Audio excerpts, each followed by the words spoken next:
The national anthem, please.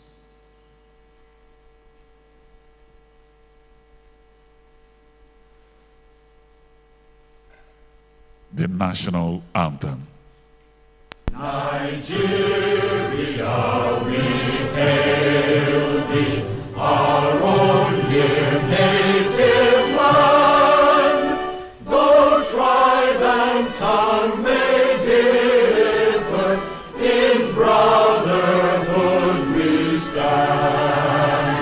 Nigerians old and proud to serve our sovereign motherland.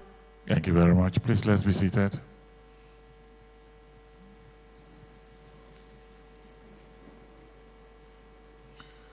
Your Excellencies, distinguished ladies and gentlemen,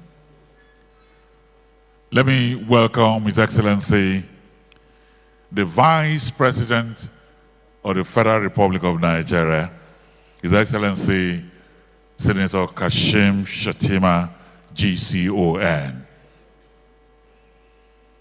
I would like to welcome here the Honorable Minister of State Finance, Dr. Doris Uzoka-Anite. Let me welcome the Honorable Minister of State for Labor and Productivity, Honorable Nkiruka Onyejocha. Let me welcome the Honorable Minister for Youth Development, Comrade Ayodele Olawande Wisdom.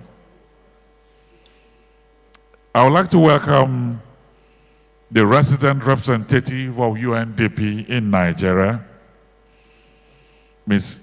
Elsie Atafwa. I welcome the EU ambassador, Ambassador Gautier Mino. I welcome all the development partners that are here. I welcome members of the diplomatic corps.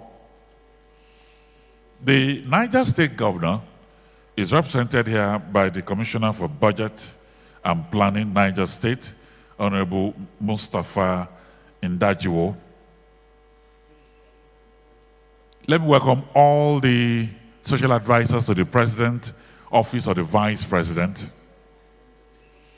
Our special keynote speaker, Mr. Abubakar Suleiman, Managing Director of Sterling-Bach, I also welcome you.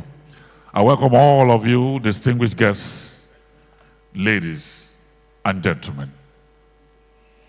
Your Excellencies, distinguished ladies and gentlemen, it is with pleasure, national pride, that I welcome all of you to the official flag-off of the Nigeria Jubilee Fellows Program 2.0 and the high-level national dialogue. This event is designed to scale up efforts to connect young graduates with structured work placements, practical skills training, and opportunities to contribute to national development. No wonder the theme is so apt, building a national workforce for the future. But it's also very clear, if we have to align with the President's mantra and drive, we all know that he is fully committed to unlocking Nigeria's full potential, driven by strategic investments in human capital and bold economic reforms. So for everybody that is here today, you are valuable to our national aspirations. Because as a collective, we can build a national workforce that works for everyone. Clearly, Nigeria's ambition to diversify its economy and accelerate inclusive growth hinges on building the right skills for the jobs of tomorrow through hands-on experience, mentorship, and support systems that open doors long after the fellowship. So I welcome all of you. But let me especially one more time welcome the fellows that are here. We celebrate you today. You are the stars of this event. Can we put our hands together for them, ladies and gentlemen? Thank you very much. Thank you. So without much ado, let me welcome here, to welcome all of us, our wonderful, amazing sister from Ghana. We are in love with her here. We are just looking for a tribe to give to her, whether Igbo, Hausa, or Yoruba. She fits in. Very committed, passionate, always energetic. Please welcome her, the resident representative of UNDP, Ms. Elsie Atafwa.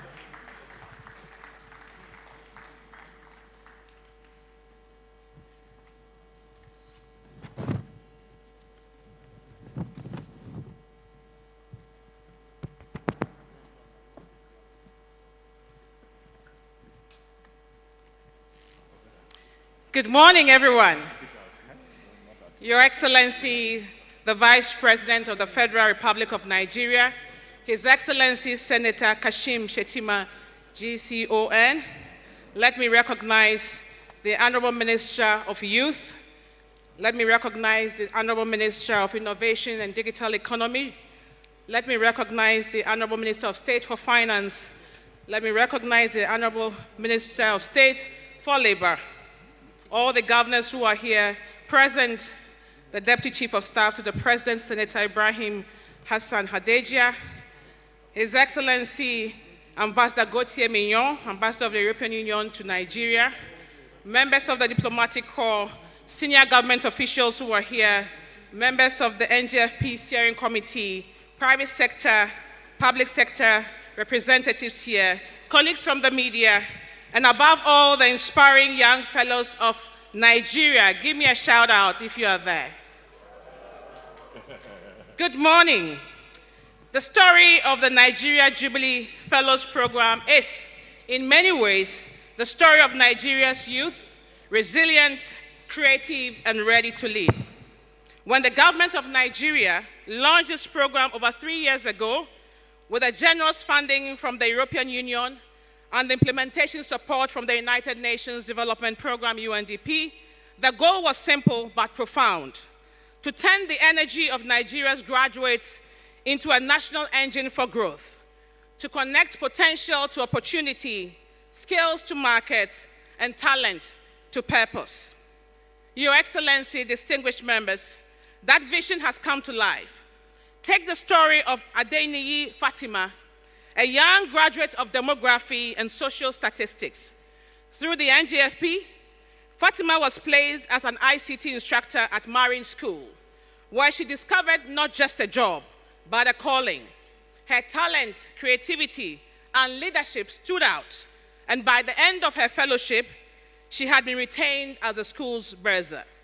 Today, she continues to mentor students, manage digital operations, and run a small business of her own, a living example of how a single opportunity can transform a life, a family, and a community.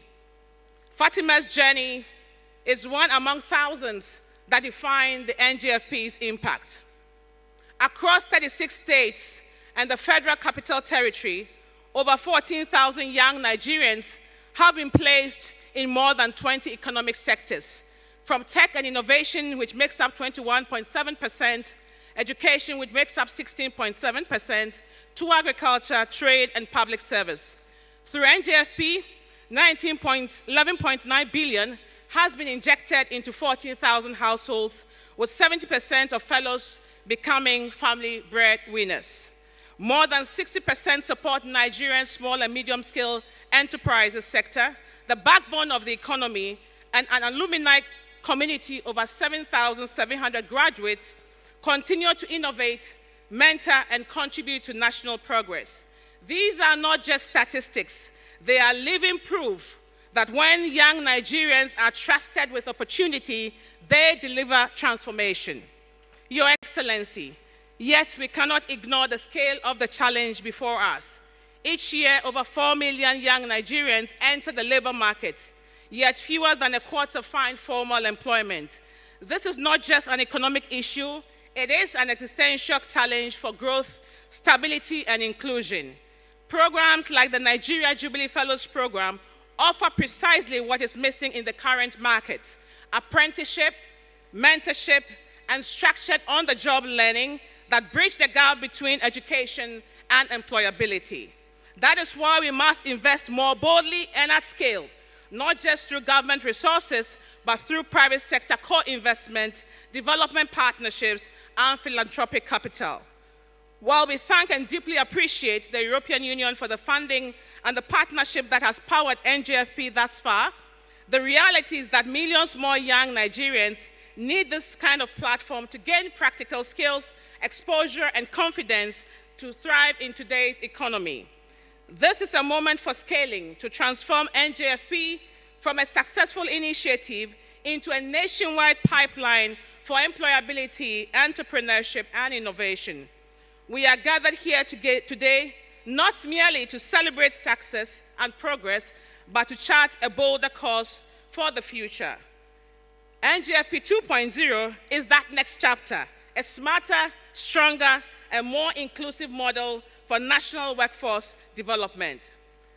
This new phase builds on the lessons of the past and responds to today's realities. It will place 34,000 young problem solvers across the country for structured 12-month work placement and mentorship by 2026, and thereafter 20,000 each year. It will build 3,000 innovation champions connected through peer networks and enterprise clusters.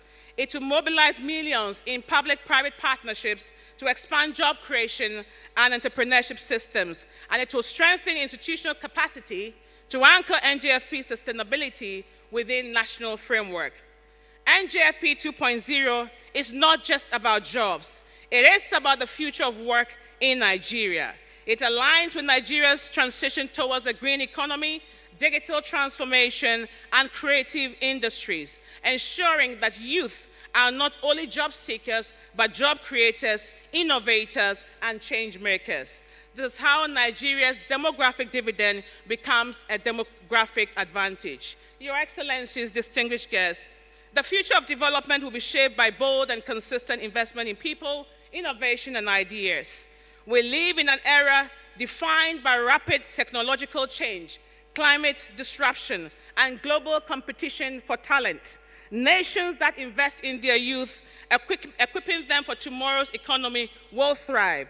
Those that don't will struggle to stay relevant. For Nigeria, with 70% of its population under 30, this is a moment of choice and opportunity. It is why government initiatives like the NJFP, 3MTT, and I'm glad the minister is here, IDICE, and others must be seen not just as projects, but as strategic investments in the country's long-term competitiveness and resilience. The imperatives are clear for governments, the private sector, civil society, and development partners alike, to move from short-term responses to long-term vision, to harness innovation as a new driver of productivity, to deepen partnerships, to build ecosystems that match ambition and creativity of Nigeria's young people. At UNDP, our work extends beyond NJFP to strengthen the broader ecosystem for youth employment through innovation, entrepreneurship, industry, and trade, together with the federal government of Nigeria. And I want to appreciate the leadership of His Excellency, the Vice President. We are rolling out university innovation ports, and I'm glad Minister Bosun is here. We are working together. We expect to deliver 10 by the end of 2025, with ambition of 36 across the Federation within 3 years. These ports will transform campuses, university campuses, into growth engines that link academia, industry, and government, ensuring that young people do not have to wait until after graduation to engage in innovation, enterprise, and job creation.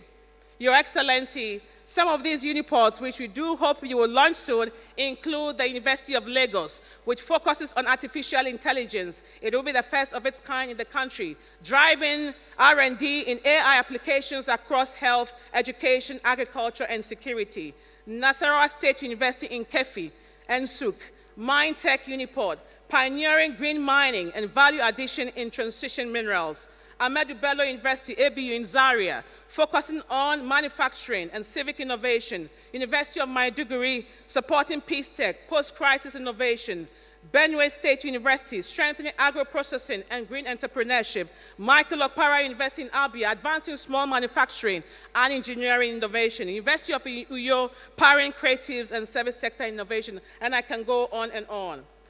We invite partners from government and the private sector and philanthropy to co-invest with the government of Nigeria in operationalizing these uniposts, to capitalize on their strategic role in creating the next generation of innovators, startups, and enterprises across Nigeria. Your Excellency, distinguished guests, at UNDP, we are proud to walk this journey with you, with the government of Nigeria, with the European Union, the private sector, and all partners. Together, we have shown that collaboration can move from projects to purpose and from interventions to institutions. As we flag off Njfp 2.0, we are custodians of its legacy. Your guidance will ensure transparency and impact. Your networks will attract new partners. Your vision will sustain momentum and scale.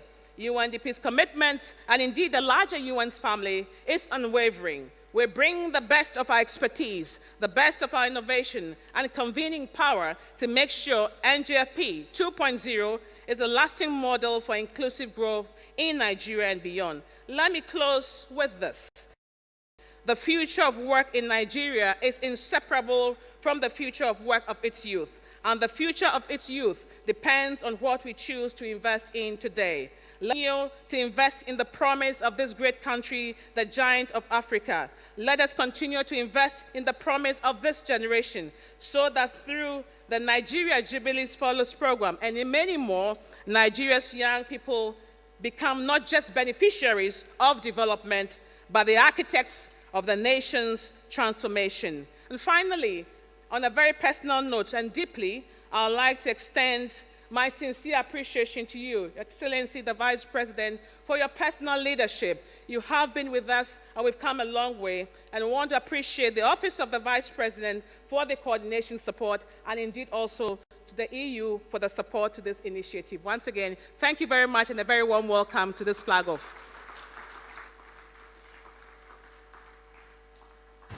Amazing. Let's appreciate her as she steps down. Elsa Tafwa, she's a daughter of Africa that this continent is absolutely proud of. Thank you very much. Thank you. Let me also appreciate somebody that the continent is also proud of. Afolabi Mokwede, the lead and coordinator of the high-level national dialogue, for your hard work, and I'm not sure you have stopped working since morning. Thank you very much. Your Excellencies, distinguished ladies and gentlemen, it is said that the power of youth is the commonwealth of our nation. Youth is the gift of any nation, while age is a work of art. Our next speaker totally believes this and agrees that a society that cuts off the youth cuts off its lifeline. Let me welcome here the EU ambassador, Ambassador Gautier Mino, to please step forward here. Even with his stride, he's also a youth himself, although he has a white beard. I welcome you.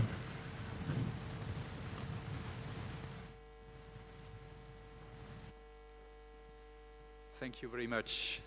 I'm afraid I've exceeded the age to apply to the fellowship program. Your Excellency, the Vice President of the Federal Republic of Nigeria, Senator Kashim Shettima, GCON, allow me to stand on existing protocols, greeting the honorable ministers here present and the Deputy Chief of Staff of Mr. President, my sister, the UNDP country representative, and other representatives of the diplomatic community, distinguished ladies and gentlemen, dear fellows. It is a true honor for me to be here for this official flag-off of the Nigeria Jubilee Fellows Program 2.0 and the high-level national dialogue. This even marks a significant step forward for youth employment and economic empowerment in Nigeria. And I want to begin by extending our sincere commendation to the Office of the Vice President for its visionary leadership in conceptualizing the Nigeria Jubilee Fellows Program, but more particularly to His Excellency the Vice President himself for impulsing this 2.0 version, which will help upscale and improve the program. This initiative is a clear demonstration of the Nigerian government's commitment to investing in its greatest asset, its youth. We also deeply appreciate the UNDP for its expertise and in the robust design and effective implementation of this vital program. The European Union is immensely proud to have committed a significant amount of 44 million euros to support the Njfp, demonstrating our firm belief in its potential of youth in national economic development of Nigeria. This program is truly innovative and transformative, significantly supporting youth and women economic empowerment across the country, but also the SMEs and other organizations benefiting from the enthusiasm and commitment of our young fellows. Njfp 2.0 is intended to greatly strengthen the selection and matching process while providing long-term mentorship to return applicants. We strongly encourage the federal government, the state governments, and our partners in the private sector and the international development community to come on board and make concrete resource commitments to ensure the longevity and scalability of this initiative. The EU and its member states look forward to seeing the Njfp program adopted into the government's long-term agenda in order to ensure its sustainability beyond EU funding. Furthermore, we anticipate that the outcomes of today's high-level policy dialogue will provide critical information and ideas that will be useful for the government in the support of youth employment and employability, enterprise development in Nigeria, especially for young Nigerians. The European Union remains steadfast in its commitment to sustainable collaboration and partnership with Nigeria. We look forward to realizing the full potential of Njfp 2.0. And our support is part and parcel of our global gateway strategy, aiming at connecting people, fostering the triple transition, green, digital, and inclusive, and expanding opportunities for the Nigerian youth, because they will be the change makers of tomorrow and already today. So dear partners, dear fellows, dear friends, let's shape the future together. Thank you very much.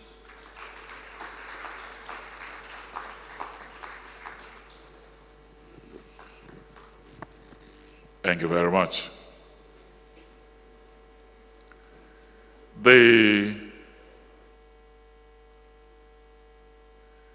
Your Excellency, distinguished ladies and gentlemen,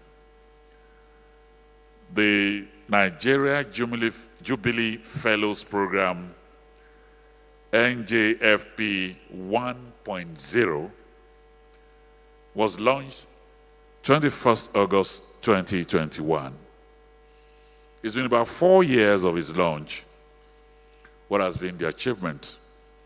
Do we have testimonies or testimonial?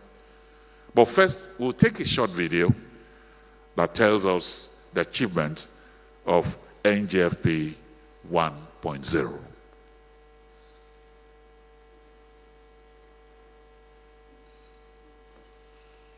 Can we have the video?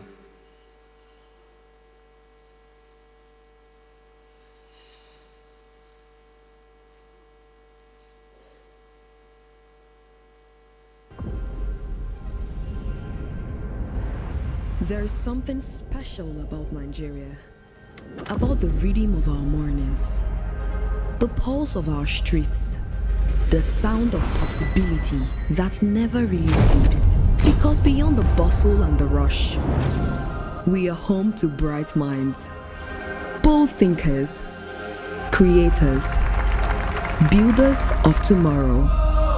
But even with all this talent, the path from learning to earning isn't always clear. For many, the challenge isn't ability, It's access. Access to experience, to mentorship, to opportunity. That's why a new movement began. Matching skill with structure, passion with purpose. A national effort to build a workforce ready for the future. The Nigeria Jubilee Fellows Program. Since its launch, Njfp 1.0 has empowered over 14,000 fellows across 25 sectors, from tech to healthcare, agriculture to education. 60% supported Nigeria's SMEs, the backbone of our economy, learning, building, and giving back. Over 7,000 alumni. But behind every number is a story of growth, discovery, and transformation. These are the voices that bring NJFP to life. Before I joined the program, I was uncertain or unsure of where my career was heading, but through NJFP, it gave me clarity and confidence through mentorship and engagement with professionals under the development space. I was retained by my host organization, and the transition for me was exciting and humbling. Moving from being a fellow to be part of the NJFP team was a proud moment for me. It showed me that my hard work and commitment was recognized. I was able to apply my knowledge in school, in a real-world environment. I actually heard about the NJFP through a colleague, a friend. We went to camp in Abuja together. So he was the one who shared the opportunity, and I was like, okay, sure. I got motivated to apply because after school, normally we are down to job searching. So why not start here and see how it goes from there? NJFP has changed my personal and professional journey in the sense that it has helped me kickstart my tech career professionally. It has exposed me to the real world where I've been able to face the customer. I can be independent, be confident in whatever task I'm being given, and it has really exposed me to the real life world, and I will say I'm very grateful for that opportunity. NJFP 1.0 proved one truth. When Nigerian youth are given structure and mentorship, they drive growth. But the journey taught us vital lessons. We learned that placements must lead to real engagement, that employers thrive with support, and that employability is an ecosystem connecting education, enterprise, and innovation. In every office and every community, impact moved both ways. Fellows found purpose, hosts found new energy. Our overall experience hosting the NJFP Fellows was amazing. It was totally awesome. I don't know what the plans or the process for identifying these young people were, but it provided us with little or nothing to do really when the young people joined our business. At the end of the day, when we got to understand how they were prepared for the program, we realized that the way they were was because of the processes that they had been taken through before they were deployed to our host organization. So it was a beautiful experience.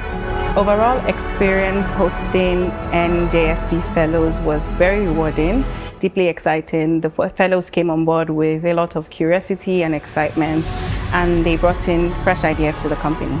Off the top of my head, one of the fellows was very pivotal in streamlining our patient experience operations with digital tools, cut down the interaction time with patients by over 30%. So it was great. They serve as networking channels for YouTube and other social media platforms for AirTV Africa.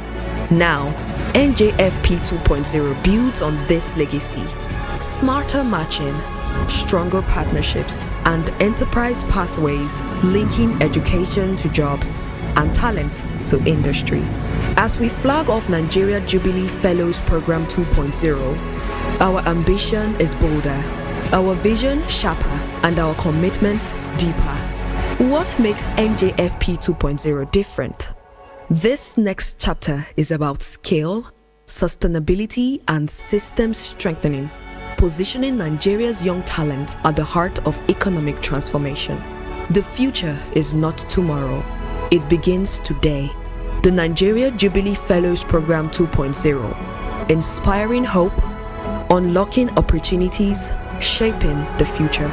Together, we are building a national workforce for the future.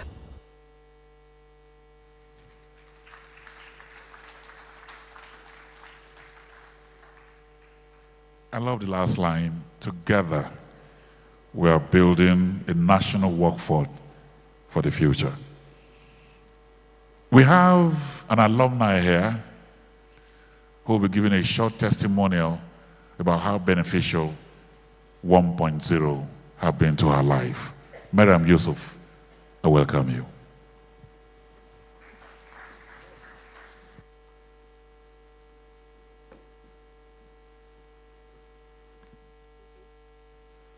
Good afternoon, Your Excellency, the Vice President, and all protocol duly observed.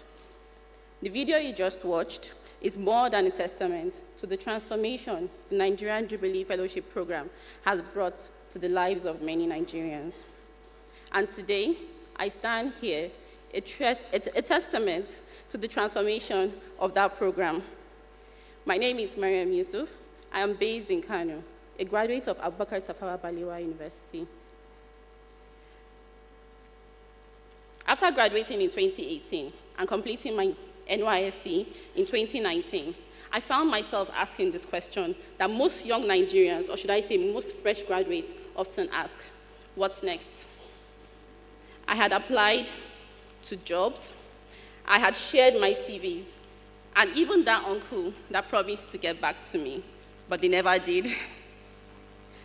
But truly, nobody wants to pay you to come and learn in their organizations. Everybody is looking for someone with experience. Even the entry-level roles are looking for people with 1 to 2 years of work experience. Then I came across the Nigerian Jubilee Fellow Program. I applied, hoping for a miracle. And that miracle came. I was matched with STEAMledge Limited, a technology company that provides digital learning and software solutions. Through Njfp, I finally got a chance to apply what I had already known in theory. Now, my host organization created a learning plan for me. They taught me how to coordinate projects. They taught me how to communicate effectively. They taught me how to contribute meaningfully to real outcomes. The experience didn't just teach me how to work, it taught me how to think. And because of that growth, I was retained by my host organization after my 12-year fellowship program. Today, I'm building on that foundation, working towards becoming a project manager who leverage AI and automation to drive efficiency and innovation in the workplace. Njfp didn't just give me a job, it gave me direction, it gave me confidence, and it also gave me a purpose. So today I would like to appeal to the federal government and our development partners to please continue to contribute to programs such as Njfp, so that many young Nigerians, many fresh graduates, can be given the same opportunity to learn, to grow, and to build a future they are proud of. Thank you very much.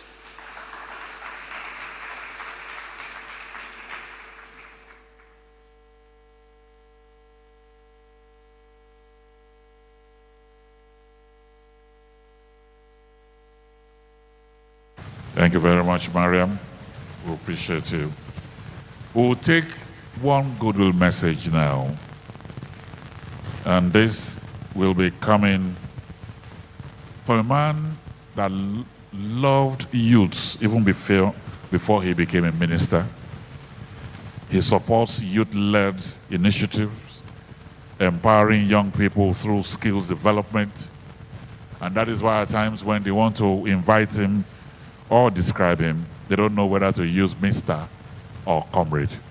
But I will use Comrade now because even his dress is like that of Oshomole.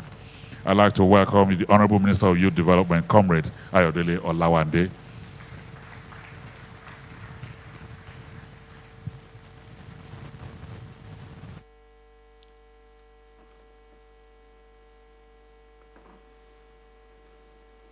Thank you very much.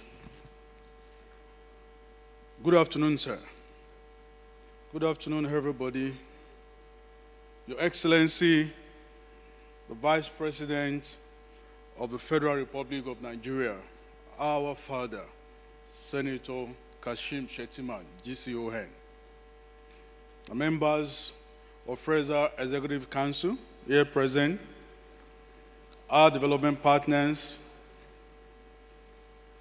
UNDP and EU, distinguished members of the diplomatic corps, leaders of the private sector, fellows of the Nigerian Jubilee Fellow Programs, ladies and gentlemen, Your Excellency, today marks another progress in our journey in building and empowered the innovative generation of Nigerian youth.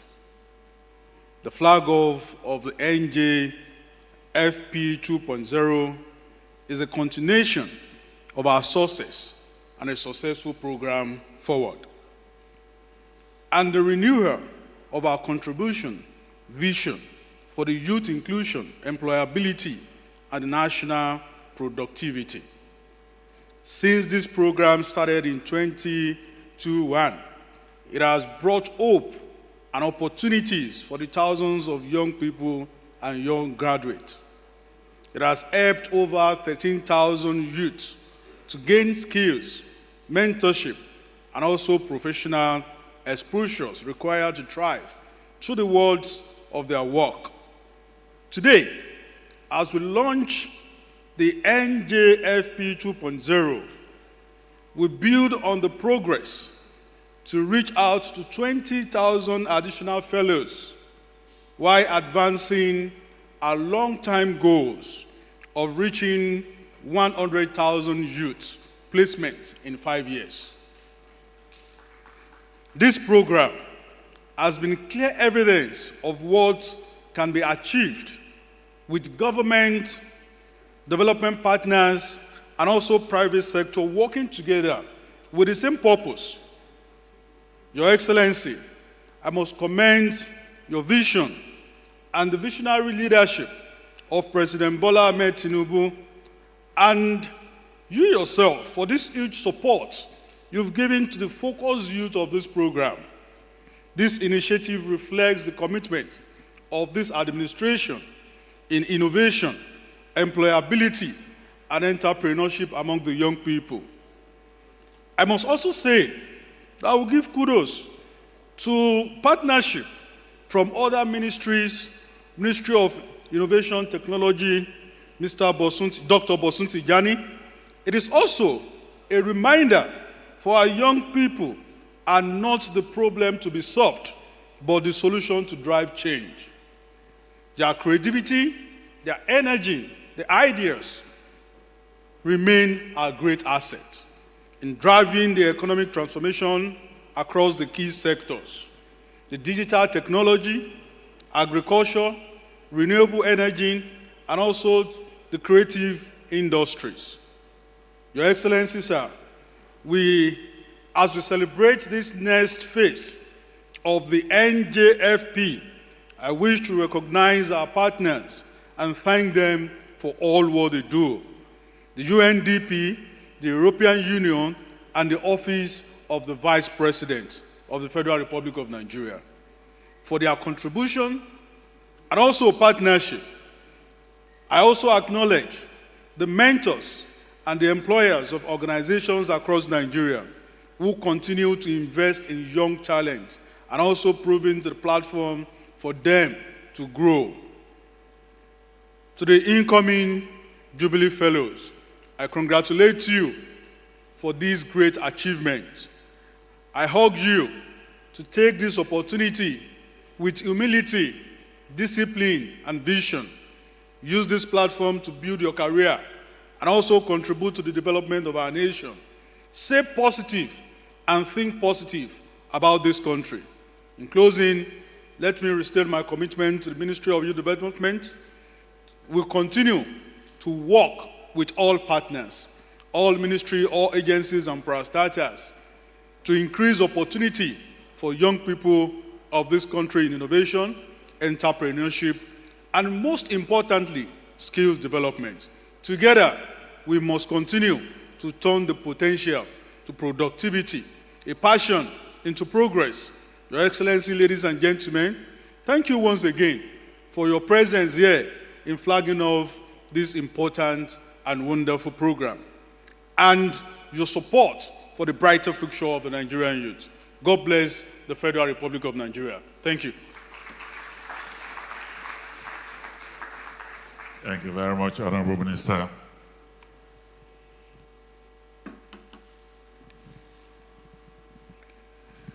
Your Excellencies, distinguished ladies and gentlemen, we'll adjust our program a little bit. Our next speaker loves the youth.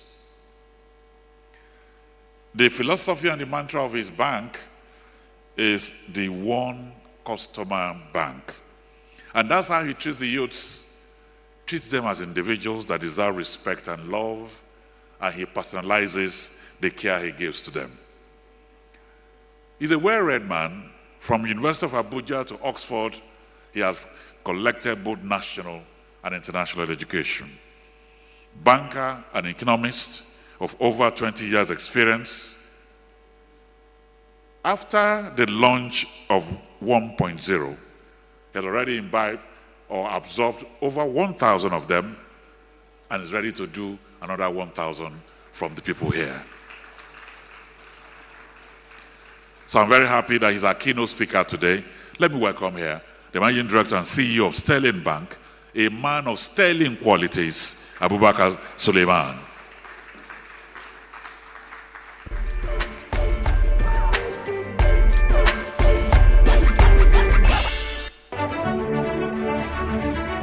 What makes a great story? 1, a clear voice that cuts through the noise. 2, the courage to tell stories that matter. And finally, a partner who believes in your vision even before the world does. I was fresh out of school, ready to build.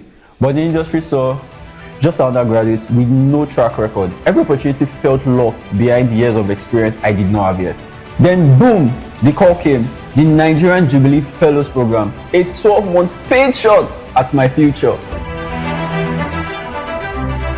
1, a generous dash of vision that sees possibilities where others see problems. 2, the art of managing with empathy, because the best products are built for and by real people, and that means listening first. Finally, and perhaps most importantly, a partner that believes in you even before you saw the full picture.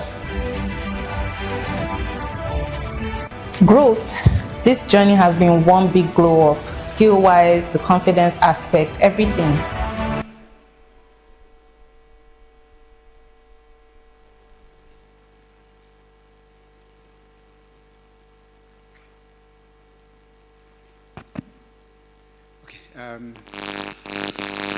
Are we repeating the video? That's not the complete video, or you're cutting it short?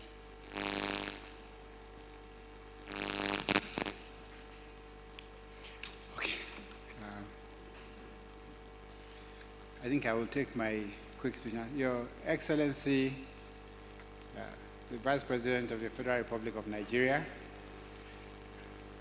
I will seek your permission to stand on existing protocol, so that the few minutes that I have, I would use it to share the experience that we've had.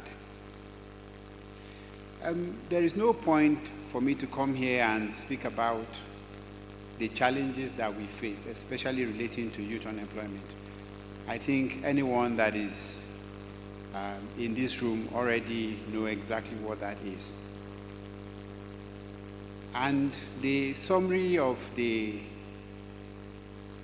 program, of the fellowship that we've just seen, has also given us a sense of what it has been. When I first became aware of this fellowship almost 4 years ago, I remember standing in front of a room like this and committing that Sterling Bank will take 1,000 fellows. It has been a journey. The 2 young people that we asked to share their story, they are one of 17 people that have full employment today working for Sterling.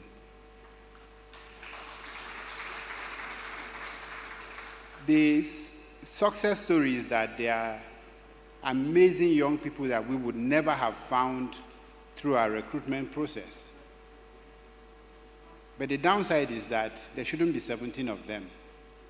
We should have 1,000 of them working in Sterling Bank alone today.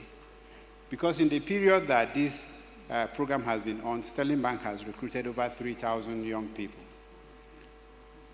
And the challenge we face as an institution is one that is faced by every corporate.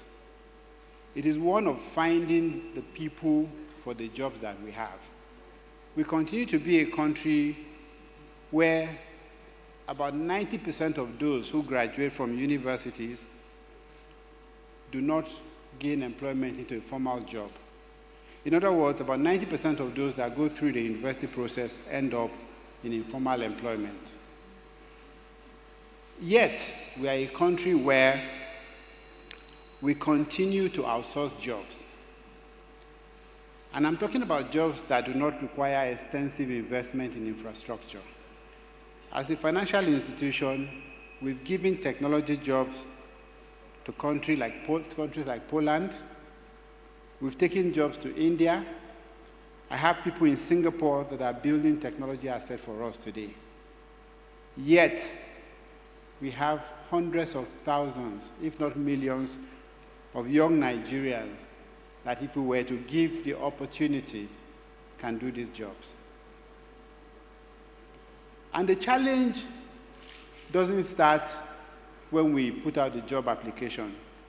The challenge actually starts before people are admitted into universities, where a lot of the courses that were offered in schools were not co-created or designed with industry. So even those that go through school, when they come out, the skills that they have, the certificates that they have, do not align with industry. And so when the Njfp started and they insisted on having strong collaboration with industry, I knew it was going to be a success. It could have been more. Part of the challenge was that industry also came into the picture late. By the time we came in, the program had already accessed over 360,000 applicants and had settled on the 20,000 that were then given the training that they needed.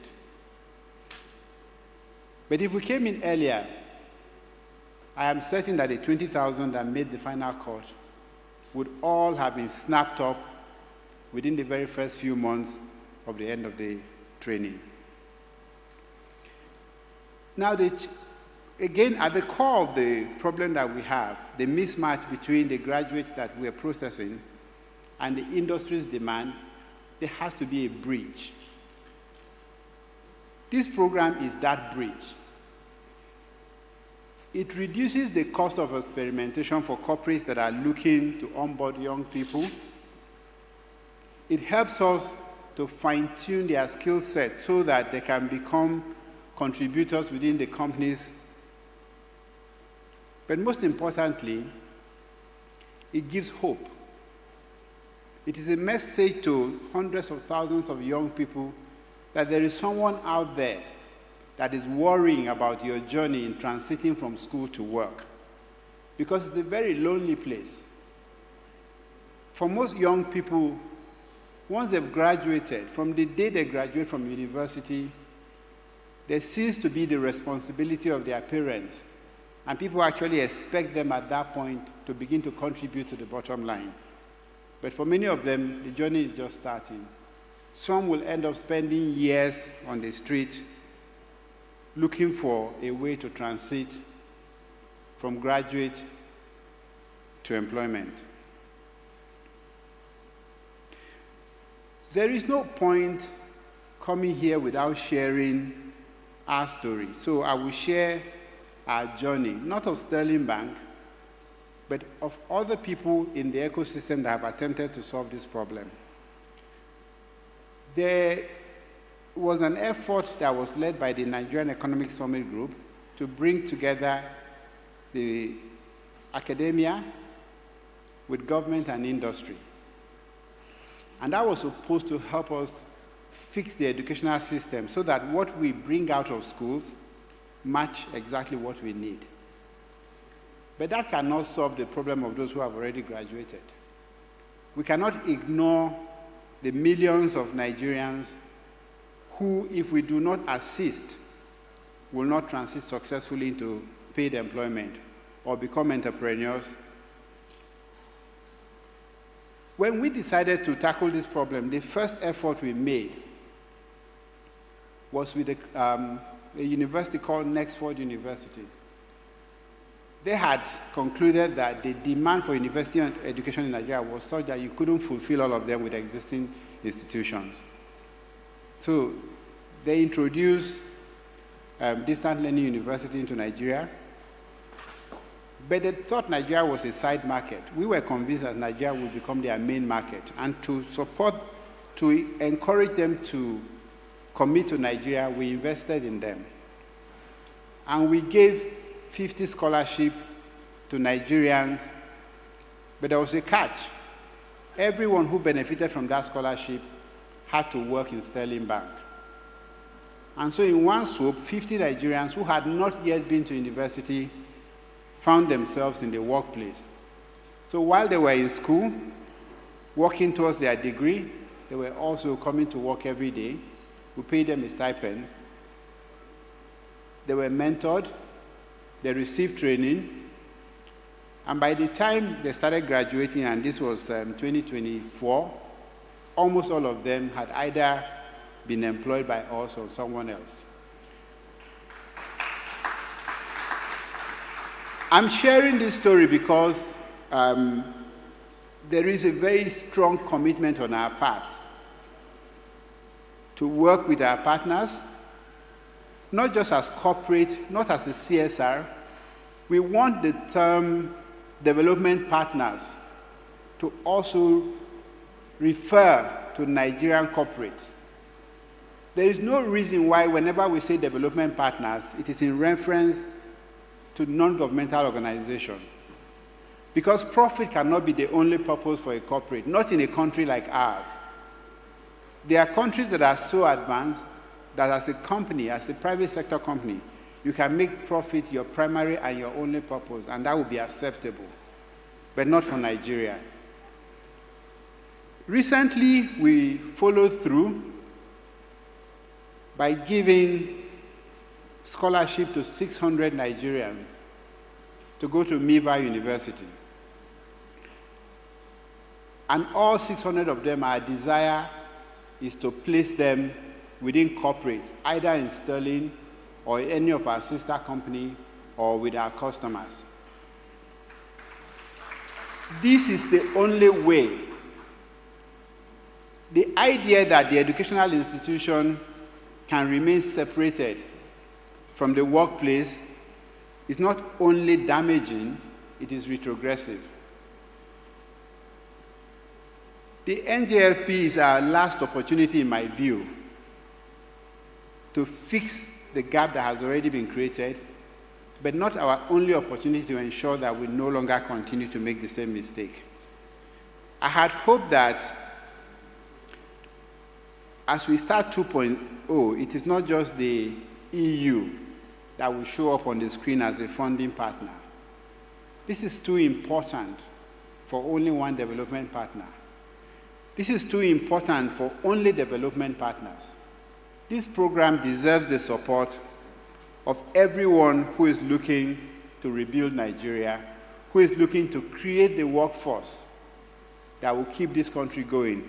It is not just an economic challenge, it is a social challenge for all of us. And so, as I round up, I must acknowledge the energy of the young people that form the fellows. The fellowship is for them. I have encountered them at work. I have seen the commitment whenever, you open a program like this, you're looking for 20,000 people, you get 360,000 plus. Those are not people waiting for handouts. There are people looking for opportunity to contribute to this country. And so, I must say to the young people, the fellows who are in this room and those who will be joining, you're not alone. The government has shown its support. Development partners have also come to the party. The Nigerian private sector will also show up to make this a success.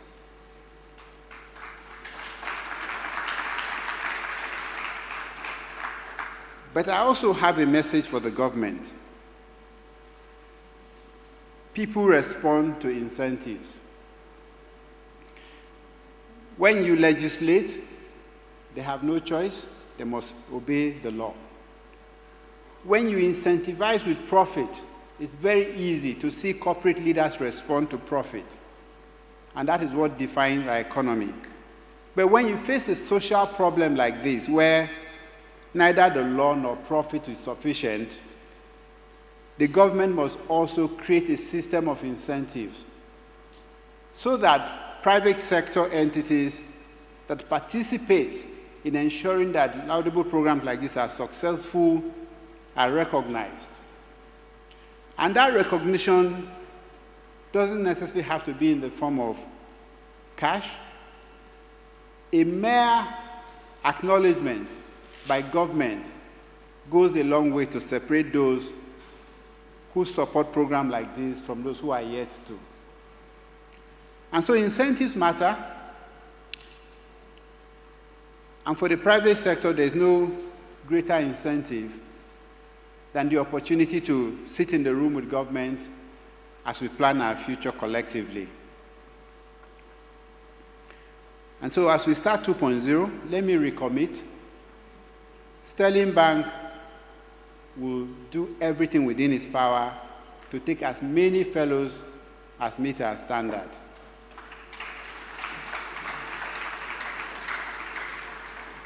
But we'll go beyond that. We will create a program so that the fellows that we admit have a learning opportunity that will last the entire year. So it is another school. It's not just that you come into the office space. We will create a program so that within 12 months of being with us, you are guaranteed employment, if not by us, by someone else that will see the value in you. You are not just the leaders of tomorrow. You are the architect of today. All we can do is offer you the platform for you to perform. I encourage you,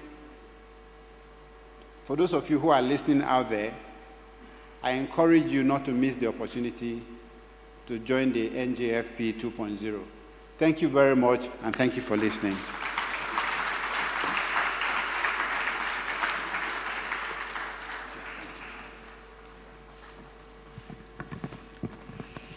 Thank you very much. The Managing Director and CEO of Sterling Bank, we appreciate you. Thank you very much. Thank you. Your Excellencies, distinguished ladies and gentlemen, we'll be adjusting our program a little bit. The panel discussion that was supposed to hold immediately after this keynote address will be moved forward a little bit after His Excellency's speech. From his days in the banking sector to government house in Borno State as a senator, and now he had always remained a lover of the youths. Joy Oga, one day vice president, is an example. Let me welcome here the Vice President of Nigeria, His Excellency Senator Kashim Shettima GCON.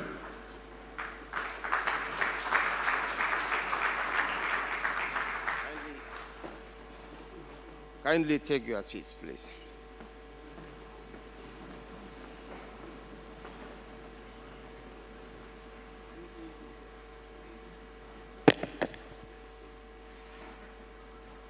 The Speaker of the House of Representatives, Right Honorable Tajuddin Abbas, ably represented by the Special Advisor to the Deputy Speaker on MDS, Mrs. Lob Idoko Uloko. The Deputy Chief of Staff to Mr. President, Senator Ibrahim Hassan Hadija, and other presidential aides here present. My colleagues in the Federal Executive Council, the Honorable Minister of Communications, Innovation and Digital Economy, Dr. Bosun Tijani, the Honorable Minister of Youth Development, Honorable Ayodele Olawande Wisdom, the Honorable Minister of State for Finance, Dr. Doris Azoka Anite, the Honorable Minister of State for Labor and Productivity, Honorable Nkiruka Onyojocha, my very good friend, the European Union Ambassador to Nigeria, His Excellency Mr. Gautier Minot, my sister, Naija Nogo Komlas, the UNDP Resident Representative in Nigeria, Her Excellency Elsie Atapua, the Managing Director of Sterling Bank, a man with sterling qualities, Abubakar Suleiman,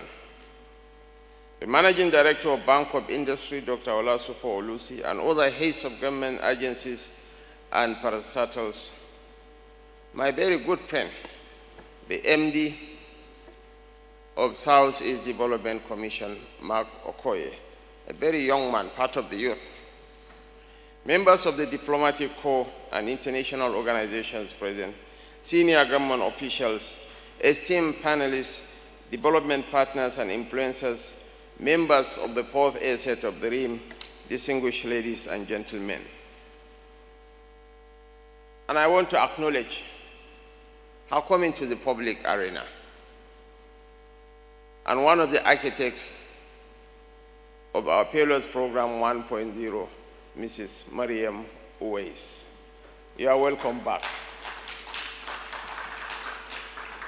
Our goal with the Nigeria Jubilees Payloads Program has always been clear: to bridge the transition gap between learning and earning for thousands of young Nigerians, graduates who have the education, but not always the opportunity. Njfp is a deliberate and structured response to this challenge. It translates our demographic strength into productive economic power, proving that when government provides structure, partnership, and purpose, young Nigerians rise to the occasion. This is a model of how we can combat the promise of our population into national prosperity. Let me emphasize once more that Njfp is a Nigerian program shaped by our national priorities and guided by our own sense of purpose. We'll deepen that relationship by embedding Njfp into our national planning and budgeting frameworks. This government will do its part by ensuring that our financial commitments to the program reflects our belief in its transformative potential. But national ownership alone must also mean national participation. As we launch Njfp 2.0 today, I call on our partners from the private sector, the development community, and the donor ecosystem to join us in building the Njfp Basket Fund, a sustainable financing mechanism to secure the program's future. Our immediate goal is to raise $220 million, not as a charity, but as an investment in the nation's most valuable assets, our young people. We are asking each partner represented here today to see this as an opportunity to act, to demonstrate that youth employment is not just a policy priority, but a shared responsibility.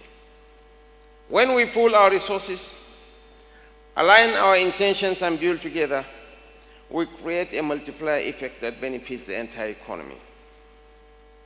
Our partners in the European Union and the UNDP have been catalytic in bringing us this far.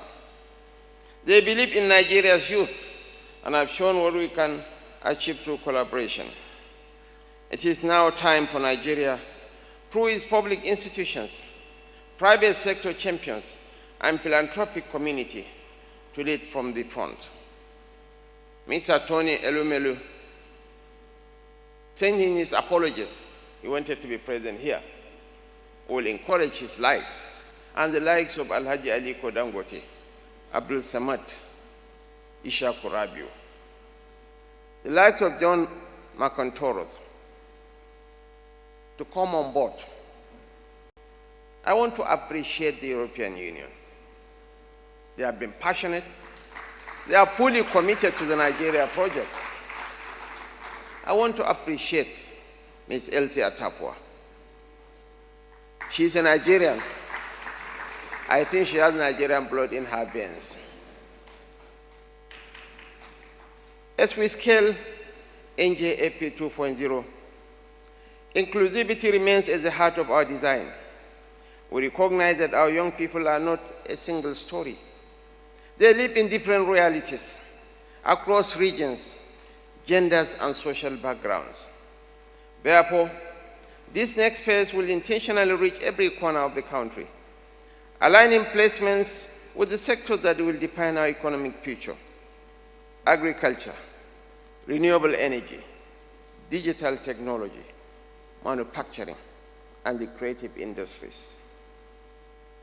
The task before us is both serious and inspiring.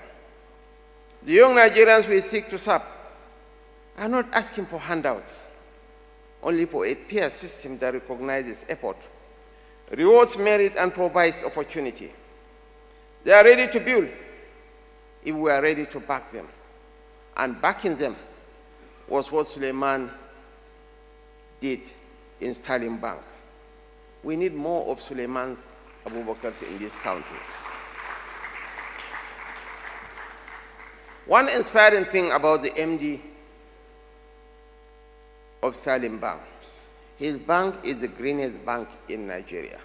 The headquarters of the bank is fully on solar technology. Beyond that, as I've always said, what binds us together supersedes whatever that divides us. Abubakar's best friend is a Yoruba man, a Christian from the southwest. Abubakar is a Hausa man from Bebeji local government area of Kano State. But they elected to build their houses side by side. Beyond that, out of solidarity with his Muslim friend, his Yoruba colleague passed during the months of Ramadan. And anytime his parents come to town, they do not stay in their son's apartment. They stay with Abubakar Suleiman. That is a testimony to togetherness, to inclusivity, and to the fact that we have to make this country work. If Nigeria works, Africa works.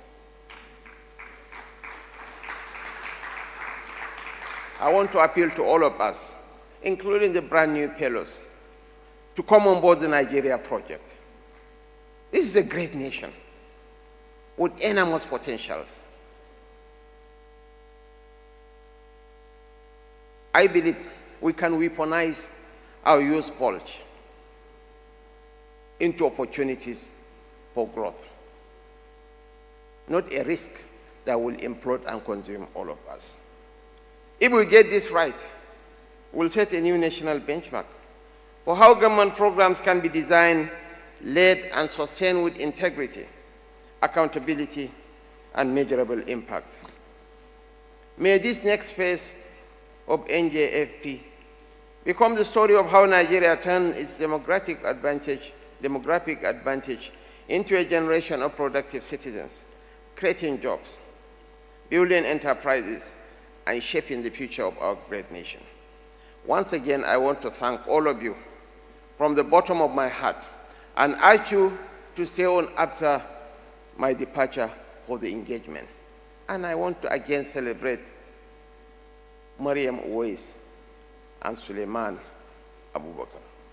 Mariam Uwais was part of Njfp 1.0. She has been out of the system for the last couple of months, but she's back on the beat.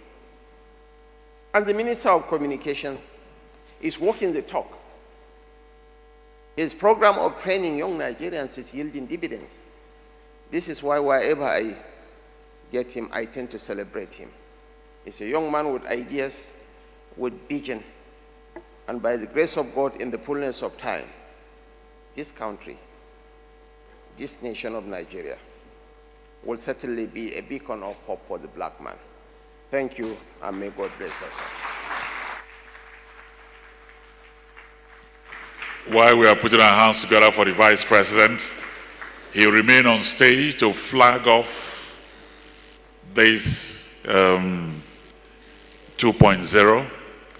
And so let me invite the representative of the UNDP and EU ambassador to please come and flag his the Excellency the Vice President and provide support. This is a collaboration between Nigeria, UNDP and EU. And then we'll have the alumni from 1.0 move the flag to the current fellows.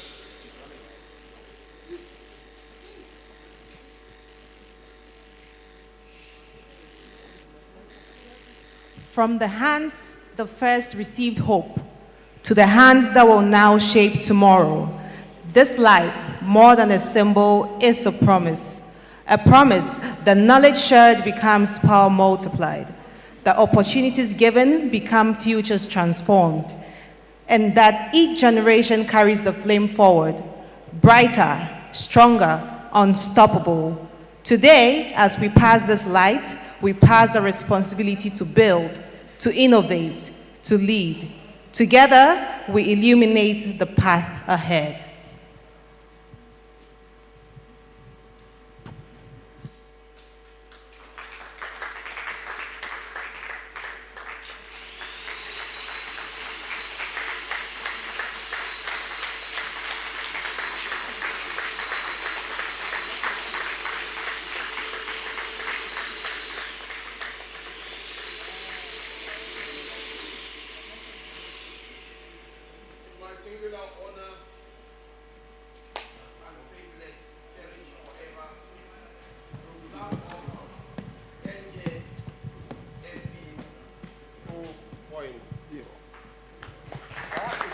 I have a campaign voice, but let me repeat myself. It's my singular honor and privilege to cherish forever, to pluck up Njfp 2.0.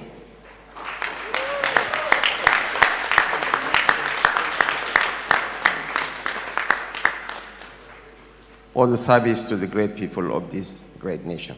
Thank you very much. I would like to invite the honorable ministers that are here to please join the Vice President for photograph. Representative of the Deputy Speaker, please. Mr. Mark Okoye. Dr. Lucy, please.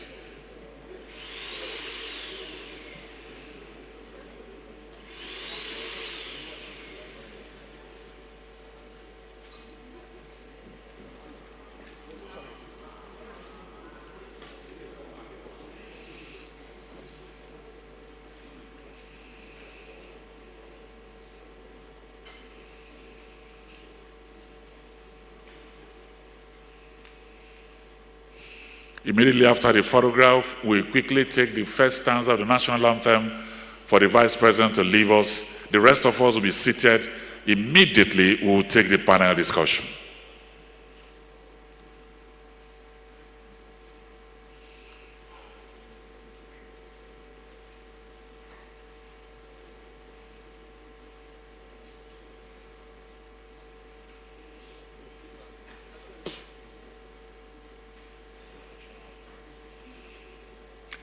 So shall we all rise now for the national anthem.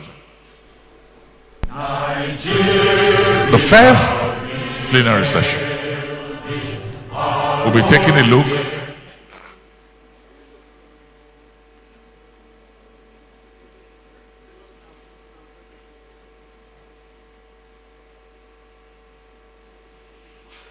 We're having crisis, finger crisis over there.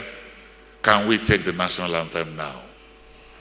We'll be looking at sexual opportunities for job creation. What is the problem? Different sectors of Nigeria. In brotherhood we stand, Nigerians old and proud to serve our sovereign fatherland. Thank you very much. The rest of us, let's be seated. We are constituting panel now. The rest of us, let's take our seats, please.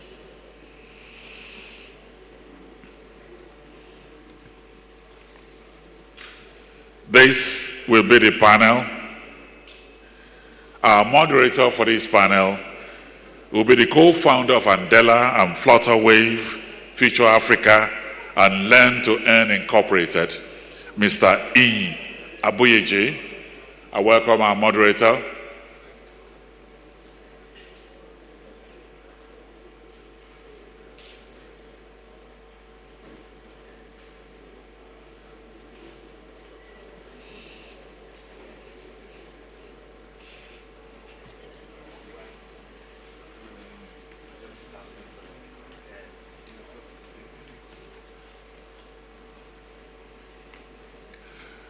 These are the panelists. Dr. Mariam Shehu Mohammed, Legal Advisor, Mafab Communications Limited. Dr. Mariam Shehu Mohammed, Mafab, Legal Advisor, Mafab Communications. Ms. Oreoluwa Lessie, Founder, Executive Director, Women's Technology Empowerment Center. Mr. Jude M.I. Abaga, CEO and artist, Tax Nigeria, our superstar. I welcome you, my brother. And then Mr. Uzoma Wagwa, Chief Executive Officer, Credit Corp. Uzoma Wagwa. Okay, you're welcome.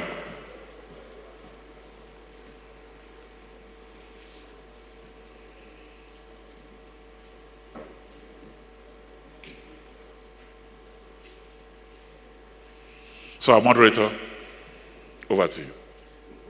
Thank you very, very much, ladies and gentlemen, for having me here.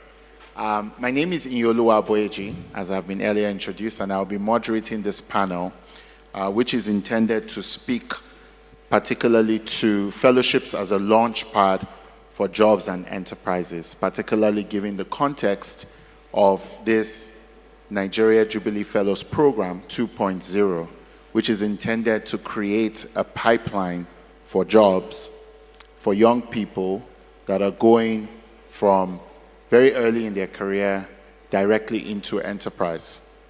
And today we have quite the esteemed panel, which has been introduced by our dear compere. And we're going to have a very easy, practical conversation because I was just discussing with one of our panelists here that we haven't had a lot of time to talk through and think.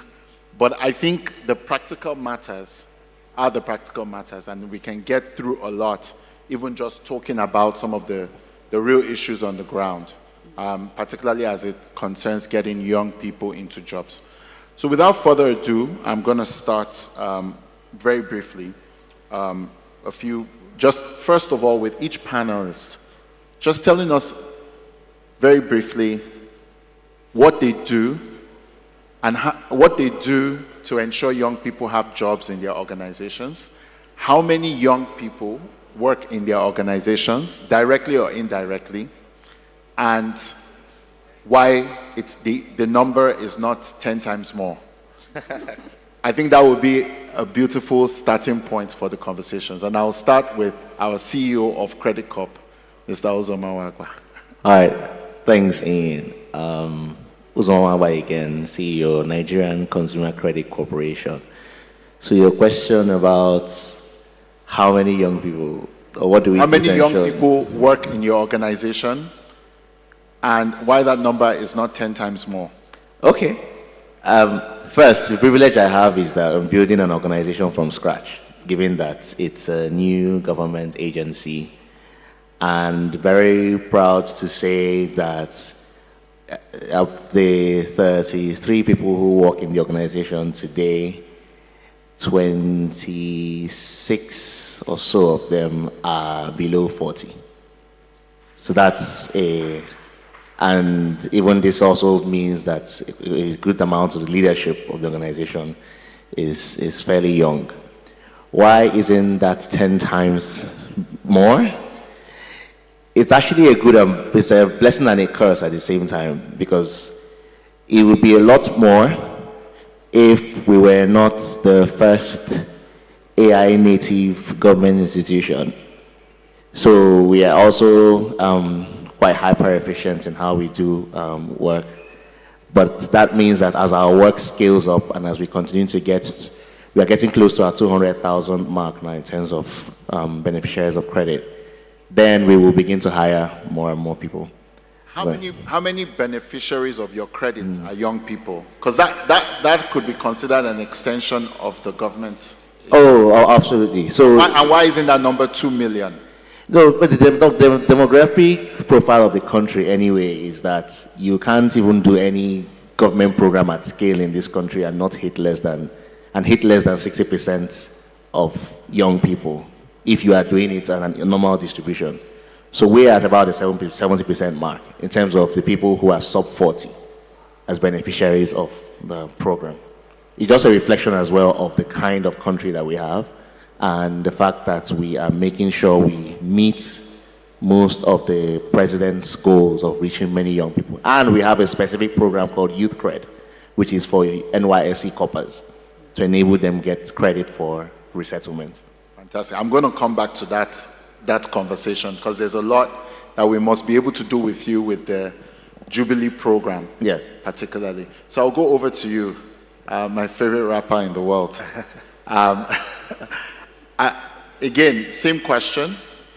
How many young people work in your organization directly or indirectly? And why isn't that number 10 times more? Yeah, hi everyone. My name is Jude Abaga. I'm sure most people know me as MI. And I am the CEO of a startup, a creative startup called Task. Our mission is to connect African creatives to opportunities. Very simple. And I think within the context of this room today, it's very clear what the need there is. We're a startup, and all in all, my team is about 17 people. I think there's only one person that's above 40. I won't say it's me, but I don't know why you guys are laughing, but yeah. And when you asked the question, I also thought about how many people work with us, because with a lot of the work we do, we're working through creatives. One of our big projects happens every year in Jos, for instance. It's a festival, and it's very young creator-led. It's basically a learning project for the creatives in Jos.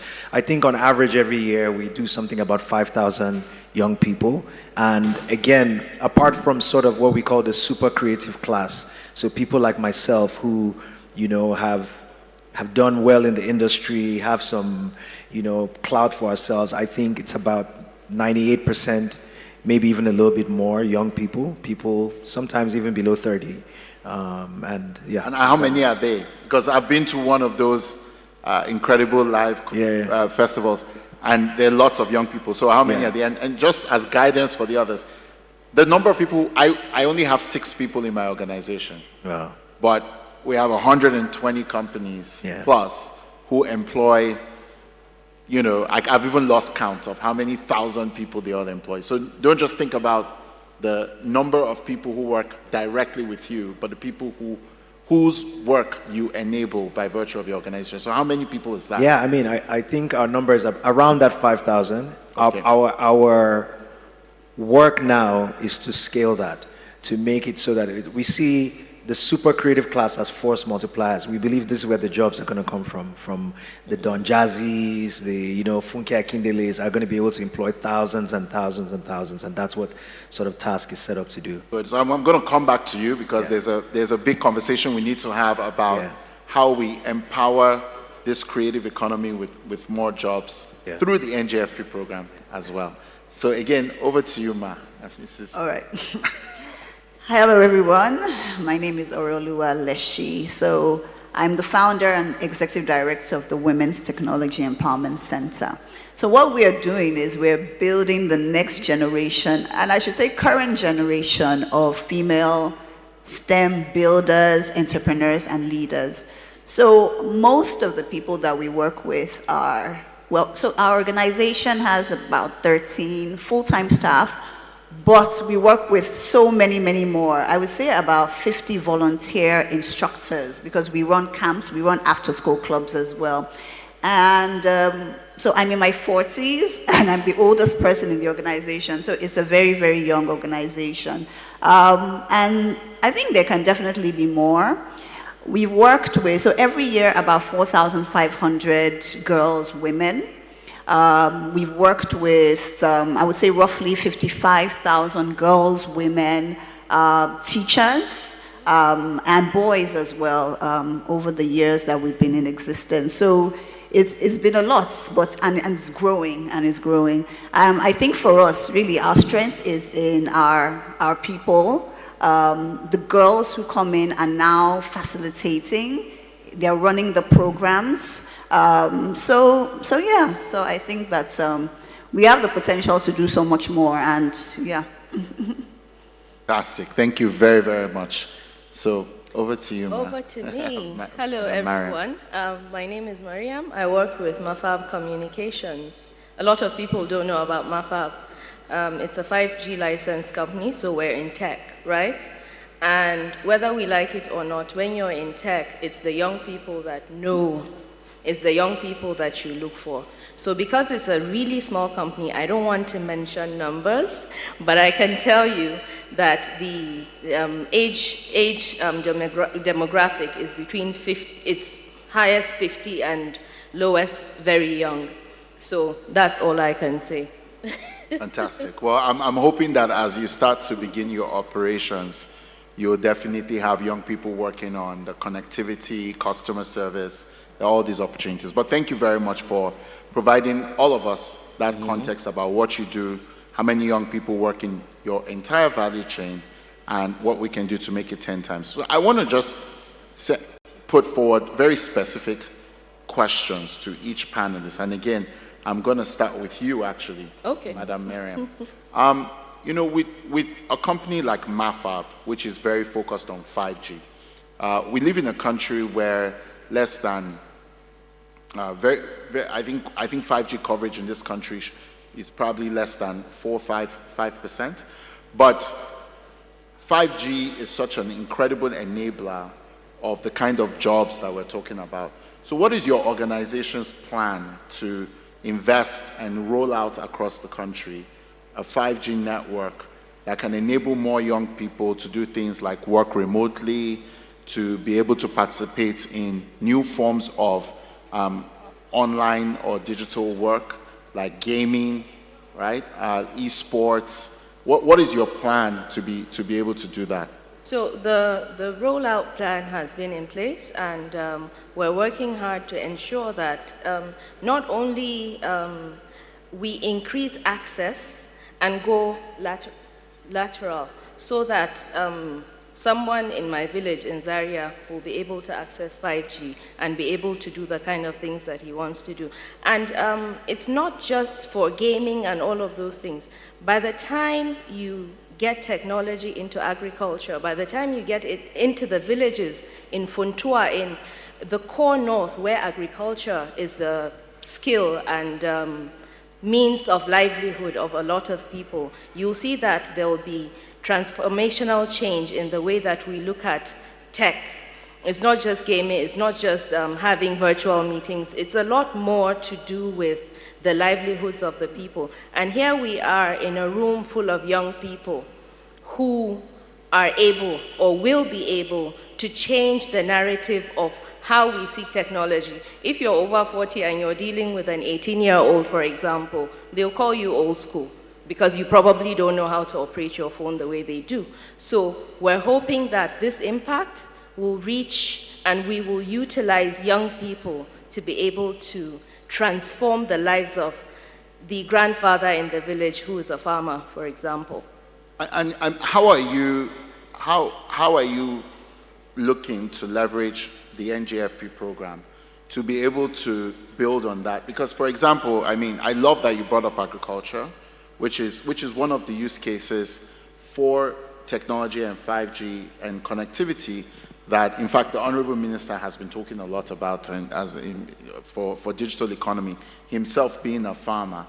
And a big part of it is, okay, what exactly is happening now, right, that MAFAB is supporting or could support with NJFP that would enable, for example, agricultural extension workers? What kind of programs like that are you looking to do so you can absorb 1,000 agricultural extension workers through the Jubilee Fellows program? So you see, when there's a pool of young people who are skilled in certain areas that people require. For example, let me take you back to a few years ago in Kaduna State. There was a transformation about the educational sector. If we had a pool of young people, I'm sure the governor then would have reached out to this fellowship to say, how many people can I take on to employ as teachers in Kaduna State? Can still do that. So I'm just saying, if we have that pool, and it's just easy for people, Nasarawa State and Niger State, for example, are deeply into agriculture. How are we providing the skill sets required for our fellows to just, because if you are in a fellowship, what it does to you is to stamp an approval. I'm a Mandela Washington Fellow, and I know what it did for me when I went for the fellowship. By the time you introduce yourself as this fellow, people will look at you with a little bit more respect and a little bit more interest, saying, okay, how am I going to work with this person? How am I going to tap into the investment that UNDP and EU has made into this person? So by the time we have the pool, it's just for those who need to come and tap into the resources that are there. I'm looking at the time. I don't know how much time I have to say what I have to say. So MAFAB will definitely use this fellowship. By the time, the fellows or the experiences of these fellows, by the time you have the skills that a company needs, there's no reason why not. Fantastic. Well, my next question is from Mrs. Ore Oluwa.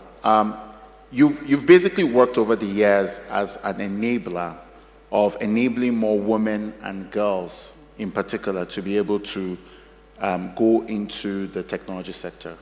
What have some of the barriers been to actually making that transition from, yes, I've got some training, and there's so many training programs around, and what we often find the disappointment for young people usually is they start off with a training program. At the end of the training program, they're looking for a place to apply the skills, and they cannot find any.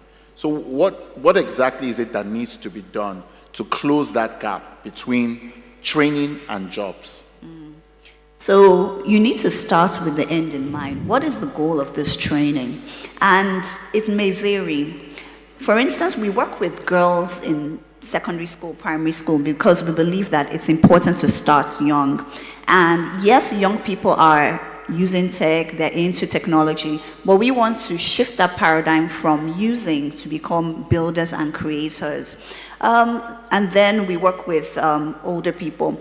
So it's very important to be able to define what is the point of this training. Like you said, there are so many of them. It might be that the purpose of the training is just to spark interest, to get them curious, to want to learn more and develop more. But then by the time you're working with people who are in their teens, university level, or maybe they never even had the opportunity to go to university, and then this is their way forward to plan a better, career or life for themselves, then you need to make that connection, training and work, training and employment. And it doesn't always have to be paid employment. So what we do is we intentionally design the curriculum such that the girls and the young women who are coming through our programs are building, they're creating things. And we take them through the process of analyzing their communities, making sure that what they come up with is actually demand driven. There's a demand for it. And then we're taking them through the process, of designing a product, marketing it, connecting to customers. So by the time they come out of the programs, they have projects, they have products, they have things that they have built that they can showcase to either future employers or turn into a business, because how many people are going to be employed in a company. So we're already helping them to develop that mindset, but then we're also making the connection with potential employers. So thinking through internships, for instance. For the girls, secondary school girls who attend our programs, we're connecting them to office visits. Even just going to an office and seeing, I'm going to Microsoft. So for instance, the girls in our camp have gone to Microsoft, Oracle, Intel, they've interacted with people from IHS, so that they're getting that one-on-one interaction. And then usually that leads to the opportunity for mentorship. Through that mentorship, they are now able to start building the deeper technical and life skills that they're going to need that will stand them in good stead to gain employment. We spoke with a lot of our alumni and found that real disconnect. And so we set up a mentorship program as well. So through the mentorship program, they're really guided and they're able to connect with either jobs in companies or start building their own enterprises as well. So you need to start with why are we doing this training in the first place? Is it so they can get a job? Is it just to spark curiosity? Is it to help them develop a network that can help them in the future? So I think that's one thing, that's one very important thing that we have been doing. We've been defining the goal and then working towards it and trying to build that ecosystem and have them tapped into a network that they can use, whether it's to get a job or to build their own businesses. Fantastic. Thank you very much. Over to you, MI. I mean, we've talked a lot about task, and I think task is a lot bigger than most people realize it is, because you're very humble. But one thing that we've talked about a lot is the challenge that creatives have with income smoothing, right? The reality that the way the creative industry works is it's very giggy. Yeah. Yeah, it's like you have a job today, tomorrow you have to find another job, next tomorrow you have to find another job. And there are these super creators who really are the pipeline, right? Heineken wants to do an advertisement, there's going to be makeup, there's going to be lights, there's going to be cameras, there's going to be people just handing out stuff. Somebody wants to do an event, it's going to be ushers. But all this work is very gig driven and almost invisible to the average person. The Nigerian Jubilee Fellows Program does offer an opportunity for them to have some sort of stability while they go through this process of building their own careers in proximity to the supernova stars that are already there. What is TASK doing to organize itself to be able to be the platform where this kind of organization of the work can happen, the standardization of the work, to make sure that these young people have health insurance, but they're also growing on the job and they have kind of a stable income they can lift off from? Yeah, first of all, let me start with just grounding what you said, because I think you really laid out the framework of what the creative ecosystem is today.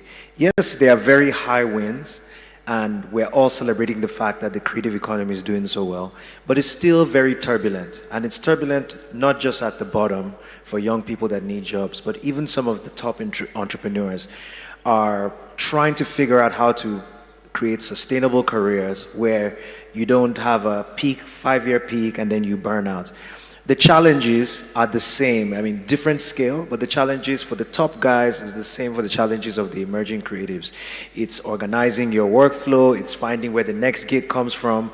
On the other side of, let's call it the global off-takers of creative talent, whether, and in global, I include our local partners here too as well.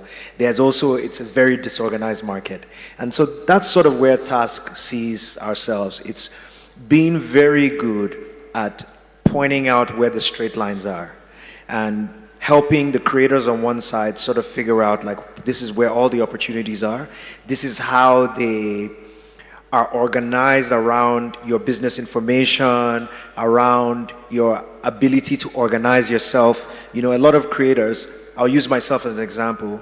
I've never had an agent my whole career, right? So I've had a manager, and most people will have a manager that they grew up with, somebody that really cares about them.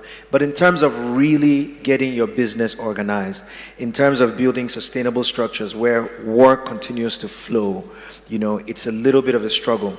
But when you get organized, as we've seen, the opportunities are immense. And we've seen those wins. We've seen, you can go to film, you can see what Funke Akindele is doing, what AY has done. You can go to music, what Don Jazzy has built, what Chocolate City, Audume Kori, Paul Okugo, myself have built there. Fashion. And we know that when entrepreneurs get it right, that's where the jobs come into. At Chocolate City, our claim to fame is not just the amount of people that we've hired, but it's also the quality of leaders that we've produced. Right now, I would say about 30% of senior execs in the music space have come through Chocolate City either at an internship level or, you know, famously, for instance, the founder of Native Records, Odumodu, and his team was an intern at Chocolate City. And I can go down the line, and from Universal to Virgin to Africori, they're all Chocolate City alums. So bringing it back to what the NJFP and where you put in your question, it's like the industry does need standardization. People need to be able to have quick solutions for how to organize, how to create a sustainable ecosystem, and then how to communicate that to partners on the other end. And that's sort of where we see ourselves at task. And just one more thing to tie back, like we say consistently that creatives will change Africa because we believe that the creative sector is the sector that will employ those millions and millions of jobs. And we really need to be aggressive. The world is changing so quickly with creative work. But the more I look into it, I'm not afraid of the AI revolution because there's still so many verticals within which there can be valuable paid work in the creative ecosystem, but we need to move quickly. We need to make sure that the top entrepreneurs are working within an ecosystem that's sustainable, that they're able to be organized quickly so they can continue to provide jobs and continue to grow this economy. And, you know. Fantastic. Thank you very much for that key insight. So there's something that is often missing in conversations about jobs, right, Uzoma? And that thing is, I call it the cost of employment. So as somebody who, with Learn to Earn, literally my goal is over the next 10 years to recruit, train, and deploy 1 million AI engineers from Nigeria, just Nigeria. Now, for every single engineer, whether I like it or not, I have to worry about their laptop. Otherwise, they can't do any work. I have to worry about some sort of phone that they need to have. I have to worry about where are they going to sleep, right? I have to worry about how are they going to get to and from work every day. And all of those things are real barriers to getting those 1 million developers. Even before I think about their training, even before I think about their, the work, the reality is the office, there is a cost to employment. Credit Corps exists essentially to provide sustainable credit to individuals, right? So that they're able to live beneficial lives and livelihoods. How are you positioning yourself to be able to support our NJFP fellows, to be able to just meet the daily demand of the cost of employment, right? They're able to get a phone, they're able to get a transport pass to and from work, they're able to get a laptop that is their own that they can work on, they're able to get a place to put their head down. They don't need a 3-bedroom apartment, they just need a bed, right? How are you organizing yourself to be able to do this for NJFP fellows? Thank you very much. But I'll start with the short answer, which is that we will assign a specific financial institution to NJFP that would evaluate the fellows and their employment and be able to advance some form of credit to them. And this is a conversation that's ongoing already. They'll advance credit to them to enable them resettle into this job. So that's the short answer. But the longer answer is more about principle, which is that, yes, that's exactly why we're here. We're here to enable people access credit as individuals. And this is something that hasn't typically happened in Nigeria, because most of the conversation about credit has been about MSMEs or businesses. In other words, we have very much, I won't say over-indexed, but have very much solved for credit for economic supply. That means credit to the people that supply goods and services to the economy, but not solved for credit for the economic demand. That is the people who then demand the goods and services from them. So, and we also view people's, when they say cut your coat according to your cloth, we actually believe in that principle as well. But what we just ask is that your cloth is not your monthly salary. Your cloth can be what you will earn over your productive life, and so that you can actually get access to vehicles, solar energy, and things like that. So we focus on enabling credit for these specific areas: vehicles, digital devices, which is a big one, cell phones, laptops for young people, and then alternative energy for powering your homes and your MSMEs, and then home improvements and adjustments. So this ties very specifically to what we now see with the young people in the Jubilee Fellows, which is, like I mentioned earlier, close to 70% of our existing beneficiary base, which comes to about 140,000 people, are below age 40. And the predominant use of those is around just stabilizing your life as you are beginning to build your income or grow your livelihood. So in the same way, that's what we do with Jubilee Fellows, which is that now with a better understanding of where they are getting placed, they will then be able to access credit to sort of smoothing out a better life. So get upfront housing, get some sort of mobility, and most importantly, for those that are into creative spaces or into technology, gets digital devices that allow them to work and then pay over time. We actually don't advance credit directly to people. So we work through the financial system. That makes it easier for us to distribute and move fast. Thank you. Thank you very, very much. Thank you very much. So we're coming to the end. We're in the last 5 minutes. And I just want everybody to, along with their closing statement, make one commitment on how you will partner with NJFP. And I'm doing this because I am a vested interest myself, because we're bringing a lot of young people to the NJFP program. So I want to know, what are you going to do for us? So starting with you. Oh, I guess I jumped the gun there because I said it earlier, that we definitely making a commitment as Credit Corps that we will assign one financial institution that works with NJFP, that profiles every single fellow for their credit worthiness and gives them an opportunity to access consumer credit through the financial institution to smoothen out their lives as they start their journey. This is obviously predicated on the fact that they will be earning some income where they are going to work, but at least they will not have to deal with the upfront burden of figuring out how to settle in while they earn. Thank you very much for that. Please, let's clap for Credit Corps for their commitment to financing our NJFP fellows. You definitely caught me off guard with that one. So permit me. You know, I'm a businessman. You should have known. No, but first of all, I just want to say congratulations to such an amazing program and congratulations to the fellows. Fellowships have really been a force multiplier for me. I'm very interested actually in collaborating with you there because I do think that there's some sort of three-part relationship with actually super creatives on our end. But I will commit to developing a creator program and off-taking. I wouldn't say numbers today, but just give us your minimum.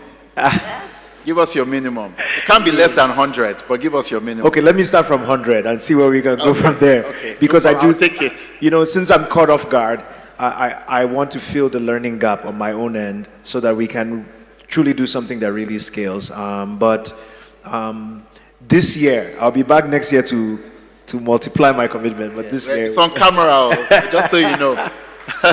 Nice one, E. Please give MI a round of applause for committing to off-taking 100, at least 100 fellows. Yeah. I'm sure we'll get that to 100,000, but we'll start with 100. Amen. Okay, thank you. Okay. Madam Ore.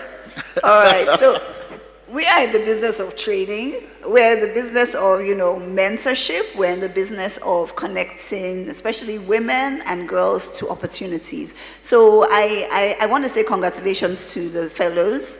And we are, I think, happy to be a host organization. I think that's one thing that, we can definitely commit to. I like something that the vice president said, that, Nigerian youth are not a monolith. We're different genders, cultural backgrounds, realities. So we are also happy as an organization to be a training partner, capacity development partner. So I think those are some of the things that we'll be happy to work with. Fantastic. So thank you very much for WTech, for helping us with being a training partner and a host. Thank you very, very much. Finally, Ma. Congratulations to you fellows. You have a responsibility. As much investment as has been made in you, you should try to invest in others. Teach, mentor, guide. There are people that want to be where you are. When they reach out to you to say, please help me, how do I apply? Send the links, share with networks, support each other. And at the back of everything, never forget that you're a Nigerian and Nigeria needs you. That's what I'll say to the fellows. As per MAFAB, we're just starting. But I know that will come for you. So I don't want to make any commitments now. You can commit to giving our fellows some data so they can all be on MAFAB. But we certainly will support, because this is our future. This is where Nigeria, we depend on you to survive. So thank you very much. Okay, thank you very much. Thank you very much, Madam Mohammed. And I think for us, as I close this panel, for us at Learn to Earn, our goal is to enable 1,000 young people over the next year, before the end of the year, as Jubilee Fellows, to be part of the program. So we're going to make sure that we can train and deploy 1,000 fellows as Learn to Earn. So that's our own commitment to the Jubilee Fellows program. So thanks everybody for listening to us, and thank you.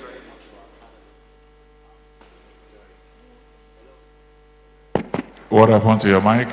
Yes. Well, thank you very much, and thank you very much to our very great panelists for their thoughts, for their commitment, and for helping our Jubilee Fellows program participants to be able to see the light at the end of the tunnel as they journey from training to jobs. Thank you very much. Thank you. Please remain on stage.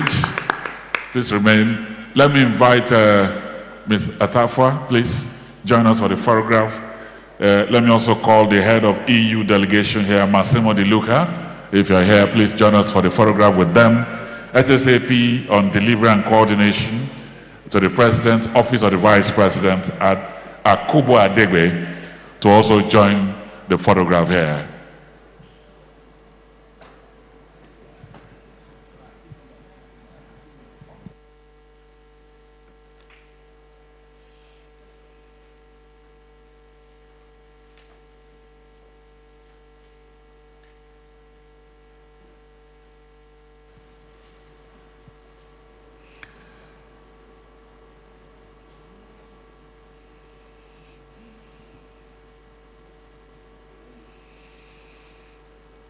Thank you very much to the panel. We appreciate you. Thank you. We will have a short poetry session. Hafsat Abdullahi, known as Hafi, model, presenter, speaker, and poet, will be coming here in the next 3 minutes or thereabout to deliver a short poem. Hafsat, if you're in the room, please step over.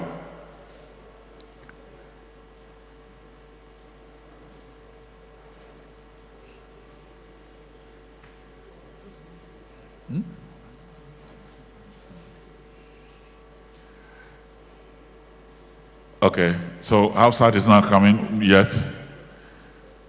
Let me also announce that we are going to now go into our breakout sessions. The first one will be on from skills to jobs and enterprises, driving youth employment and entrepreneurship in key economic sectors.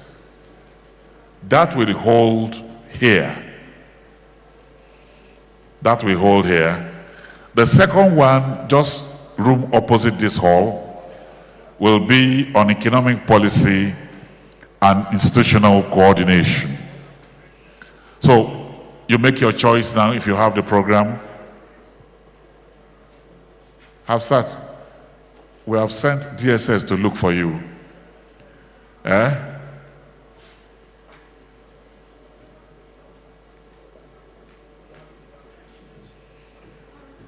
Yes. Can you do it in 3 minutes? Yes, I can. Okay. So, distinguished ladies and gentlemen, Hafsat Abdullahi.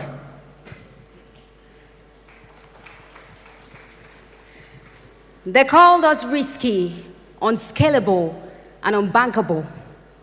But bank on this. We stitched businesses with borrowed hopes, planted seeds on soils that never favored our seed, but still we bloomed from the looms of the dooms designed to slow us down, and from down we rose, surviving anything and creating everything from nothing, because we refuse to be an option. We refuse to be an exception. As we fearlessly champion inclusion, see, we are the rumbling of 1,000 working women, the hope of 1,000 working men, and the sweat of 1,000,000 working youth. See, we are the founders who founded futures with just our phones and our fire. And no, we do not tire or retire, for this is just the beginning of our untold stories. Stories of families and communities demanding change and not charity, earning respect and not pity, from the corners of our marketplace to the charts of our fan base, from hashtags to handshakes, we're rising and changing the narrative of primitive, because we are NJFP.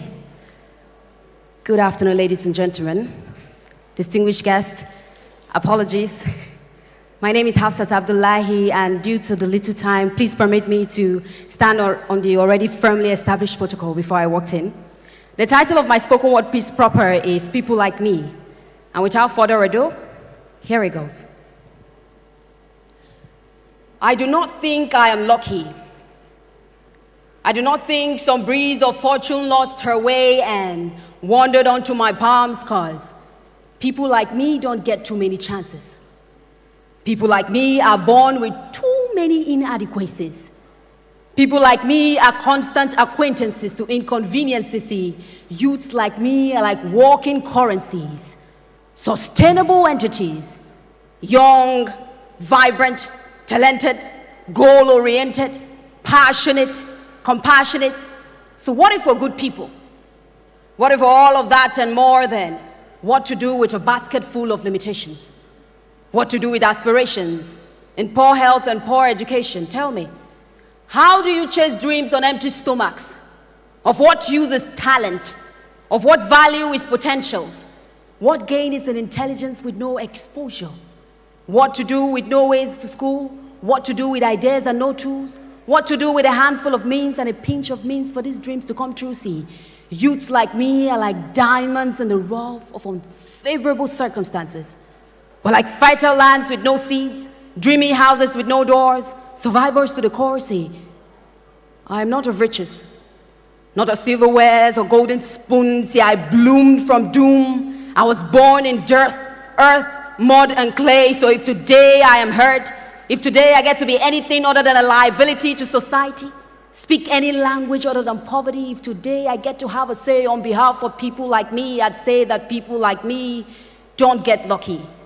Because for people like me, luck is like a random sunshine, an eclipse of a blue moon, a compensation for a determined doom, and on this race for life, for growth, and for the future, people like me need more than talent, more than motivation, more than big hearts and big dreams. We need means for these dreams to come true.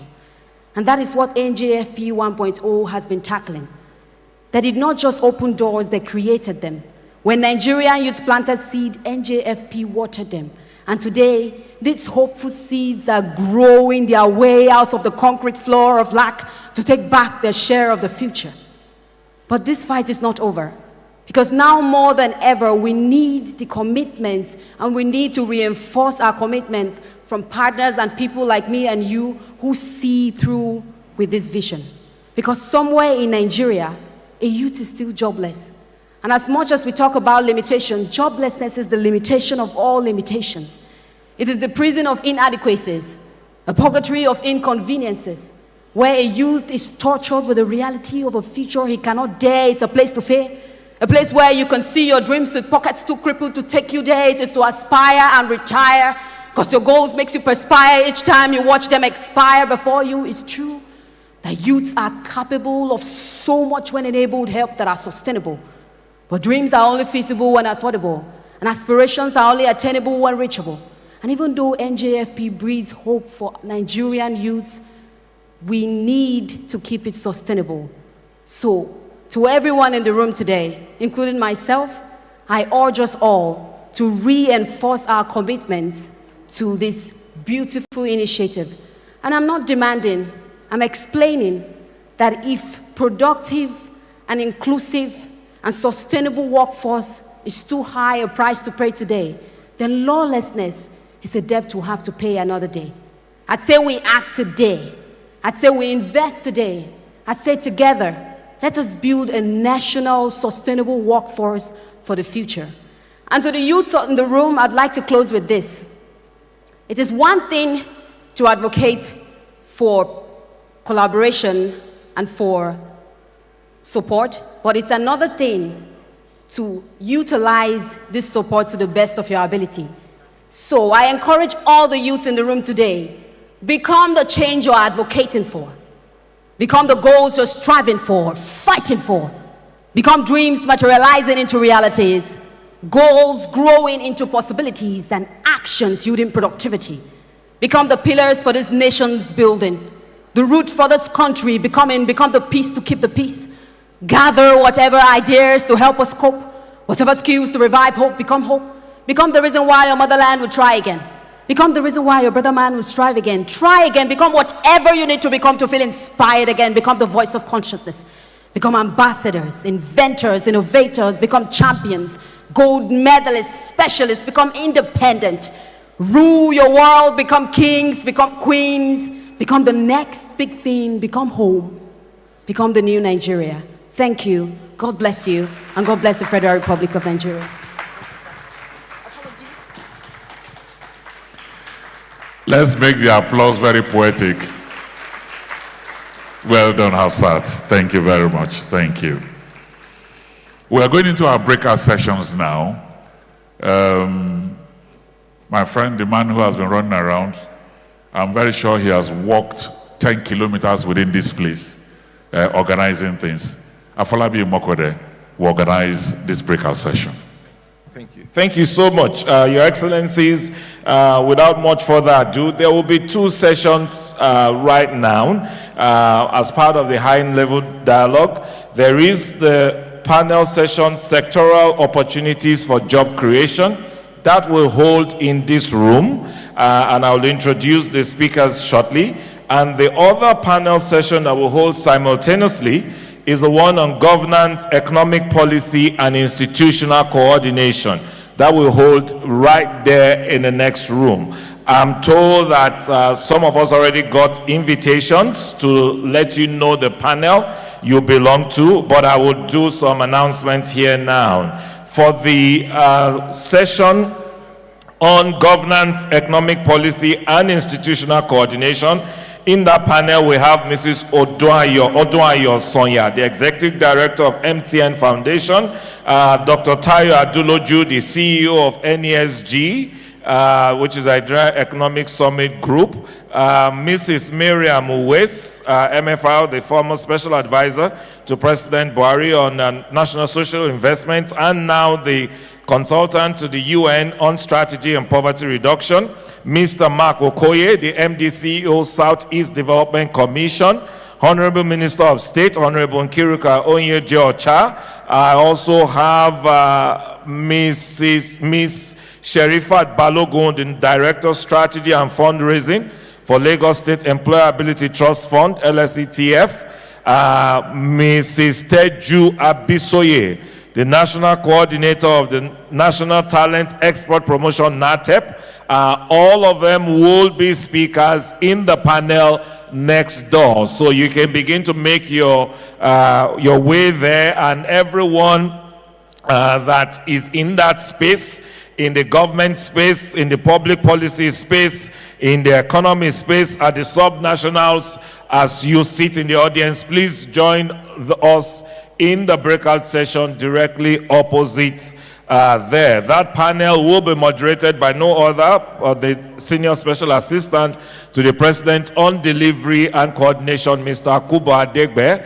I'm also expecting Nasiru, the SSA to the President on Innovation, to join that room. I'm expecting all our guests from the Tony Blair Institute, TBI, to join that room. So please,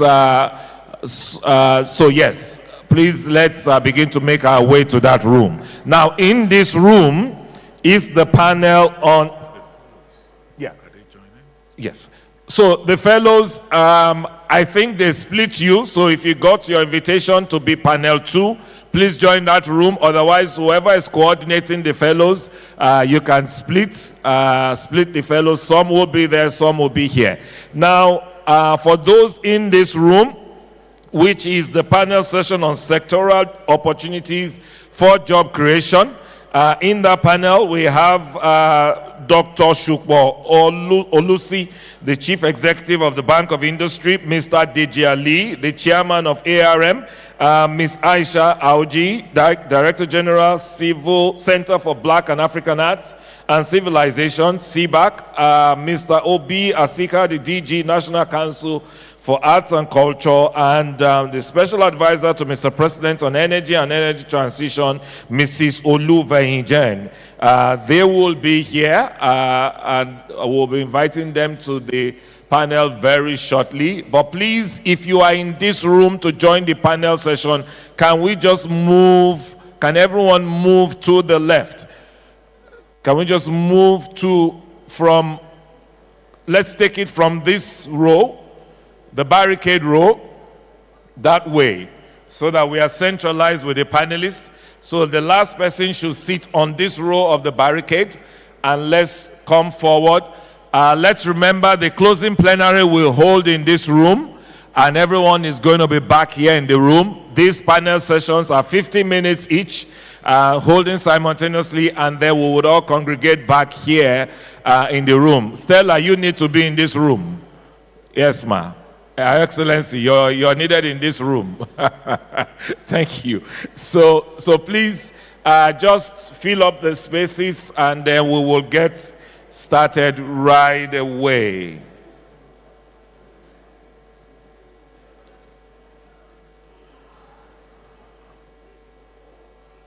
Okay, please, the ushers, can we just have you move everyone forward? I think we have a good sizable number. So I have also the pleasure to moderate this panel. So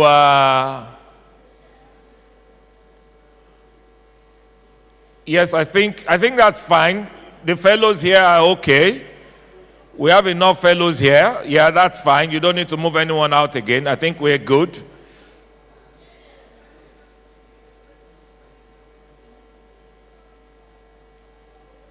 So we're good. Can we have order in the room, please?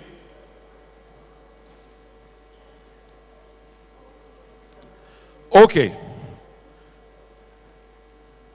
So, I think we should just go right ahead to bring up our speakers for this panel. So let me invite the Managing Director of Bank of Industry, Dr. Shukbo Olusi, who is represented here now by Special Advisor on Strategy, Leonard Kange. Can you please come up?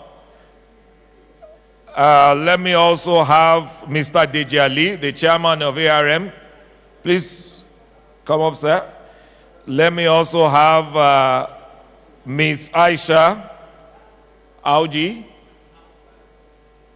Director General, Center for Black and African Arts and Civilization. Can we give them a round of applause as they come up, please? Also, Mrs. Olu Vahijen, the Special Advisor to Mr. President. I don't think she's here with us yet. Mr. Obi Asika, DG, National Council for Arts and Culture, please.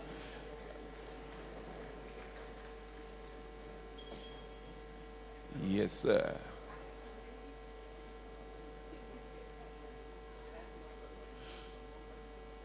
So do we have one house now, please?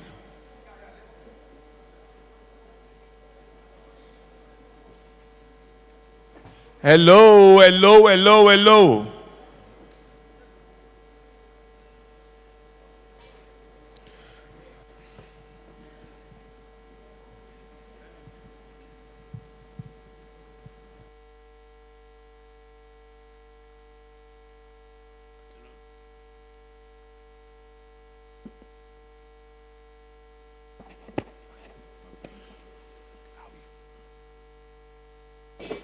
So, good afternoon, ladies, gentlemen, excellencies, ladies and gentlemen. We're welcome to one of the panel sessions on for today's national dialogue, and this panel session will be focusing on sectoral job opportunities for job creation. We know that to create jobs, we need to work in various sectors. With the renewed hope agenda of Mr. President, there are a few sectors, priority sectors that we are looking at. We're looking at the agri sector, we're looking at the creative economy, we're looking at digital economy, we're looking at the energy, alternative energy, that's a sector. We're also looking at the construction industry, and certainly the arts and culture is also a very big sector that we're exploring for opportunities for job creation. And so today, what our panelists will be doing will really be to just explore for us, unpack for us what are the opportunities. The world is fast changing. The traditional world used to be that if you are not a doctor, you're a lawyer. If you're not a lawyer, you're a nurse. If you're not a nurse, you are an engineer and what have you. Now, within those broad spectrum, as much as those jobs are still very important, and within those broad spectrums, what you are finding now is that the value chains have become very expanded, and there are a whole lot more opportunities within the sub-sectors of those value chains. And so what our panelists will be doing today is really to explore or bring to the fore some of those opportunities that may not be, it may not be very clear to us, but they will discuss some of those opportunities. And so I'm going to start.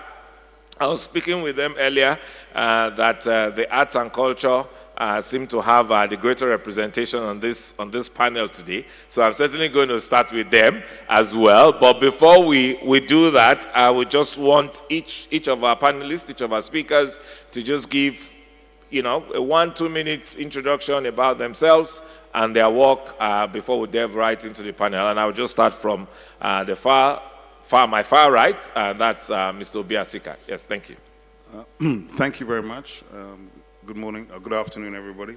My name is Obi Asika, DG at the National Council for Arts and Culture, which is the convening agency on the culture side of the Federal Ministry of Arts, Culture, Tourism, and Creative Economy. So we have overview over the creative economy, which is about, depending how you look at it, is well over 50 sectors of the Nigerian economy. Thank you. Okay, sir. Mr. Lee. Okay. Deji Ali, founder and chairman of ARM, Investment Managers. Thank you. Hello. Hello, fellows. Hi. We're not responding. They are. Yeah. Are you responding? Yeah, please take it again and let them respond. Yeah. Oh, hello, fellows. My name is Aisha Adamaugi, the Director General at the Center for Black and African Arts and Civilization, but I'm also a photographer, a filmmaker, a journalist, and many other things that I hope you guys will learn from later. Thank you. Great. Okay, yes, sir. Good afternoon. My name is Leonard Kange. I'm the special advisor to the MD CEO. He sends his regret. He was here earlier for the session, but he had another engagement, so he had to leave. So sorry, you're stuck with me. I think everybody knows Bank of Industry. We're a government-owned policy bank.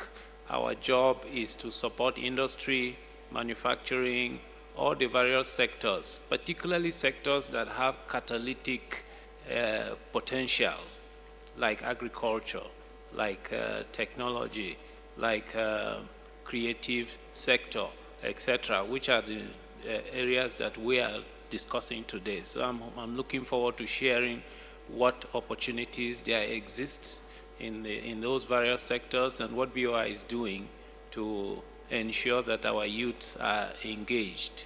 Thank you.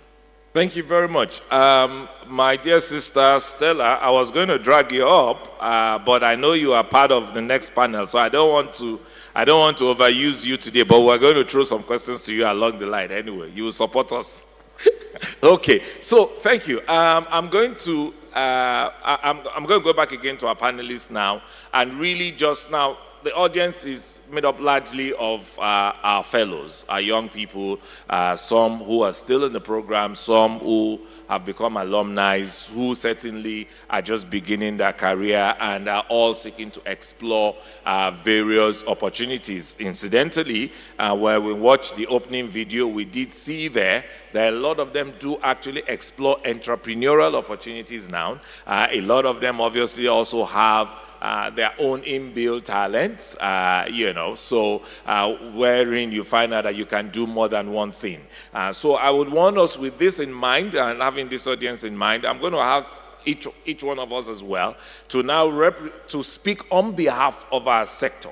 And what are the opportunities? We know what you do, we know your roles now, but what are the opportunities in the sector that you represent? So again, I would have maybe I should have Ajia go first now. Aisha, let me have you go first. Yeah. Okay, so I currently run the Center for Black and African Arts and Civilization, CBAC, in Lagos, and it's a Pan-African agency that was brought together in 1978 after a festival of Black and African culture in Lagos. We had 59 countries come from all over the world, representing each other in Nigeria. So you can imagine how big that was. With over 60,000 participants, 300,000 audience, the whole world was watching. And so what we do is we house all of those items, historical items. We have an archive, we have a research and publication unit, we have a children's section, various other things. Our job is to promote, preserve, and propagate African history, culture, and civilization, while also trying to build the contributions of Black and African people in the diaspora. But that being said, we are not just about one sector at the Center for Black and African Arts, because as you're seeing, we talked about arts, history, culture, civilization. What values, what have we added as Black and African people to the growth of the world through civilization? And so for me, we cut across all sectors. And I'll speak from the perspective of creative integration. If today you have an architect, right? An architect is a designer.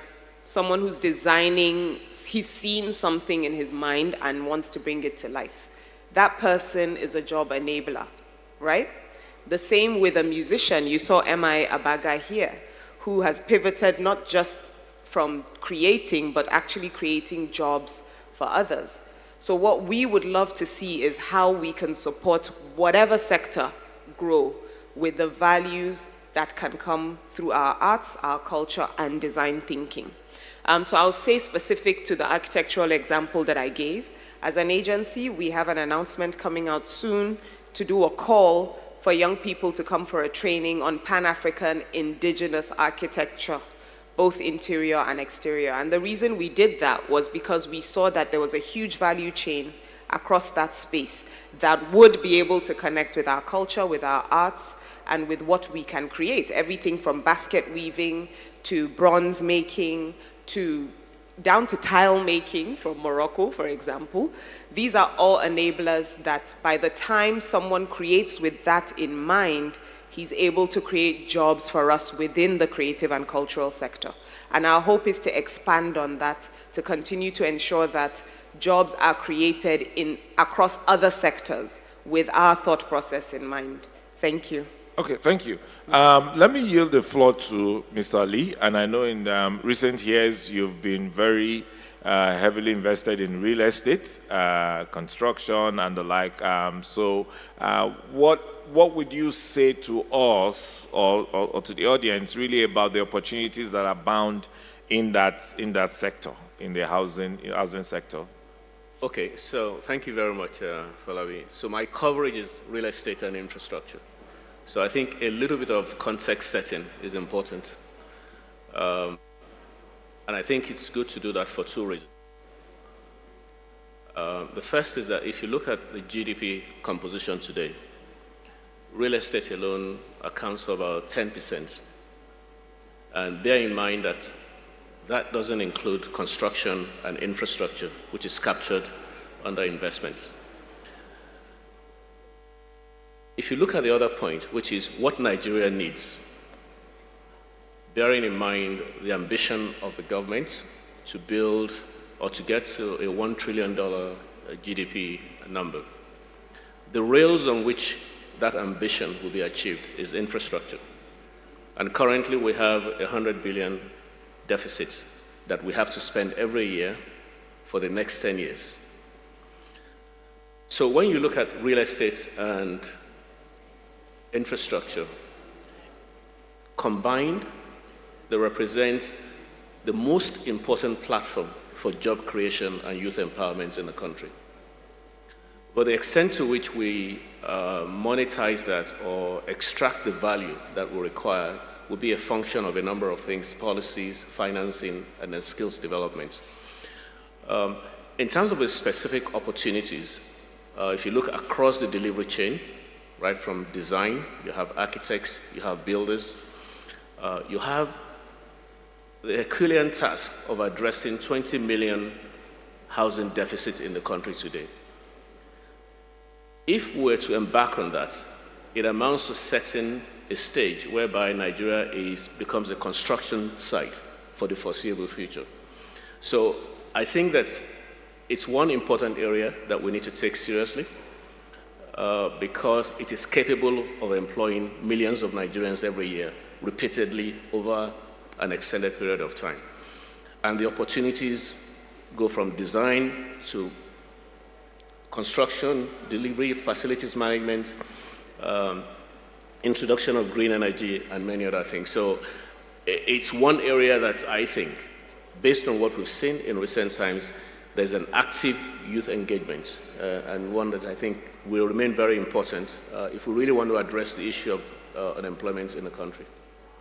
Thank you. Thank you very much. I will come back to that. We'll unpack a bit on that. But let me hear from my brother, Obi. So, again, same question. What are the specific, job opportunities in your sphere? Okay, thank you. I mean, first of all, it's important, just as Deji was saying, in terms of context, the cultural and creative industries today in Nigeria employ around 5 million people. And depending on how you measure the contribution to GDP, when you aggregate it properly and you combine it with telco really being the distribution, because digital platforms without content are dead platforms. And the content on the digital platforms comes from our sector. So you're really looking at, one of the key things that has happened is that the minister led an extensive mapping of the sector in terms of job growth and opportunity. And we have seen that our targets and our KPIs was to grow 2 million jobs by 2030. The data is telling us that we can achieve 3 million but again, it has to be resourced, right?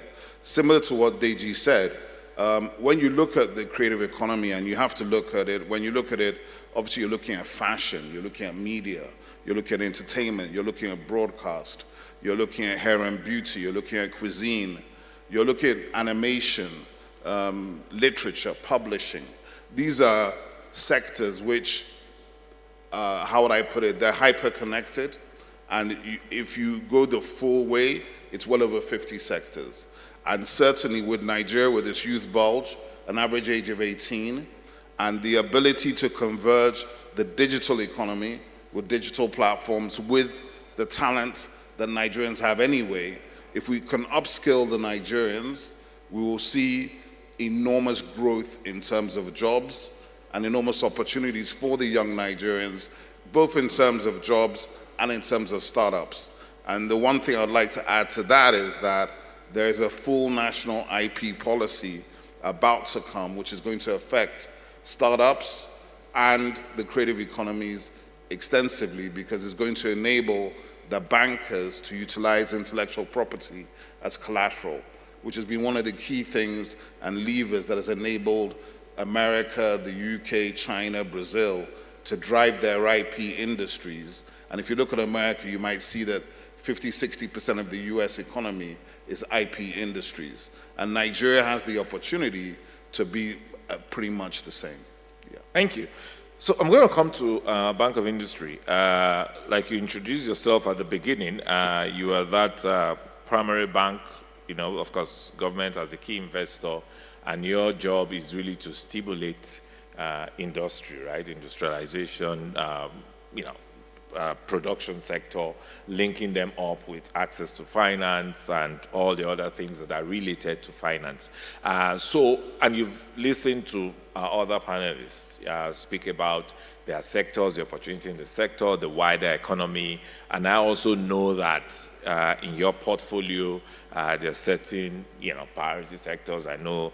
So can you speak to us about what is the bank doing to really bring together, you know, financing for opportunities in these various sectors? What's the bank doing now? What's the bank planning to do that can really, we know that when this happens, will lead to job creation? Okay. Thank you very much. So, as I had mentioned earlier, we are a policy bank, and our job is to implement government's policy with respect to the various sectors of the economy, etc. Now, all the sectors that we've discussed here, all the opportunities that are been listed here, require one key ingredient: financing. They require financing. Not just financing, any kind of financing, but financing that is what is called patient capital, that is medium to long-term financing at the right pricing. Current rates in the market are about 30-something%, etc. There is no industry that will survive and be viable when they are being charged that kind of rate. So the pricing of the financing has to be low cost and affordable for the industry to grow. Because all of these industries, all of these sectors, the youth generally are, in most cases, startups. As a startup, you need to have the right kind of financing to be able to scale and to grow. If you are charged too high interest and all of that, the business will fail. And so there will be no job creation. So what the bank has done is to ensure that we gain access to that financing that is required, that is medium term, let's say about 5, 7, 8, 10 years, etc., and gain it at a cost that enables us to provide it to these businesses at single-digit rates, or slightly, if double-digit, maybe about 12, 13%, in an environment where interest rates are going for 33%, etc. How have we been able to do that? What we have done is, one, blended financing. We have established relationships with a number of multilateral institutions, the AFDB, the Afrexim Bank, etc., the World Bank.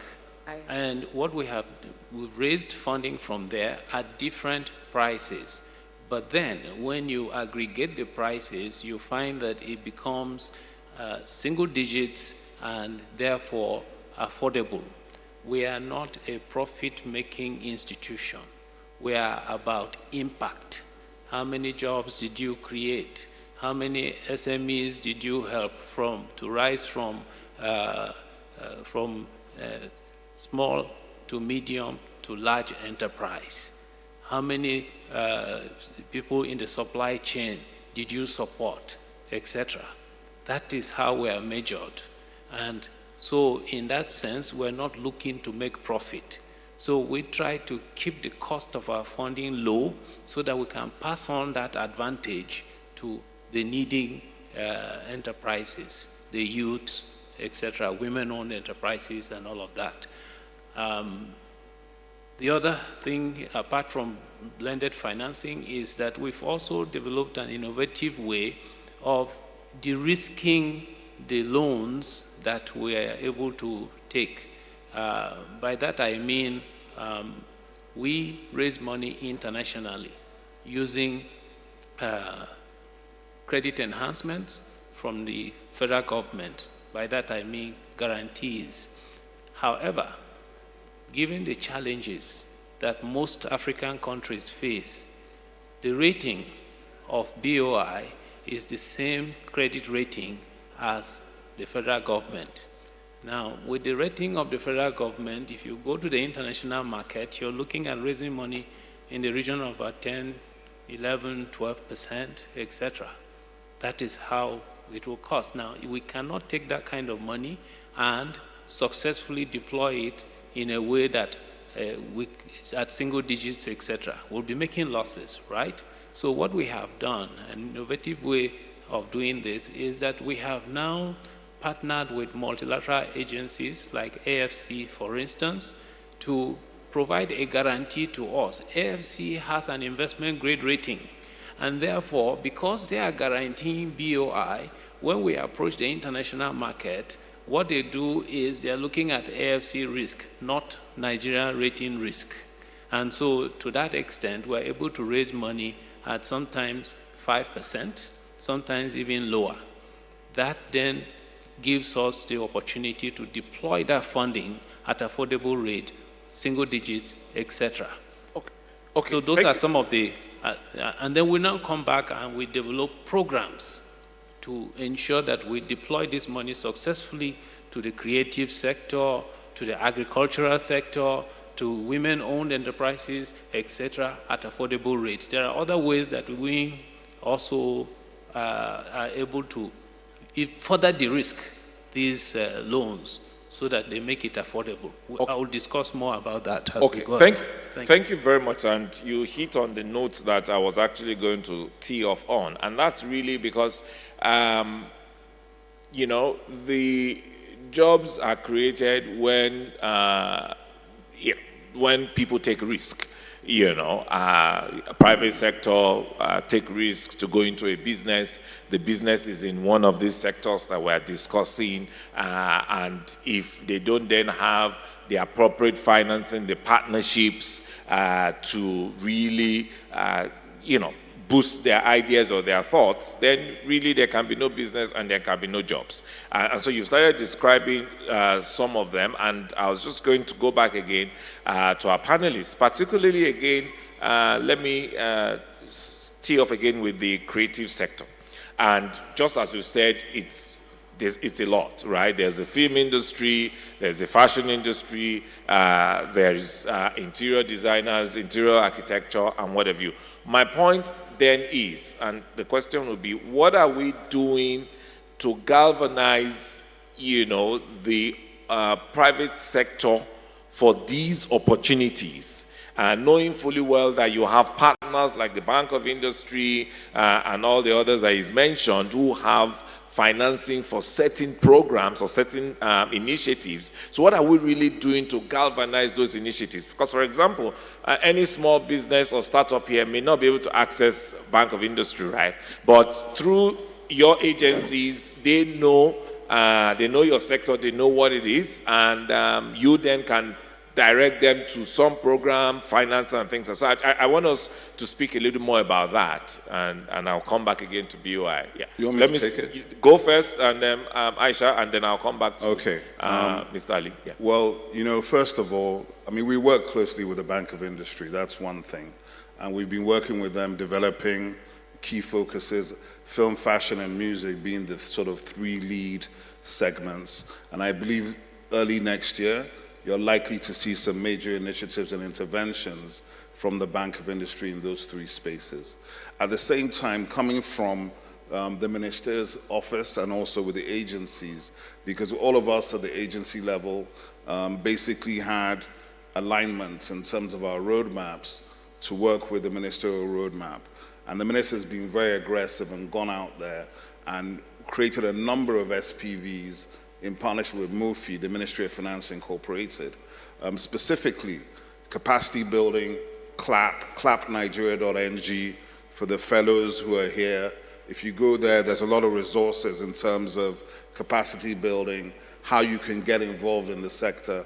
But then in terms of financing that you're talking about, the most important intervention is the CEDF, the Creative Economy Development Fund, which again is partnered with MOFI, but is backed in the first instance by Afrexim Bank to the tune of $200 million. So we've had 2 calls, 2 RFPs have gone out. The first one went out from about April to the end of June, and that was around people who are looking to raise, slightly more significant sums from $1 million up. I believe there were over 3,000 applicants for about $300 million. So it's obviously for more than is actually in-house at the moment. But the second side, which is more for blended finance, grants, and debt contributions up to about $100,000, we've seen over 50,000 applicants. And that is just literally closing now. I'm hearing rumors from the minister this week that she might open it up a secondary window because there is a lot of interest. But obviously, part of the work that she's doing is to go out there and look for more resources to back the CDF and make it bigger. The full target for the CEDF is $2 billion. And it's important that I should say that these funds are not for us in government. This is for the ecosystem, it's for the startups, it's for the young people, and it's important that they stay engaged because, of course, there's a healthy level of skepticism about whether you can access funds, what you can do. And I think that's why there's been a lot of work done at the interministerial level on the IP policy. So there you have justice, trade and investment, digital economy, finance, and our ministry coming up with this thing so that, because at the end of the day, once Nigeria can begin to fund ideas, right? Funding ideas, it is ideas that unlock the future. We're in the age of innovation and attention, and obviously creativity and storytelling, which is innate to us, but you actually need to back it with capital. Because our focus, I think, at the regulatory side or the official side, is we have enormous influence, right? Nigerians are literally loading 5,000 to 10,000 pieces of content every single day on digital platforms. So we have attention, we have influence, but the objective is to move that to capital, to move that to business, to enterprise. And once you do that, then you can begin to see exponential growth. So the value chain is there, and I think the mapping is showing us. We've done detailed mapping on 10 of the sectors, and there's more to come. But for sure, this is a sector that holds the future of Nigeria in its palms because it appeals to the younger people. The barriers to entry are lower, and once you have the talents, and by the way, it's not just in front of the camera. I think it's behind the camera as well, because a lot of people just see the stars, but for every star, there's 1,000 people behind, making the star to look easy, so to speak. Great, thank you. And And I want to just be able to emphasize a few things, especially because of our younger audience. I mean, you just mentioned clap, you've mentioned film, fashion, music, the very specific industries, because, and like you also rightly said, behind one star, there's a whole lot at the back end, and there's a whole lot of work and workers and team members that work at the back end. And so you find that two things happen here. One, the fellows themselves begin to get an ideation of where they can really explore, what opportunities beyond the regular, beyond the banks and on all the regular. Some enterprise SMEs here can understand that they can actually engage also the fellows, because they are all part of the back end of the big work. So really what we're trying to do here is really tease out those opportunities. And I'm going to go to Mr. Ali again, because of you mentioned earlier the whole gamut of opportunity that the real estate infrastructure sector, and I know there's also a financing program with MOFI and what have you. Now, yes, you will speak to us a bit about that, and I'm also mindful that we're not speaking above those in the room, but whilst we do that, just also to tease out really how do these become opportunities that young Nigerians can plug in and can, where they can get the work, where they can get the experience, where they can get the hustle to plug into. Yes, sir. Okay.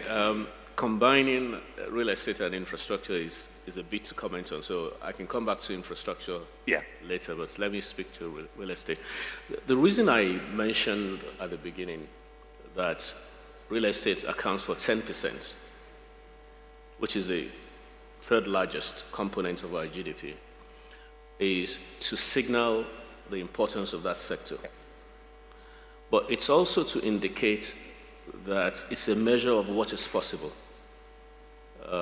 if we do the right things. That easily, between real estate and infrastructure, could move to about 30%. So that's a significant sector that you're talking about. There's hardly anyone that you come across that hasn't got a brother, sister, uncle, father, or mother in real estate doing one thing or the other. And I think the challenge always is, how do you scale opportunities so that there is wealth creation? Now, we often think about things in terms of funding. And I think that's what you find most developers saying. But what we're finding is that if we have to scale that sector, and there's a possibility of quadrupling what we're doing in real estate today, then you need to start off with a cohesive policy. Because if there's a cohesive policy, then it filters down all the way and it creates opportunities for everybody. A young graduate, if you're an architect, you can design. You can be part of a construction management team. You can project manage. You can be in sales. You can be in facilities management. And these are significant opportunities in an industry today that is highly fragmented. So to really address the opportunity and to create those kind of job opportunities for our young people, I'll just use an example. At the national level, you have the Federal Ministry of Housing building homes, Federal Mortgage Bank building homes. You have the NHF intervention. You have the Federal Housing Authority building homes. You have the Family Homes Fund building homes.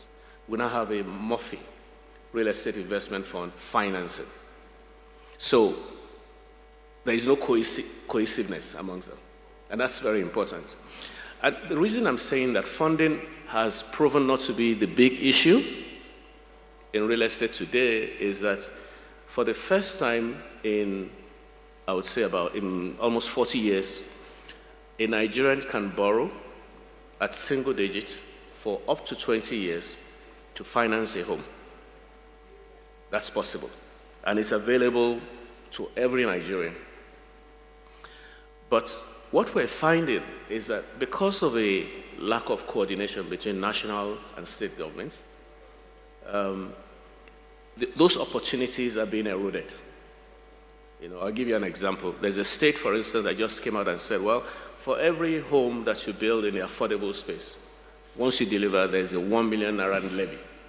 So you have the federal government trying to empower people to buy homes. You have the state government seeing it as a revenue. So it's those sort of contradictions. And I think it is important because if you don't talk about it at that higher level, you don't create those opportunities at a scale that we would like to see. We like to cite the example of Singapore and all that, but this is what they did. There's a coordinated approach to this. But I think the federal government has started well, but we need to harmonize the different things. So I say that real estate, unlike many other sectors, is an opportunity. It doesn't matter what your discipline is. You can pick any segment along the value chain. But as opportunities become bigger, I think there becomes enough for everybody to feel. And this is the national program that the government is running. So, Thank you very much. And incidentally, what you said, that's what is being discussed in the parallel session there, really about this whole coordination, cohesiveness. It's what we've seen across conversations when you're trying to get people in the room to coordinate anything around job creation, that whole cohesiveness becomes critical, but that's what's also been discussed in the next panel. So I'm going to move to Madam Aisha for a minute. And again, I want us to, you mentioned something. The biggest challenge we have is the ability or inability to scale opportunities. So yes, there's this opportunity there that we have a lot of content creators like Obi said, and what have you, but how are we able to really scale, drive these opportunities at scale?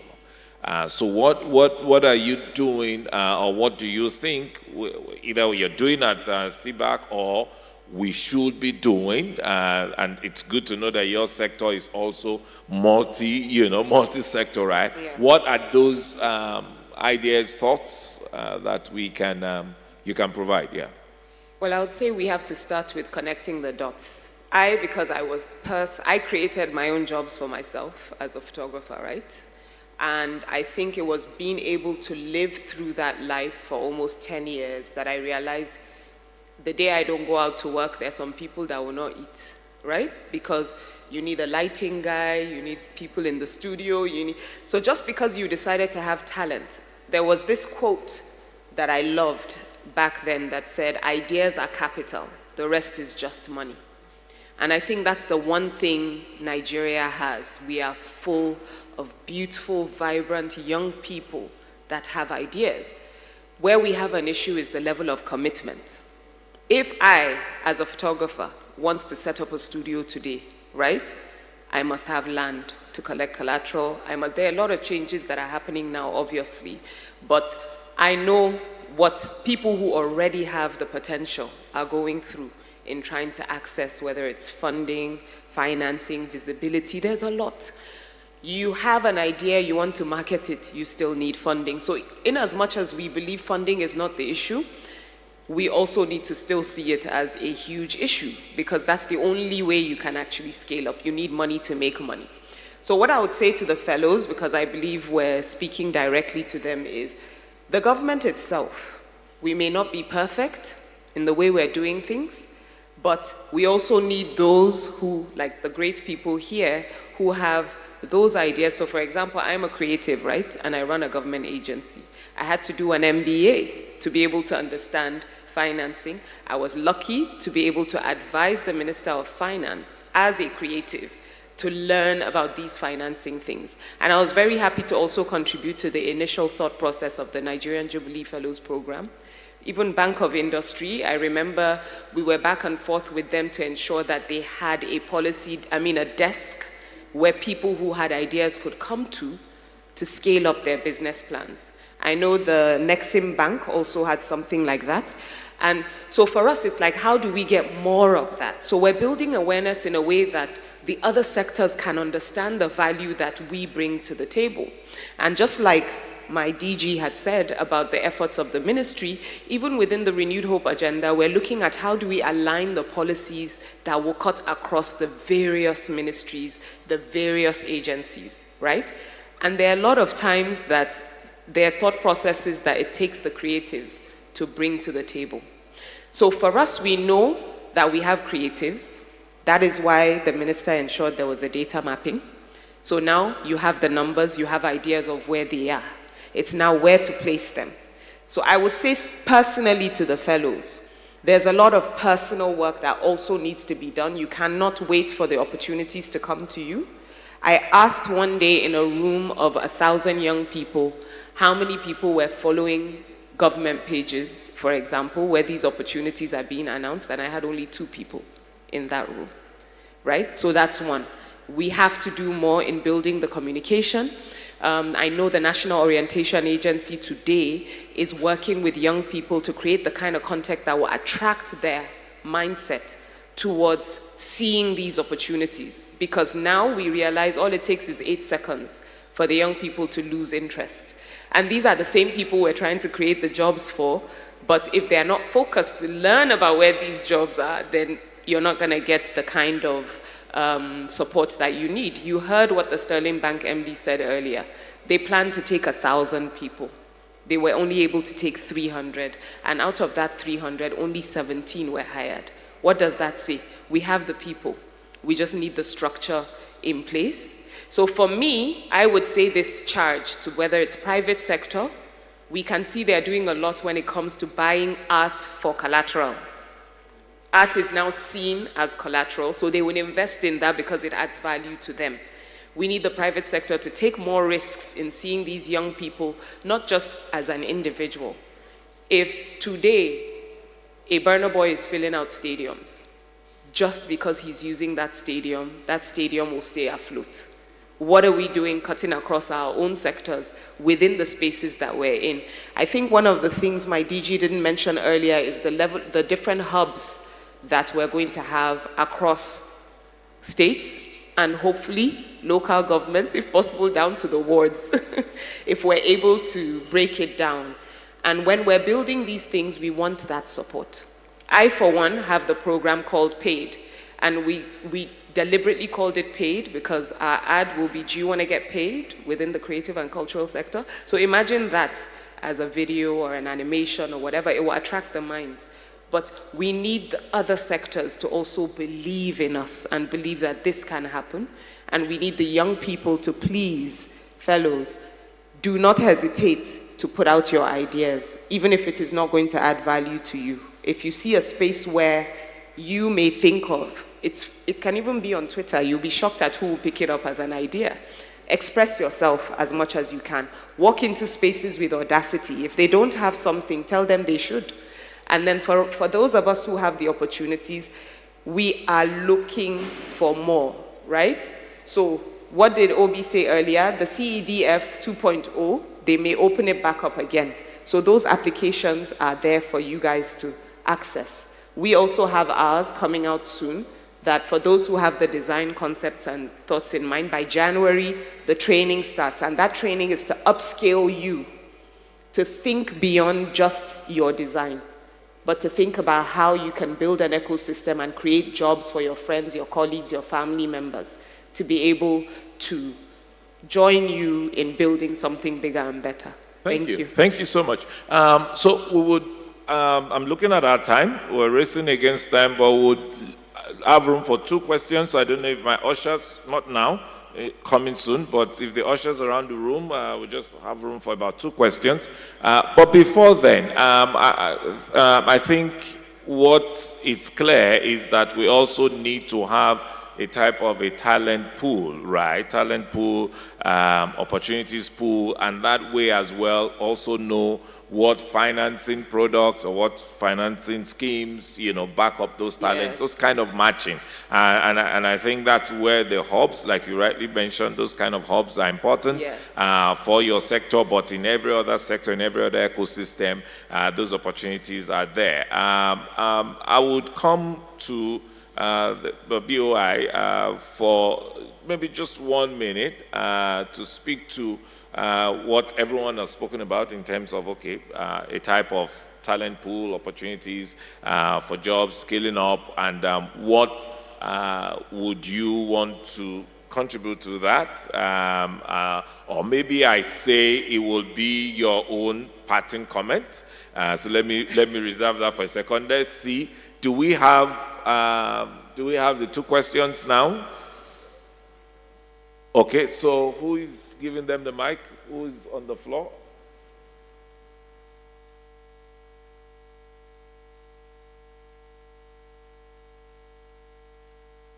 So one here and one there. So let's just take your questions and then we'll allow all our speakers again for their parting comments. And yeah.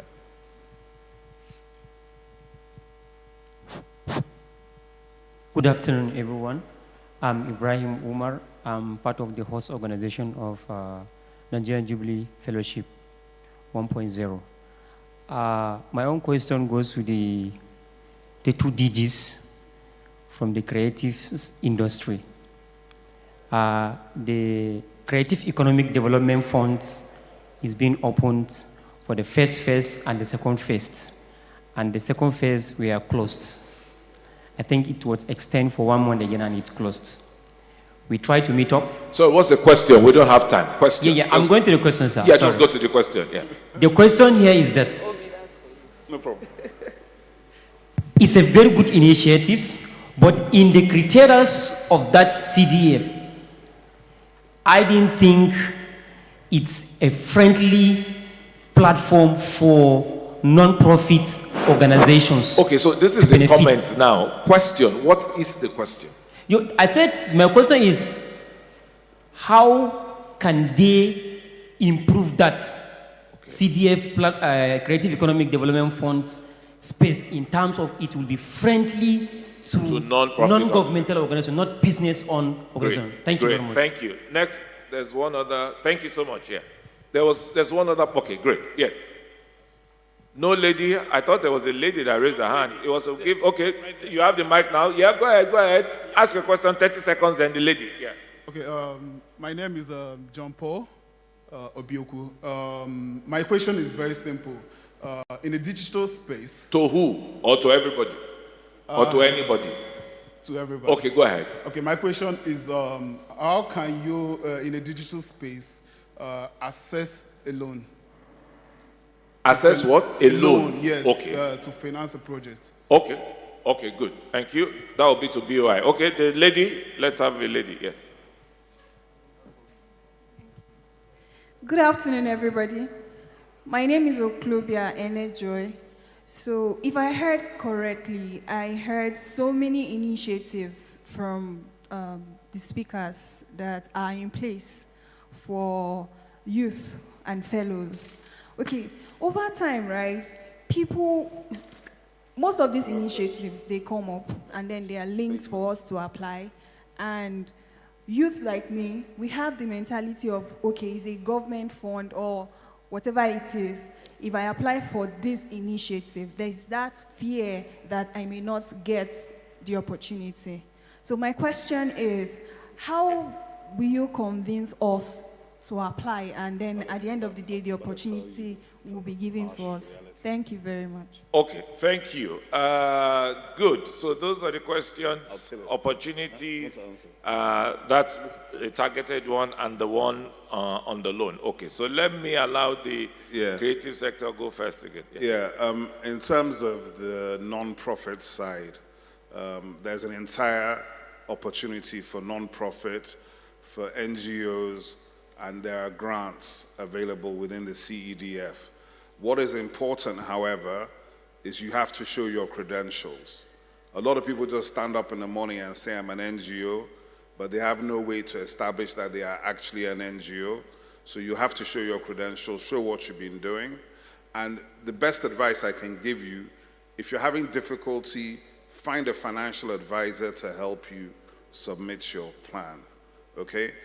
Nobody expects every entrepreneur or every applicant to 100% understand everything at the time. So find somebody in your circle, a lawyer, an accountant, somebody who can advise you.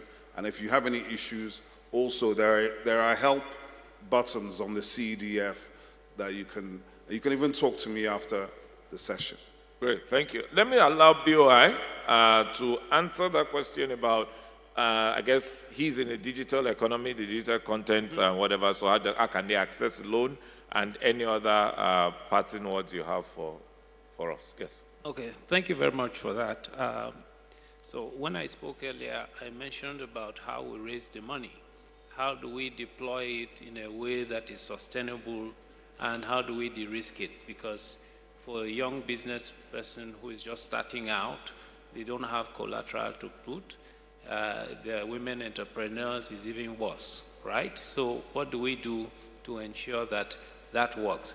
First of all, we want to be sure that you are skilled enough to run the business. You have an idea, etc. But you need to put it in a bankable form, in language that bankers understand, and so that way you're able to access the funding.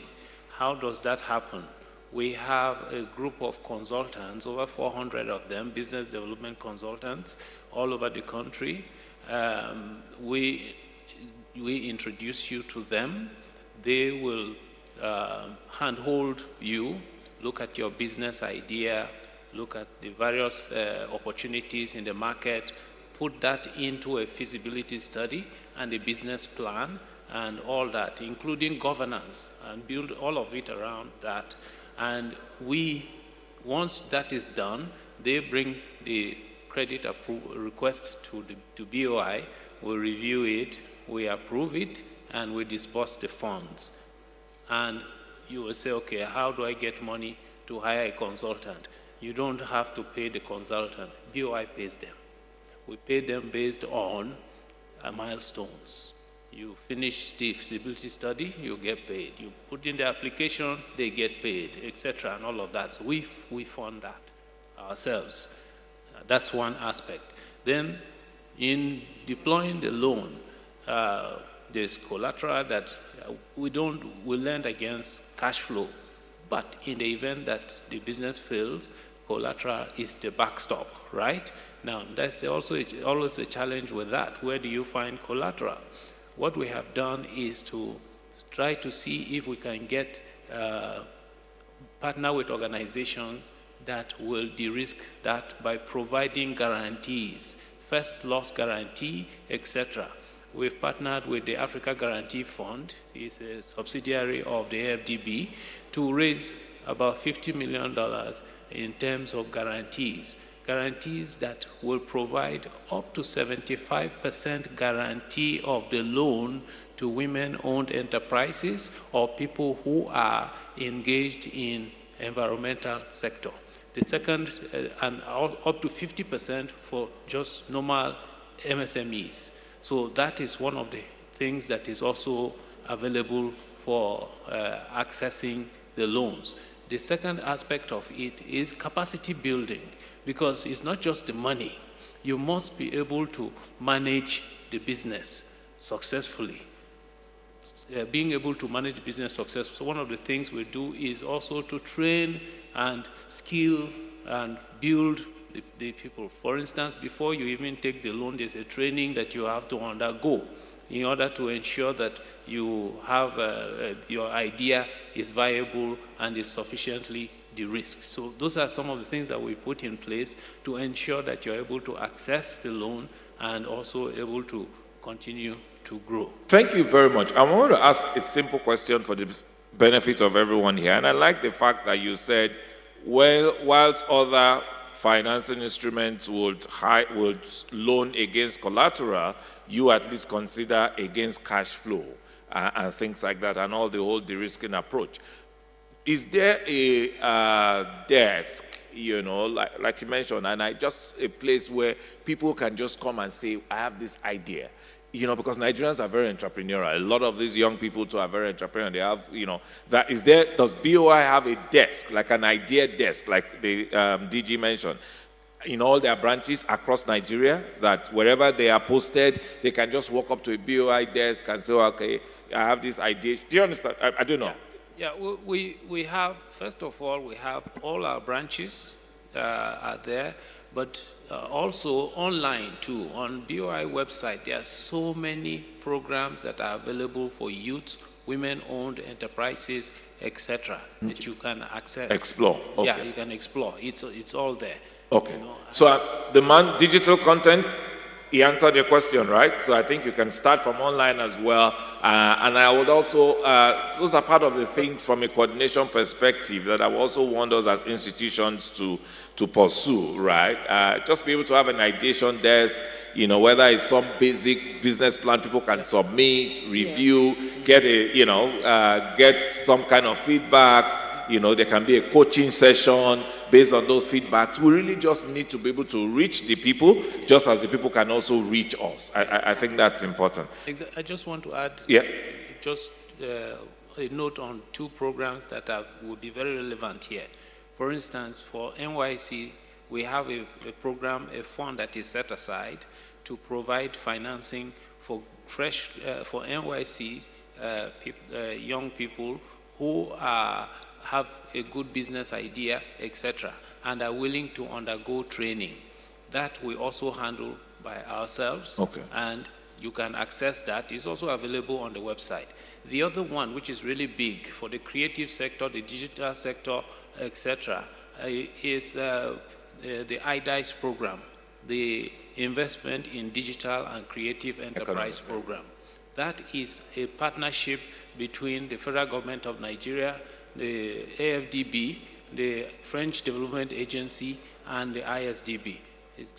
It will be about $618 million that is available to actually support this. And part of the program is to train about 175,000 youths and women, etc., in being able to run those businesses and come up with that. And is to create up to 6 million jobs. That is the objective. Great. I'm mindful but there's a training that comes with all of that. Okay, I'm mindful that it's all available on the website. Please. Thank you. Feel free. I'm mindful that our timer has stopped, but we need to wrap up. So, Mr. Lee, the question I have for you as your closing thought is... There's still one question, the lady. Yes, I was going to have you answer that. That's the one she talked about. How do you ensure that you apply these things, you get it and all? I was going to have you answer that. But I want to get Mr. Ali's closing thoughts on this question. How can we literally strengthen the local value chains? And I ask you that specifically because in the real estate sector, and as you reeled it out, whether it's the builders and what have you, from the design table to the builders, there's a whole lot of value chain there. And we all know the challenges, but how can we literally strengthen these local value chains for these opportunities in the sector? Yes. Yeah, I mean, look, I think it's possible that because of the way I talked about the real estate opportunity or the sector, that people don't feel connected in terms of opportunities. But remember also, and speaking to the young folks right now, that a creative mind can create opportunities for itself or for ourselves within the real estate sector. I mean, these days we find lots of young people who develop applications that we never felt were necessary for our business in terms of how we market, in terms of how we manage facility, do our facility management. So those are big opportunities that are unfolding. Remember that the developers of Airbnb don't do real estate. They're just apps developers. And they've created an opportunity far bigger than real estate itself. So I think that trying to understand the value chain and depending on your profession, trying to see where you can intervene. Not necessarily by being a builder or an architect, but finding ways to improve the value chain in itself and create unique opportunities that can become very valuable indeed. And we're working with a lot of young people these days who are bringing different apps to intervene and to intersect in what we're doing. So I'll encourage you to take a look at those areas as well. Thank you so much. Madam Aisha, let me have your answer a question and then your closing thoughts. Yeah. Okay, so I will say we already, like I said earlier, we have a trust deficit where people don't believe that whatever government does or government affiliated things, this is something that has built up over the years. But the one thing I'll say to the young lady is, if you don't ask, it's already no, right? Right? So if you do not apply, it's already no. So why are you afraid to apply? There's no fear in that. I can assure you in my lifetime, I've probably put out 2,000 applications and maybe got all in all, maybe like 20. But guess what? With each application, it forces you to think. The young man there said it is not, what did you say? It's not friendly to NGOs, right? But when you're going through that process, you're learning. That's one. You're going to have to think about your business if it doesn't match that application. Let's say, for example, now I know a lot of people, because of the CEDF applications, they now are actually documenting their finances. Applications help you, even if you don't make it, right? So if you drop that thought process of, I don't know anybody, or what if I don't get it, you will never make it, trust me. You just need to be able to go out there, have your audacity, and just believe that this will happen, but think about what you are learning through the process. I learned a lot from filling out application forms, and I think that helped me later on become more successful years down the line. Because the early stages, I was really just thinking of the failure instead of thinking of what I could do better to ensure I make it next time. Thank you. Thank you so much. Okay, so because the closing plenary is just about to regroup here, let me say that, just like she said, please apply. We've said it here, information asymmetry, we need to close that up. The government need to reach the people also need to believe in us, because we know that every sector holds the key to the Nigerian economy. And so all of this that we've done is to really explore the opportunities in the sector so that each and every one of us can be a part to it. So let me use this opportunity again to thank our eminent speakers, from Mr. Obi Asika to Mr. Deji Ali, to my dear sister Aisha Haugi, and Mr.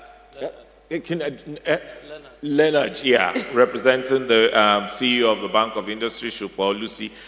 Thank you very much. We will have a group photo here. I think I can see the head of European Union, Massimo De Luca, to join the group photo. I think I see the Deputy RR for UNDP.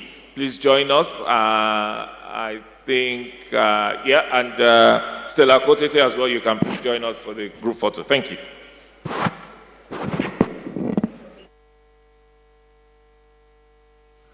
Please, let's appreciate this panel.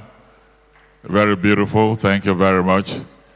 And then we can begin to let the other panel start to round up to join us here for the closing panel. For the closing plenary, the other breakout session over there should begin to round up now to join us here.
Okay, thank you very much.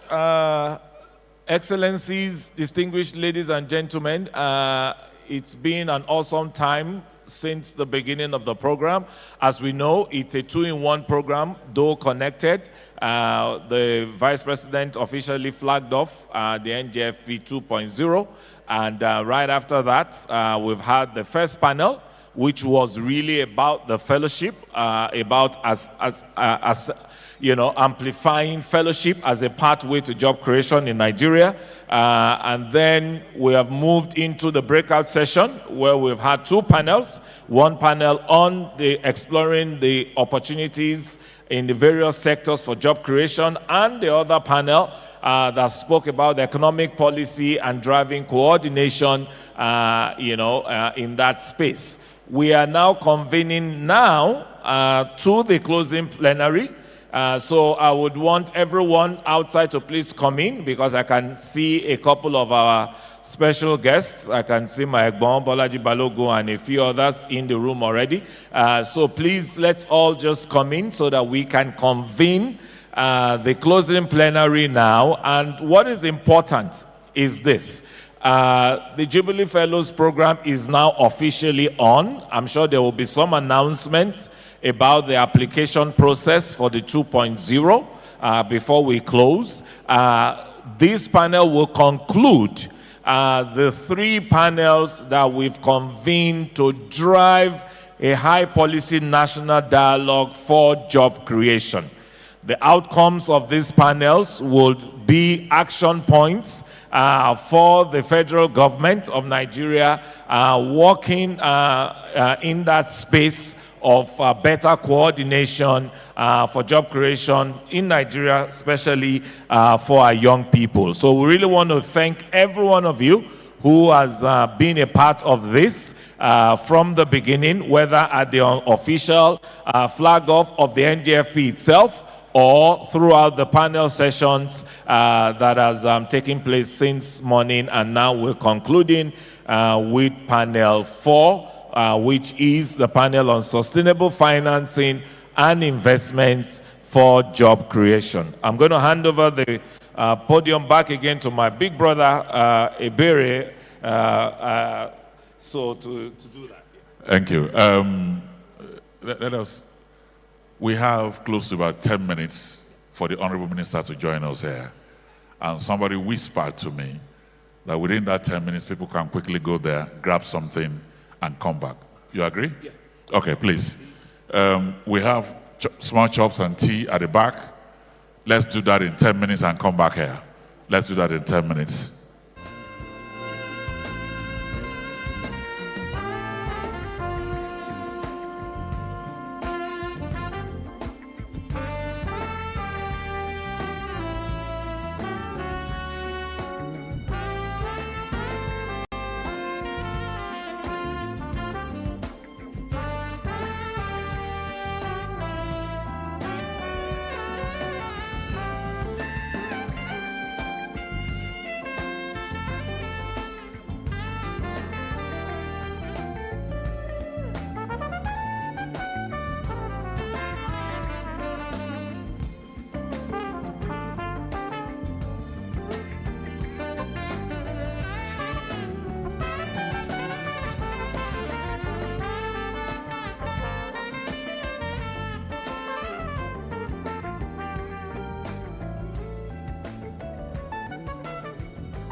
Well, distinguished ladies and gentlemen, please come in now. We are about to kick off our final plenary.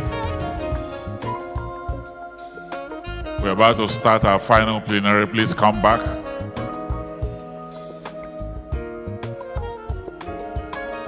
Ushers, please move everybody back in.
Please come in, come in, come in. Please come in.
to also be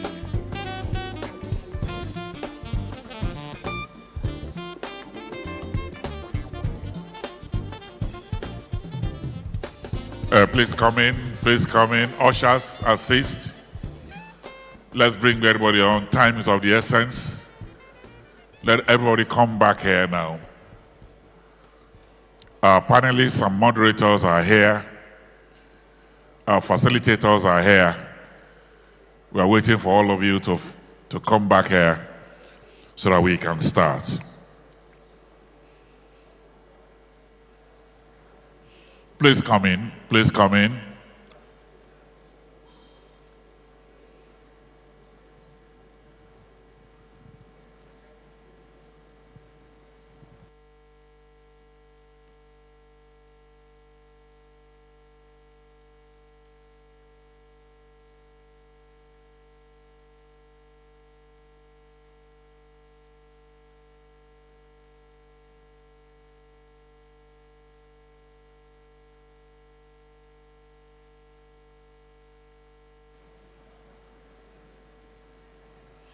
Please come in. Please come in.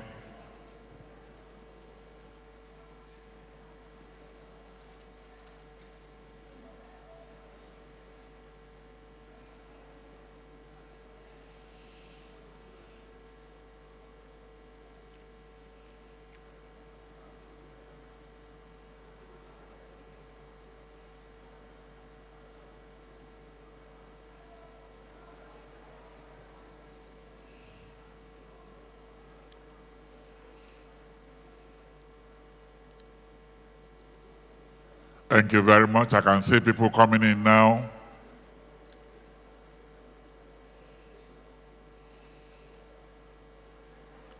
Fellows, I'm also expecting you to be back on your seats.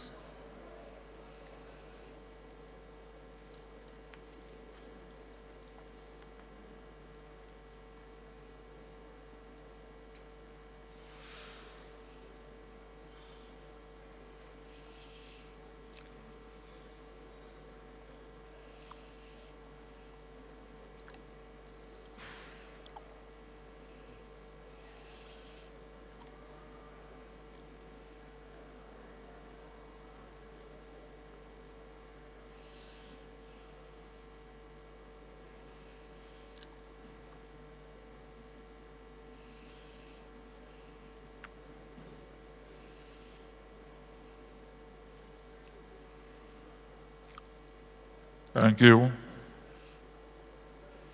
Please come in and take your seats.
We welcome all of you.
I think we can start. Let me welcome all of you to the final plenary.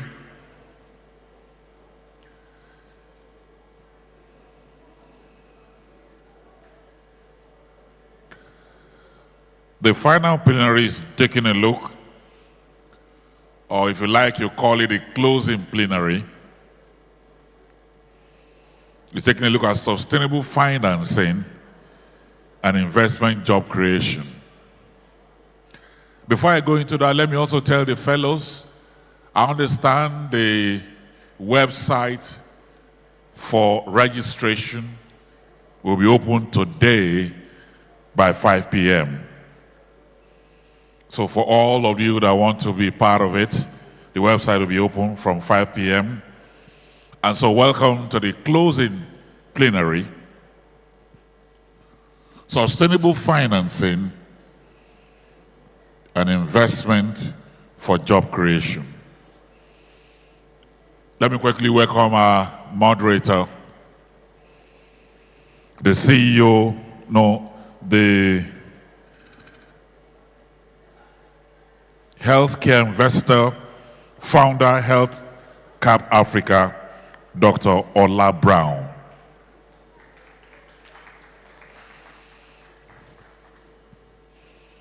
These are our moderators.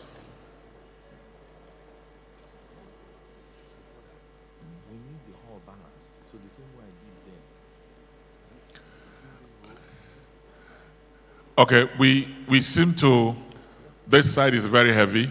Can we spread out a bit to this side? Can we spread out a bit, please? Thank you.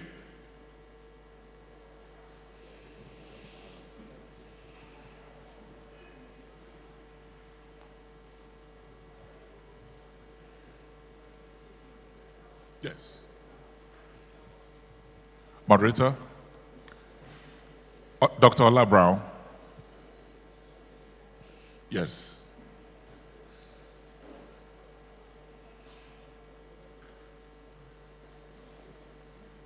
Where the tab is?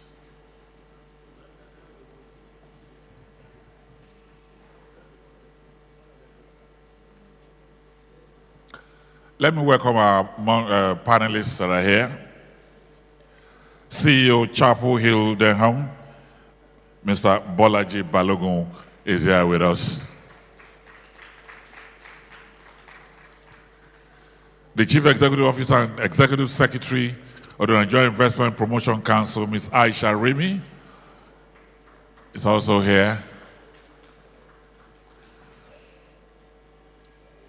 Executive Director, Nigeria Export-Import Bank, Honorable Stella Okotete.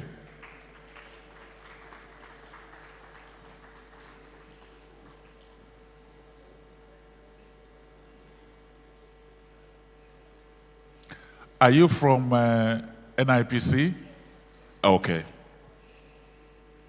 Dr. Vanessa Falamoyo, Country Director, International Labour Organization, ILO.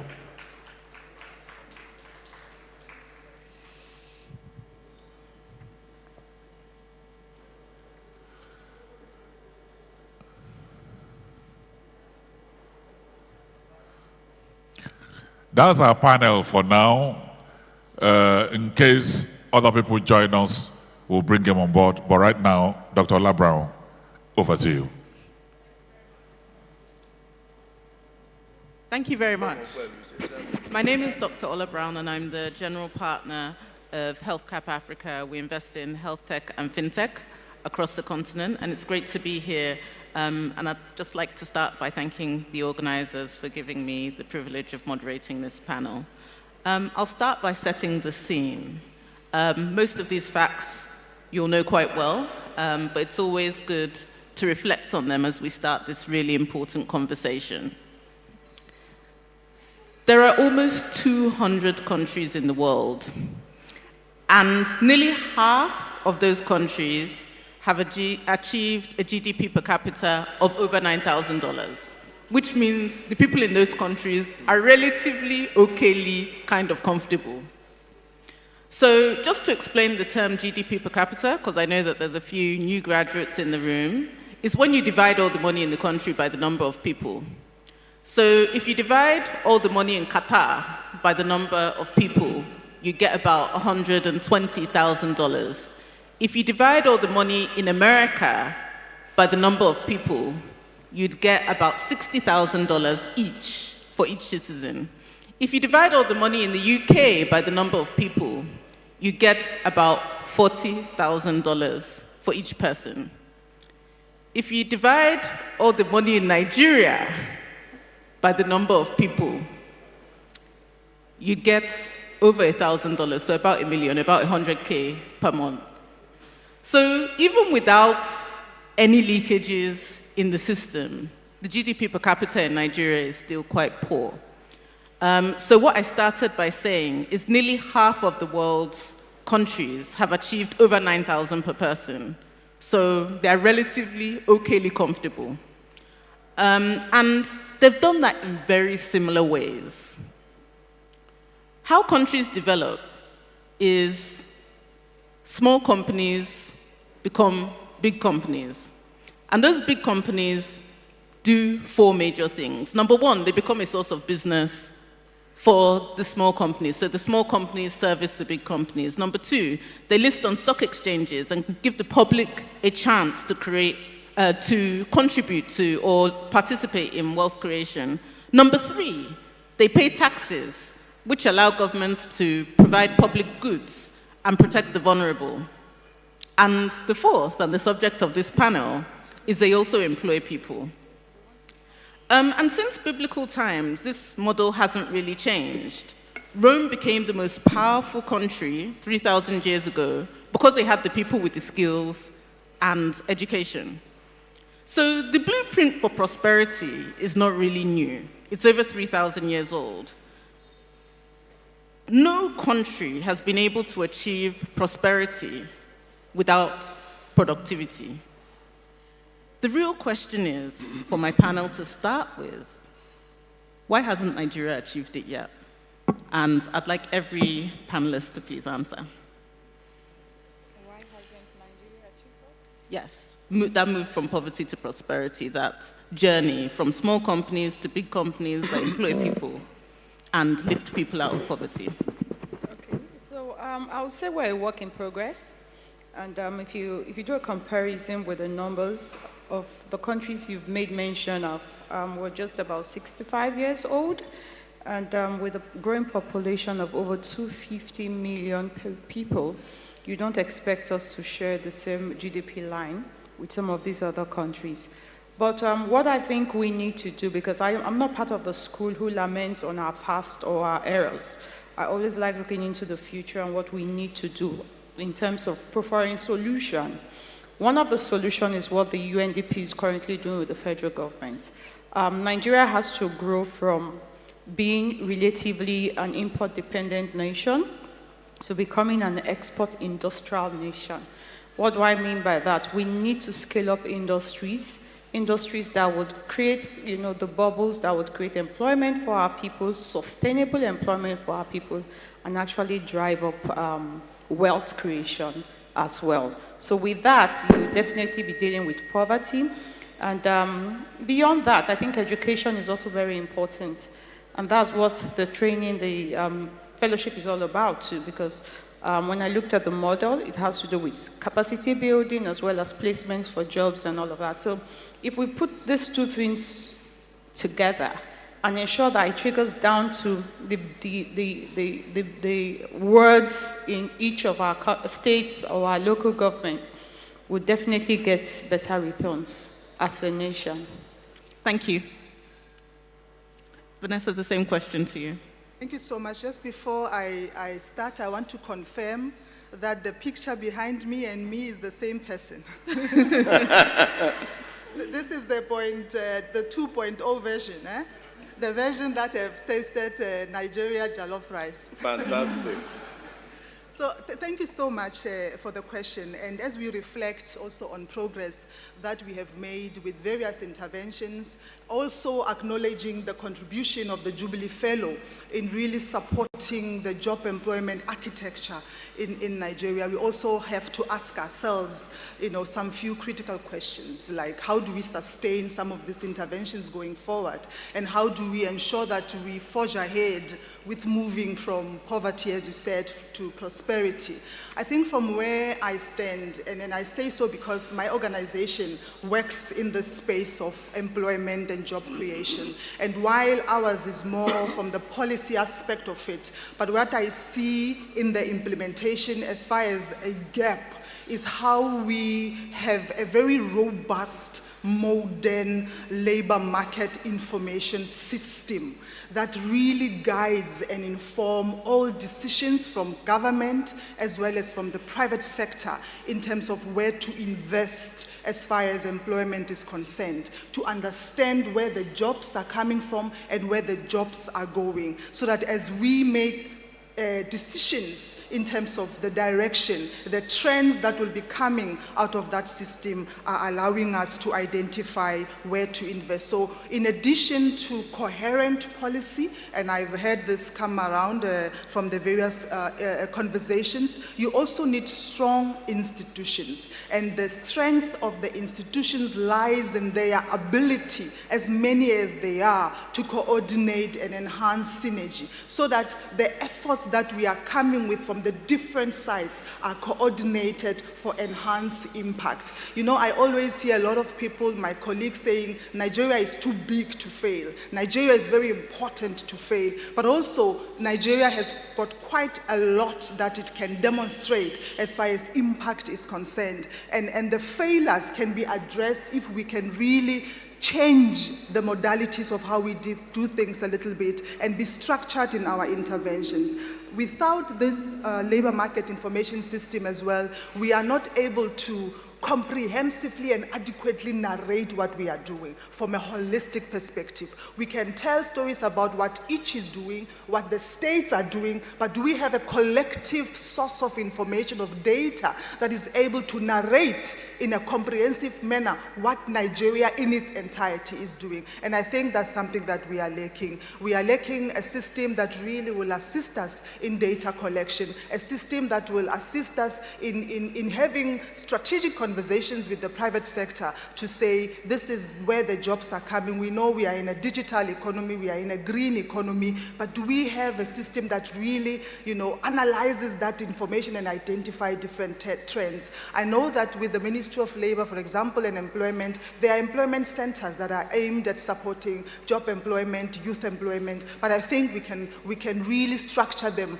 in a better way through a labor market information system. And I'm very aware that there are steps in getting that, but it's taking quite a long time. And this, in the absence of that system, we are going to tell a very disjointed story as far as our efforts and interventions. Thank you. Thank you, Vanessa. Thank you, Madam Moderator. Firstly, thank you very much, UNDP, the Office of the VP, as well as the EU, for inviting us to contribute to this very, very important conversation. If any one of us is a leader in this country, the most significant responsibility we have is to create jobs. We live in a country with one of the youngest populations in the world, and the biggest issue that is before us is jobs and opportunities for these people. If we go through our history of job creation in this market, as well as across the world, there are a number of principles that are pretty clear, and this sort of speak to your question about prosperity. The first of those is that jobs are created predominantly by the private sector. So the partnership, the engagement with private sector in this process is non-negotiable. The second element is to recognize that the bulk of training of young people in the history of this country has been done not by academic institutions, but by business and businesses. So if you look across Nigeria today, you will hardly find a significant person in Nigeria who at some point in their career didn't pass through a professional services firm, or pass through a bank, or pass through a multinational, or pass through certain parts of the public sector in Nigeria. And this is fundamentally where we have trained people.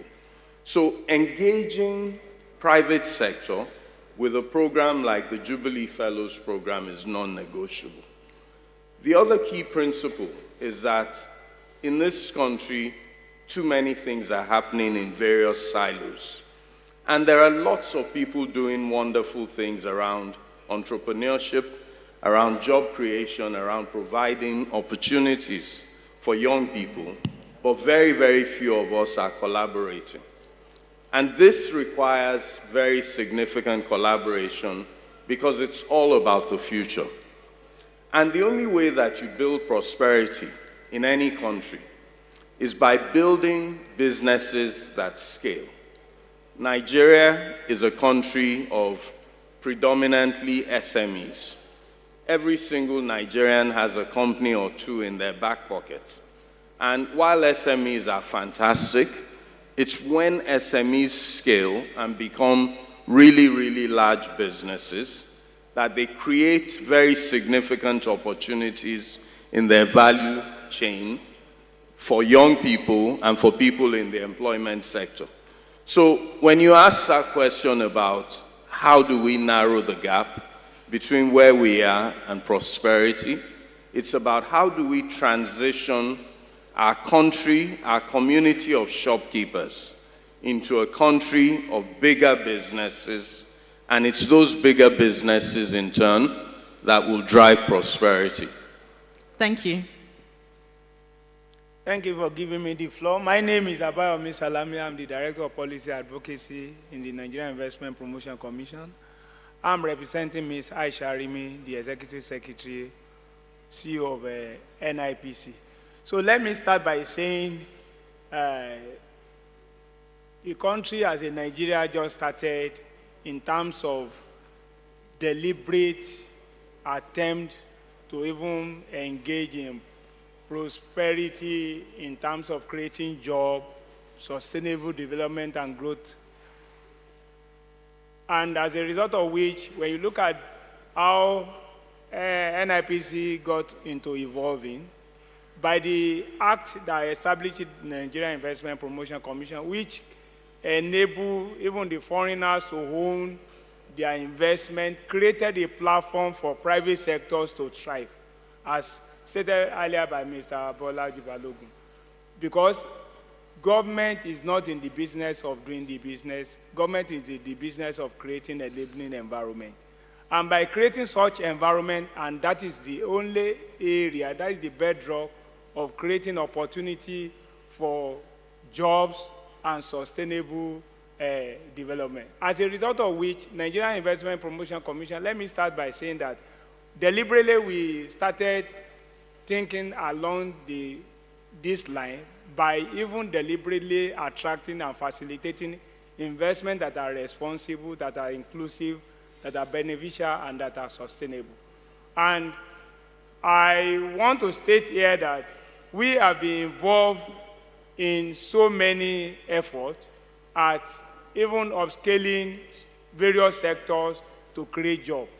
If you look at how the privatization of the telecommunication sectors has already unlocked over $75 billion, thereby creating opportunity along that line in creative industry, telecom, ICTs, you will appreciate that if not for the fact that the government decided and appreciate and realize that to create jobs, to create growth, to create to ensure development, and even ensure sustainability, there is need to allow private sectors to begin to strive and create opportunities for all. Now, when you look at Nigeria as the largest black country in the world, and even one of the top 5 in the entire Africa, with the African Continental Free Trade Area, if Nigeria did not continue to upscale in terms of creating opportunity for the youth, there is going to be, like Alhaji Dangote used to say, if we continue to patronize foreign goods, we continue to import poverty at the expense of creating jobs and making ways for others. So there is need for more of these kind of activities to strive. And thank God for the Office of the Vice President partnering with the UNDP and the EU to create the job opportunity. Thank you for now. Thanks. Thank you, Mr. Salami. And that actually leads very nicely on to my next question, but I just have a few reflections first, particularly on what Mr. Bolaji Balogun said. Remember at the beginning, I said countries since 3,000 years ago have developed in the same way. Small companies become big companies, and those big companies, number one, become the customers of the small companies. Number two, pay tax so government can look after everybody. Number three, list on public stock exchanges so everybody can share in the money. And number four, probably most importantly, they employ tons of people. And I think that Mr. Bolaji Balogun's comment reminded me of something in The Economist earlier. It was an article a few months ago about Africa, when they said, the quote that I remember that was most powerful is, most entrepreneurship in Africa is unemployment in disguise. These companies are small, they remain small, they don't grow, they're unable to access financing, and they don't employ lots of people. They don't become the big companies that actually become the drivers of economic growth. Earlier, I also spoke about GDP. There are only 4 ways to grow an economy. Either you increase consumption, you increase government spending, you increase investment, or you increase exports. There are only 4 ways. We can't increase government spending because the government doesn't have enough money to spend. In fact, we borrow every year to fund the budget, so let's take that one out. We can't really increase consumption because people are basically spending all the money that they have, living paycheck to paycheck every single month. So we're consuming about all that we can consume. So the only 2 left are investments and exports. So my next question focuses on that. So I'd like to start with Nexim Bank, actually. And the question that I'd like to ask is, how can Nigeria's young people, the people in this room, really start to drive these 2 engines of growth, exports and investment? So I'll basically just first of all explain, because I see we have a whole lot of Jubilee Fellows here, what the Nigerian Export-Import Bank stands for. We are the export credit agency of the Nigerian government, solely empowered to fund exports. But we don't just fund you, we also provide financial advisory services to exporters. And for us, sustainable financing is not just about lending money. It's about creating an ecosystem that leads to empowerment, production, and job creation.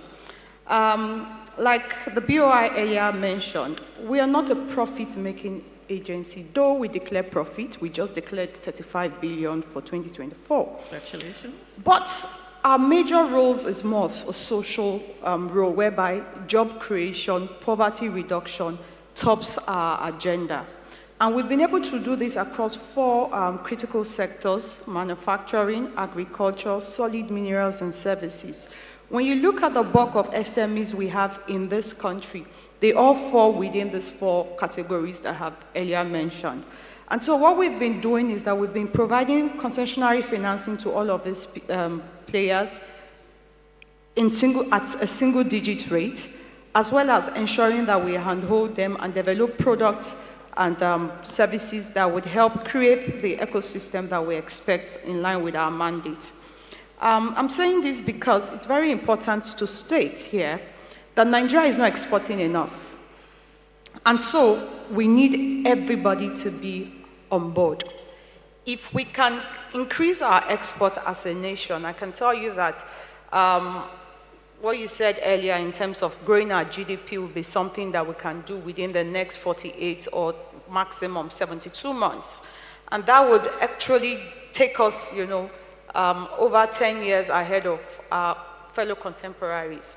But if you do a comparison between Nigeria and other developing countries like Vietnam and the rest of them, you find out that they've been deliberate, not just government, but also the people and the private sector have been deliberate in growing exports. What we have right now as Nexim Bank is that we can fund your export, we can provide guarantee services, we can de-risk your export transactions. And we've done that perfectly well over the last 8 years that I've been at the bank. We've also developed products because we understand the peculiarity of our country. We've also tailored our products to meet each and every demand that we have met across our workspace. We have the Women and Youth Export Development Facility, which was designed to ensure that we create that bubbles, we create more participation of our young people and our women in the export value chain. And we also noticed when we resumed, the management resumed 8 years ago, that Nigeria was actually exporting its job because we're actually just exporting our raw materials. And that alone was creating more jobs for the end users of our products and keeping us underdeveloped, poor, and without job. And so we became very particular about value addition for our export. So we started supporting value-added export. And if you look at the trajectory since then, you find out that we've created a whole lot of value-added businesses that are not just exporting, especially in the agro-commodity space, that are not just exporting our raw materials, but adding value to our raw materials. By so doing, creating jobs across all sectors. I'll give you a good example. Before now, we only export cocoa beans. And it's, cocoa grows mostly in Africa. And Nigeria is one of the cocoa producing nations. But over time, we're very deliberate to see that we support cocoa processors to not just process it into powder, but also to liquor, as well as the end product, which is your chocolate bars. Today, we're doing very well in adding all of these values and getting more returns to our country. We've also, through this, created also businesses across the cashew cashew value chain, the chia value chain, as well as the sesame value chain. Today, if you're a lab scientist, you actually can work in any of these factories. It depends on you. In fact, the facilities does not require so much, but whatever you study in school, you can actually add value in all of these spaces, from quality control to marketing to logistics and all of that. And if you look at the export ecosystem, it's not just about moving goods from Nigeria overseas. It's also about the entire value chain, from those who are sorting, who are picking, the logistics, the freight forwarders, the retailers who, in most cases, the aggregators who in most cases are the middlemen. All of these have been part and parcel of this whole space. And so when I was coming in, why I made mention of this is that I was happy to see one of our customers, on at the display end there. One of the biggest exporting companies in this country, who has over time, created that ecosystem whereby almost all Nigerian youths have an opportunity to be employed within their space because they are involved in the entire value chain of export. And so that's what export can actually bring to the fore. Export is what we need to do right now, considering the fact that if you export, you earn dollars, and when you look at the devaluation of our naira currently, you earn more. So it's something that the fellowship should also look at, working with us. We're willing to work with them to see how we can create more networks and create more bubbles around getting more of the fellows to be players in the export space. Thank you, and thank you for that amazing and comprehensive answer. I think my biggest reflection from what you just said is no country can be successful if it doesn't make things that the world wants. If you think about any country in the world, whether it's China, whether it's the UK, whether it's big America, whether it's Brazil, you think about their products, you think about what they produce that the world wants. Fortunately, Nigeria does have something that the world wants, and it currently gives us 90% of all our forex revenue. But we met it in the ground. And since we found it, we haven't been overly involved in the value chain of petrochemicals, etc. These are things that we can all develop, and some of the young people here, I hope, are thinking about those ideas already. Now, I did say that there's only 4 things that make a country grow economically in terms of GDP. I said government spending, that one is off. Consumption, that one is also off. We've treated the exports. The only other one is the I, which was investment. So I'm going to pass the same question to Mr. Abayomi Salami from NIPC. How can Nigeria's young people drive investments? How can Nigeria's young people, particularly the new graduates of the Jubilee Fellows Program, be more involved in attracting investments, whether that's working for companies or whether that's starting their own? Thank you for the question. One of the things that government has been deliberate about doing is to continue to reform from time to time. You can see that in the recent past, I think since 1999, the economic reform has continued to graduate from one level to the other in order to create an enabling environment for the private sector businesses to strive, to ease doing businesses, to attract quality and tangible investment that can now be deliberately be channeled into creating jobs. Yes, we have already said one of the natural things that nature or God has already given to Nigeria is the youth, which is in excess of over 65%. How do we now transform this very agile, very intelligent set of people that Nigeria happens to be into a constructive thing that we add value? Yes, it is in a way of creating opportunities for them to strive. Yes, Nigerian government has continued to introduce various reforms. NIPC being the one that has been attracting, that is in charge of encouraging, promoting, and facilitating investment, we have been doing our best. Yes, as a result of which, one of the things that we do in terms of even supporting investment and investors to be able to even choose Nigeria, because foreign direct investment that we are talking about is limited. A lot of countries are competing for it. And again, the infrastructure deficit that is, we know in the environment that we are. There is need to the government decided to introduce an incentive known as a Pioneer Status Incentives to support the existing and the investors that are operating within the countries to be able to even do so many things, as stated by Ms. Okotete, because without them being able to find an environment where they can operate, there is no way they can add value. There is no way that the value chain thing that we are talking about can be.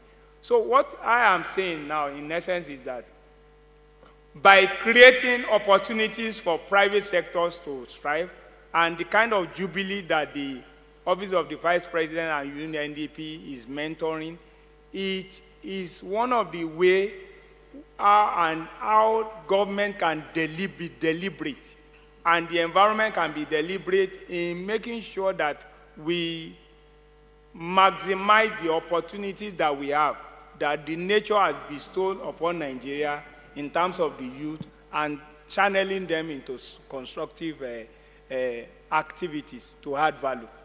Thank you very much. Thank you. My next question is for Mr. Bolaji Balogun. And one of the things that the Nigerian Jubilee Fellows Program has done so well is bring in the government, but also the private sector. Now, I've had 2 fundraising experiences, one here domestically in Nigeria and one in America. My list of people to fundraise from in Nigeria was capped at about 40 to 50 people. And if I go to every single person's fundraising list, those 40 to 50 names for every single project in the nation are still those 40 to 50 people.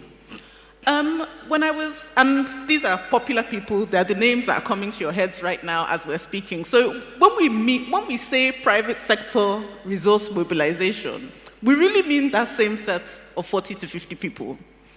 When I started fundraising in America, I was able to get funds from people that I met on the spot, whose names don't even appear on Google, who people in their states don't even know them, but they were able to give the same amount of money when I was fundraising as the 40 to 50 people here, meeting them on the spot, and relatively unknown people. So it makes me think about, I was thinking about this as I was formulating my next question, which is, do we need to create more domestic capital or simply be better at mobilizing the domestic capital that already exists to support programs like this? I think it's really about improving the way we mobilize domestic capital. This is a very, very deep market, but very, very few people realize that. And if you think about all the pools of capital in the markets, you start, first and foremost with the capital markets, which are extremely deep.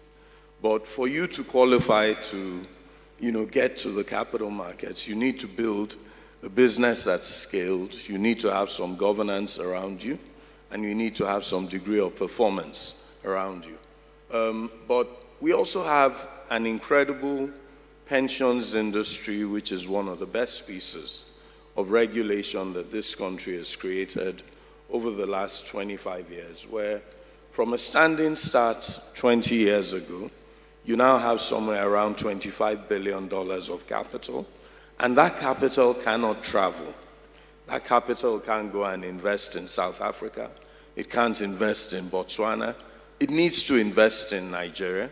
But up till now, it has focused primarily on investing in the government. Now, when you bear in mind that the government appears large, but the government is actually less than 7% of our GDP, then you recognize that it's a question of redirecting that capital and actually ensuring that that capital is financing predominantly private sector and private initiatives. I think it's also important to recognize that we have a lot of money in what we call the informal sector. We have a lot of money sitting in these markets in cash and outside of the banking sector. And if you look at even cash sitting in the banking sector, there's around 120 trillion of cash sitting in the banking sector. That's more than enough to finance a lot of our developmental issues. And the reality is that foreign capital will not come if domestic capital is not already investing. We are going to have to build and develop the asset management industry in this country, and that's what people like ourselves are doing. If you look on a global basis, asset managers manage somewhere around $200 trillion. Sorry, because there's a lot of young people in the room, what's asset management? Good. It's basically the business of managing money on behalf of third parties, whether those third parties are individuals or institutions or endowments, to deliver a return and also to support the attainment of the sustainable development goals. So the investment industry is a growing industry in this country and can be a significant part of solving many of these problems. So as an example today, as a firm, we finance infrastructure through a fund. We're the largest provider of financing for infrastructure in Naira in the country. We've created a fund for real estate. We'll be listing that before the end of this year on the stock exchange. It will be larger than all of the other REITs in Nigeria combined. We're financing the creative sector in Nigeria, in Naira. We're financing venture. We're financing renewable energy. And these are all sectors that are mission critical for job creation, but they're also mission critical for the future.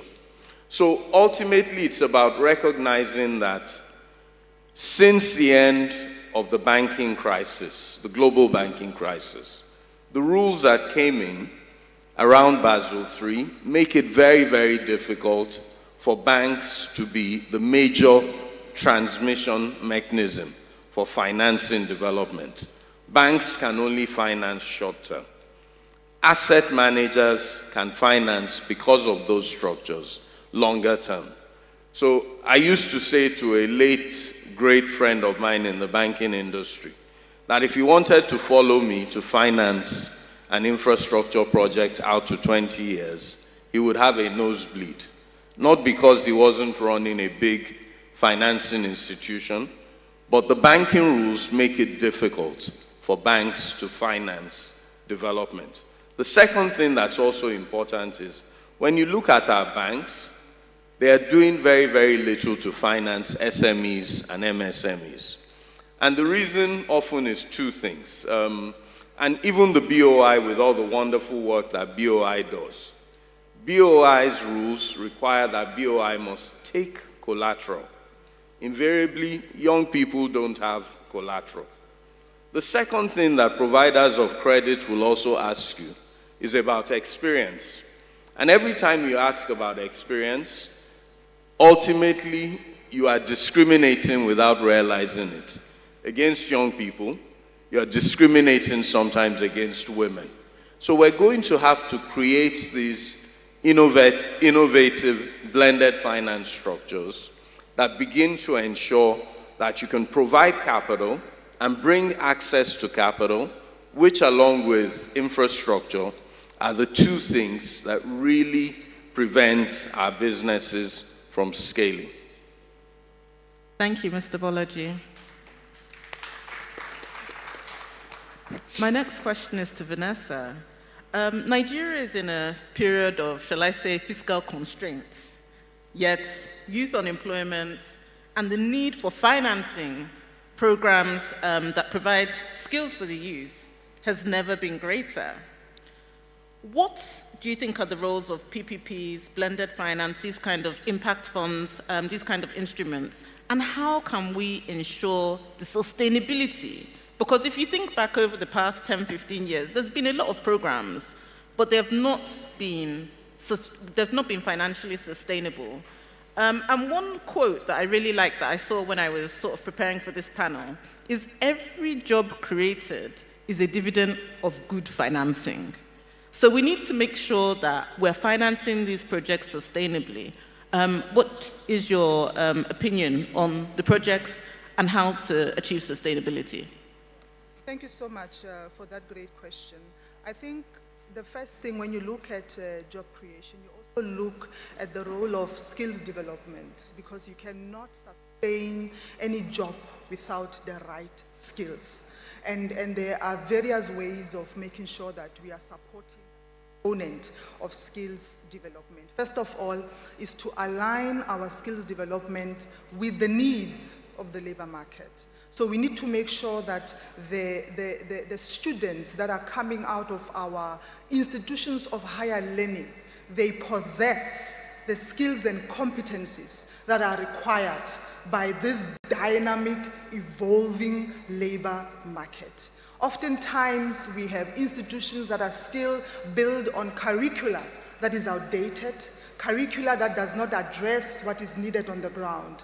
There is a role there for the private sector as well, because the private sector knows what skills they need.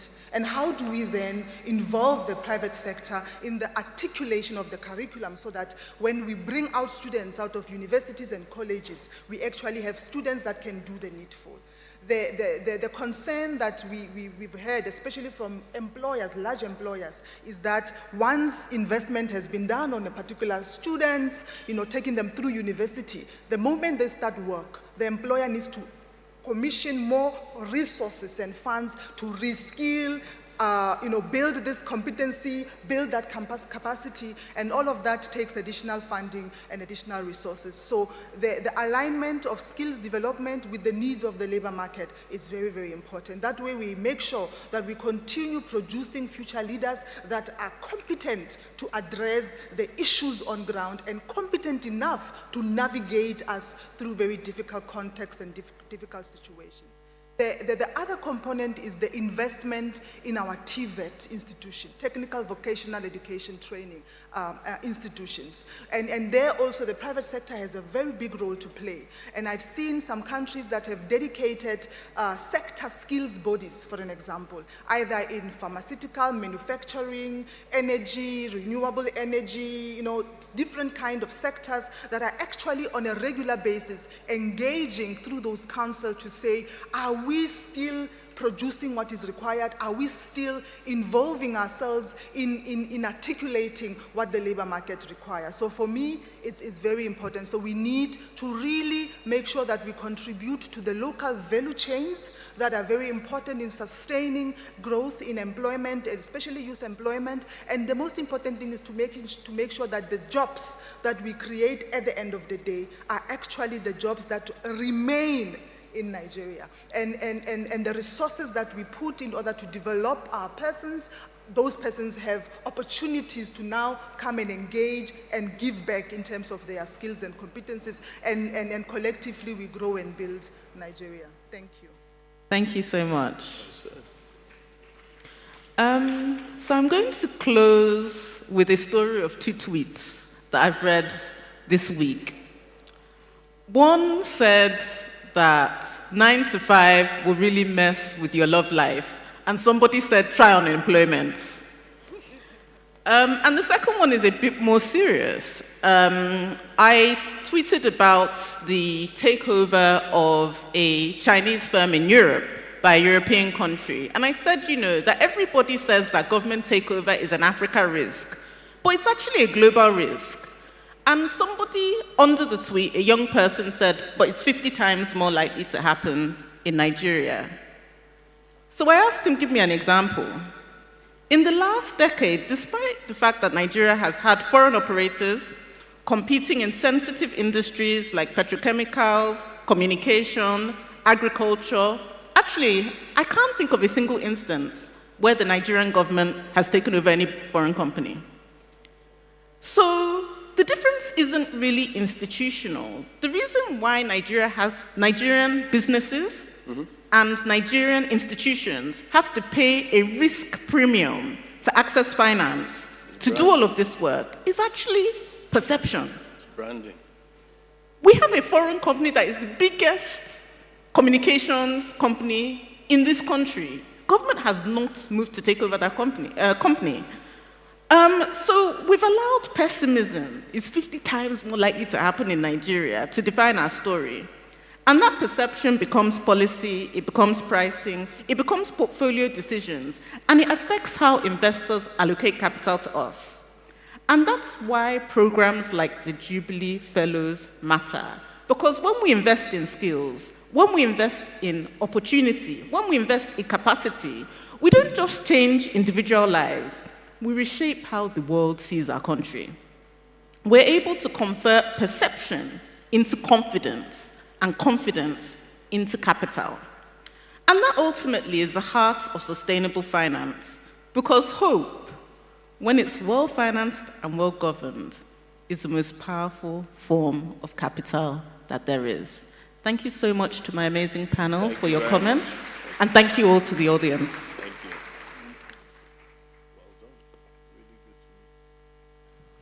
you. Can we put our hands together for this amazing panel? Thank you very much. Let me quickly welcome the UNDP representative, Elsie Atafua, and Inga Stefanovic from the EU to please step forward here and join them for the photographs. The SSA to the President, Adegbe Akubo, please join us. My brother, they call you AI affectionately. AI. Afolabi Mokwede, please also join us there.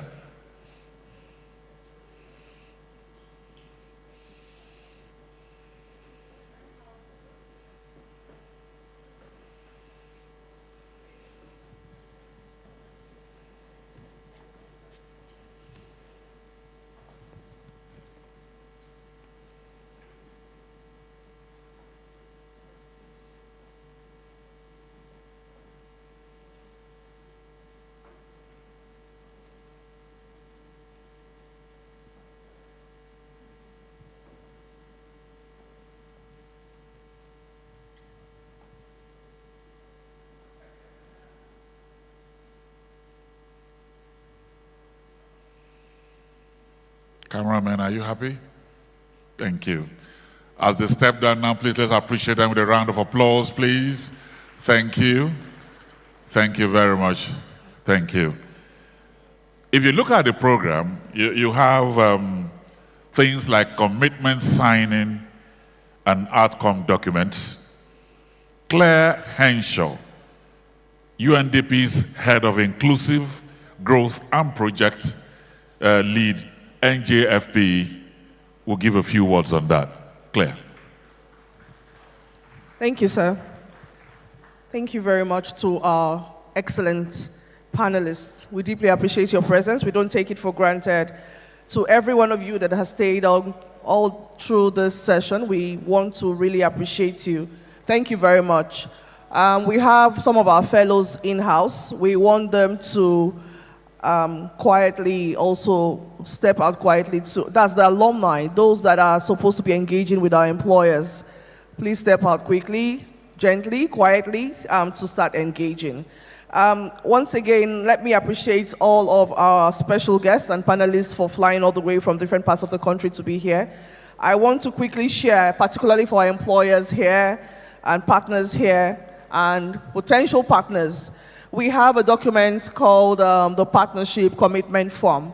What this means is simply to seek your commitment and partnerships to ensure that you can contribute in various ways to the sustenance of the NGFP program. We are asking that you scan the form on your screen, and some of my colleagues may share hard copies. We have 3 forms of partnership on this program. One is the financial partnership, which is extremely important to continue to ensure that no one is left behind and to strengthen the talent pool across the country to build the workforce we all deserve. The second is technical partnerships, where you can provide services, where you can provide various support in the form of in-kind donations and contributions towards the NGFP. And finally, we have placements partnership, where you can ask and request for qualified talents to be a part of your organization. We're looking for outstanding placement opportunities so we can showcase the quality of fellows that Njfp 2.0 promises. In addition to that, we have been in at least 4 separate panels. We want to inform you that all of the conversations and the key outcomes from each of this session will be collated and turned into an outcome document. Each and every one of you that have registered for this program, you will receive a copy. But more importantly is that this document will be used as an advocacy tool to work towards ensuring that we have a much more informed document and solution to some of the issues plaguing us around various topics of interest.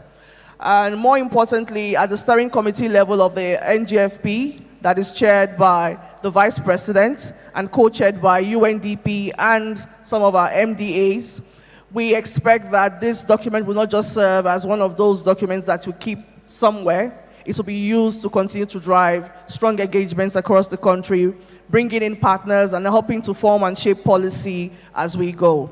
Finally, before we call in the closing speaker, I want to really appreciate my boss, Madam Elsie, our partners, the EU, for being outstanding. The support we have received has been phenomenal. I want to appreciate our panelists. So many of you came in very last minute, changing your schedules just so that you can be here because you take this very seriously. We'll be following up with each and every one of you, particularly our panelists, to see how we can strengthen what we have started here with each and every one of you. Thank you so much. We wish you all the best as you head back to your various destinations. But more importantly, let me thank the amazing and outstanding team that made this happen. From the Office of the Vice President Delivery Unit Head, Mr. Kubo Adegbe, to AI Afolabi, AI as we call him, Afolabi Imokede. Thank you so much. I could not have done this without you, and of course you also couldn't have done this without me. Thank you so much. And again, to the amazing and outstanding team UNDP, my colleagues, Zainab, Chiedu, all of you. I cannot mention all your names, you know yourselves. Thank you so very much. Our fellows and alumni, I cannot appreciate you enough. Thank you for staying true. I know the room is cold, now you can grab some tea and while we do the closing remarks. Thank you. Thank you very much. So our closing remarks will come from the Honorable Minister of State for Finance, Dr. Doris Uzoka Anite, represented here by her special advisor, a very brilliant, cerebral man, Dr. Abubakar Lawal, who has the closing remarks. Please.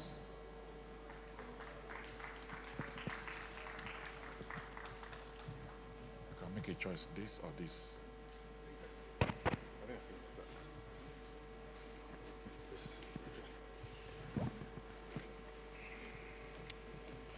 Good afternoon, ladies and gentlemen. Permit me, please, to stand on existing protocol. Firstly, I'd like to express the Honourable Minister's profound apologies for not being able to return here this afternoon. She had actually wished to deliver her remarks in person, but unfortunately, she has been pinned back in the office dealing with some urgent national matters, and therefore has asked that I deliver her kind remarks. Thank you. It is a great honor to join you at the official flag-off of the Nigeria Jubilee Fellows Program and the high-level national dialogue on youth employment and entrepreneurship. Today's event marks yet another milestone in our collective commitment to empowering Nigeria's young people, the most dynamic and creative segment of our population, with the skills, exposure, and opportunities they need to build prosperous futures for themselves and for our nations. The Nigeria Jubilee Fellows Program is a flagship model of partnership between the federal government of Nigeria, the European Union, and the United Nations Development Program. Conceived in 2021, was designed to bridge the critical gap between learning and earning by connecting young graduates to meaningful work placements, mentorship, and enterprise opportunities across both public and private sectors. Globally, the Njfp draws inspiration from similar fellowship programs supported by the UNDP and national governments, such as South Africa's Presidential Youth Employment Stimulus, India's National Apprenticeship Promotion Scheme, and youth livelihood initiatives across Latin America and Southeast Asia. These initiatives share a common goal: to give young people a fair start in life by turning education into employability and potential into productivity. Through its first phase, the Njfp has already transformed thousands of lives across Nigeria. Many of our fellows have transitioned into full-time employment, launched their own businesses, or become catalysts of innovation within their host organizations and communities. This success story reflects what can be achieved when strategic partnerships are backed by strong governance, effective design, and a shared vision for youth empowerment. As we launch Njfp 2.0, with a cohort of over 24,000 fellows to be placed across the country over the next 10 months, we are building on this success and taking a decisive step towards achieving our national goal of 100,000 youth placements within 5 years. From the fiscal policy perspective, the Ministry of Finance recognizes that investing in people, particularly our youth, is central to sustainable economic growth. Our policies and reforms are therefore deliberately geared towards expanding opportunities for decent work and enterprise creation. Through tax incentives and business-friendly reforms, we are easing the burden on startups and micro, small, and medium enterprises, which are the largest employers of young people in Nigeria. Through initiatives like the Investment in Digital and Creative Enterprise (IDICE) program and the Development Bank of Nigeria, we are unlocking access to finance for young innovators and entrepreneurs in the digital, creative, and green sectors. Under the National Development Plan between 2021 and 2025, we are prioritizing investment in productive sectors such as agriculture, manufacturing, digital economy, and renewable energy that have the highest potential for job creation and youth participation. And through public-private partnerships, we are catalyzing blending financing instruments that attract private capital to youth-focused enterprise and social innovation. These interventions reflect our ministry's firm belief that fiscal policy must not only stabilize the economy, but also create opportunities for Nigerians to thrive, particularly our young people who are the foundation of our nation's competitiveness. The Nigeria Jubilee Fellows Program embodies the same philosophy that with the right investment in talent, Nigeria can unleash a new generation of leaders, innovators, entrepreneurs who will shape the country's economic future. I commend the European Union and the UNDP for their steadfast partnership and commitment to Nigeria's development aspirations. I applaud the thousands of young Nigerians who have embraced this journey. Your creativity, resilience, optimism remains our nation's greatest assets. Together, let us continue to translate potential into productivity, ensure that every skilled Nigerian youth finds a place in the nation's unfolding story of innovation, enterprise, and shared prosperity. I thank you very much for your time, and I hope you have a very blissful evening. Thank you very much. Thank you very much, Dr. Abubakar Lawal, Social Advisor to the Honorable Minister of State for Finance. We appreciate you. Thank you very much. But I appreciate all of you that has kept faith how the fire of Miss Elsie Atafwa. She's fire with two legs. I appreciate you for your commitment to Nigeria. Thank you very much. Thank you. Thank you. For all your team that has worked, and Claire, do you know Claire will call me at times at 12 midnight just to make sure this is done. Well done. Well done. I appreciate you. So I thank you, all of you. We are planting trees that we might not sit under its shade, but our children and other people's children will sit under it. The focus is building a national workforce for the future.